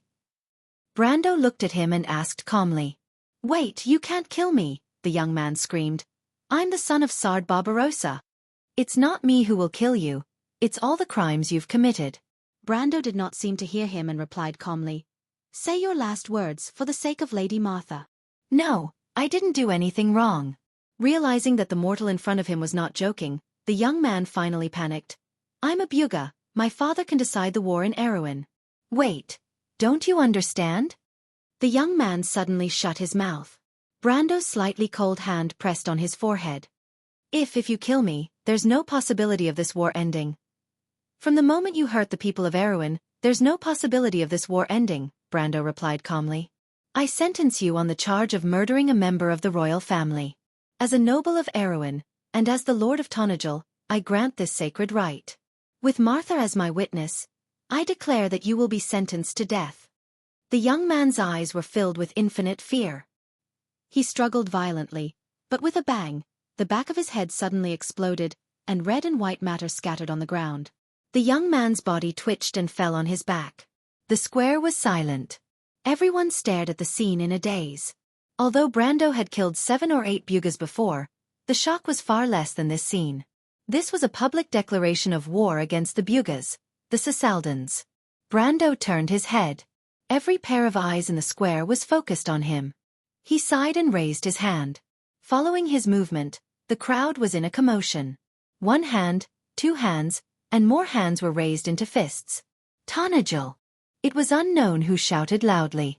Following which, more voices rang out. "My lord!" People waved their fists and shouted the name of this territory and his name.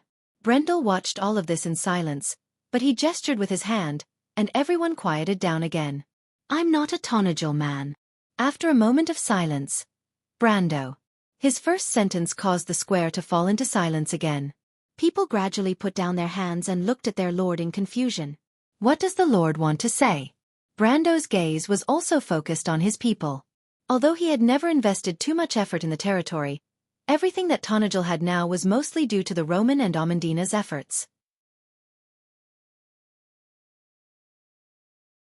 Although the merchant lady was trapped on the other side of the world crystal wall, and Amandina and the princess were also trapped in Ranner and had no news of them.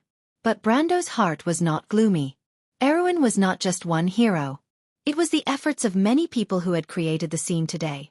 Although some of them may never see all of this again, such as His Highness Levin Ornessen, and the heroes who had been buried in the previous wars to protect Erewhon. Although many people were deep in the mire, fighting and killing with the difficulties and obstacles now and in the future. He continued, his voice steady and calm, but it was enough to spread throughout the square. "I'm not an Elsenian. The blood of the Highland Knight flows in my veins. I'm also not a Caligo man, because I grew up in the mountains of Bucci. But I'm a Erewhon man." He pointed at everyone. "You too. You should not only be proud of Tonajal, but also of Erewhon. Because without this ancient kingdom, Tonajal is nothing. This is a land where heroes grew up. Everything you have today is the efforts of the people of the past. And everything that Erewhon has in the future depends on our efforts now. Is it the royal faction and the nobles of Erewhon's past who gave you everything?" Brando shook his head. "Proud Erewhon men, why do you let others decide the fate of the kingdom? This is not a laughable palace struggle, but the road to the kingdom's revival." He looked at everyone in the square with a calm and profound gaze, and said to them, "People of Erewhon, go and revive this kingdom. From now on, it will no longer belong to those short-sighted nobles and lords who colluded with foreign enemies. This is a war that belongs to each and every one of you. When you set foot on this land, your pride will drive you to fight. When you understand that this is a war of Erewhon men, and not a laughable fight between nobles, glory will belong to each and every one of you. And glory," Brando replied softly, "will belong to our country." He raised his right hand. "Erewhon!" Everyone in the square had tears in their eyes. They shouted wildly, as if they were about to throw themselves into this holy war. It was as if some kind of fire had been ignited in the darkness, shining in everyone's hearts. Roant looked deeply at this scene. It was a scene that appeared repeatedly in his dreams. The glorious flag, the battle of his father's generation, the Erewhon in his dreams. Little Montolo was already so excited that he could not control himself. He said loudly, "Please let me follow you, my lord." I want to go to Maxon Hill immediately. Brando only glanced at them. Go to Valhalla. Everything you want is there. In the inn, Hainf and the swordswoman Claudia were lying on the floor, gasping for breath. The black-armored knight had already retreated. They quietly listened to the cheers in the square.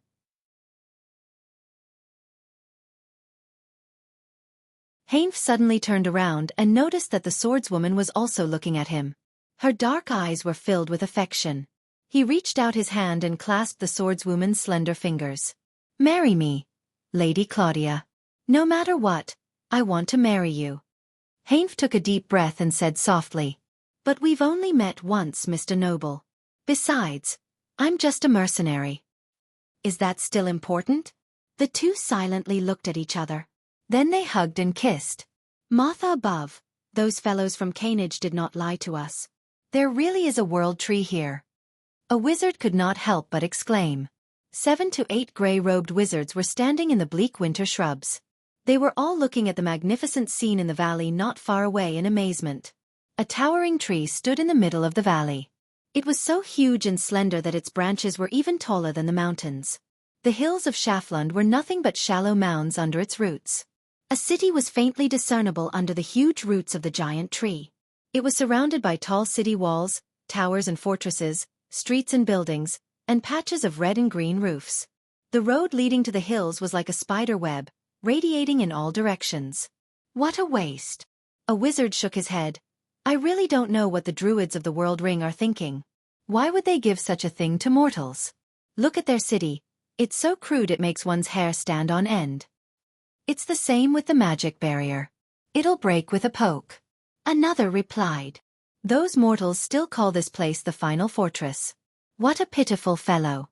Their knowledge is probably limited to the battles between mortals. At least it's not bad here. This is the border of civilization. In this small kingdom, even units like the Wyvern Knight are hard to come by. That thing is not even as good as the grey gargoyles that the Canage eliminated a few years ago. Everyone had a look of pity on their faces. All right, put away your sense of superiority. The leader of the wizards said, We are not here to look down on mortals. They are not born lowly. No matter who the opponent is, we are only loyal to our mission. The wizards collected their emotions. The pride of the silver folk was indeed innate and did not need to be embellished by external factors. They knew that they were being sarcastic, but they rarely took it seriously. The pride that came from the bloodline was far less convincing than the achievements that were acquired. After all, the Bugas did not need to compare themselves with mortals to show their extraordinariness. Except for a few. But this place is too big. A wizard frowned and said, We don't have time to scan this place. Although they still had a choice, they could use string magic to completely destroy the city and achieve their goal. But this was a civilized world after all, and their enemy was not the barbarians.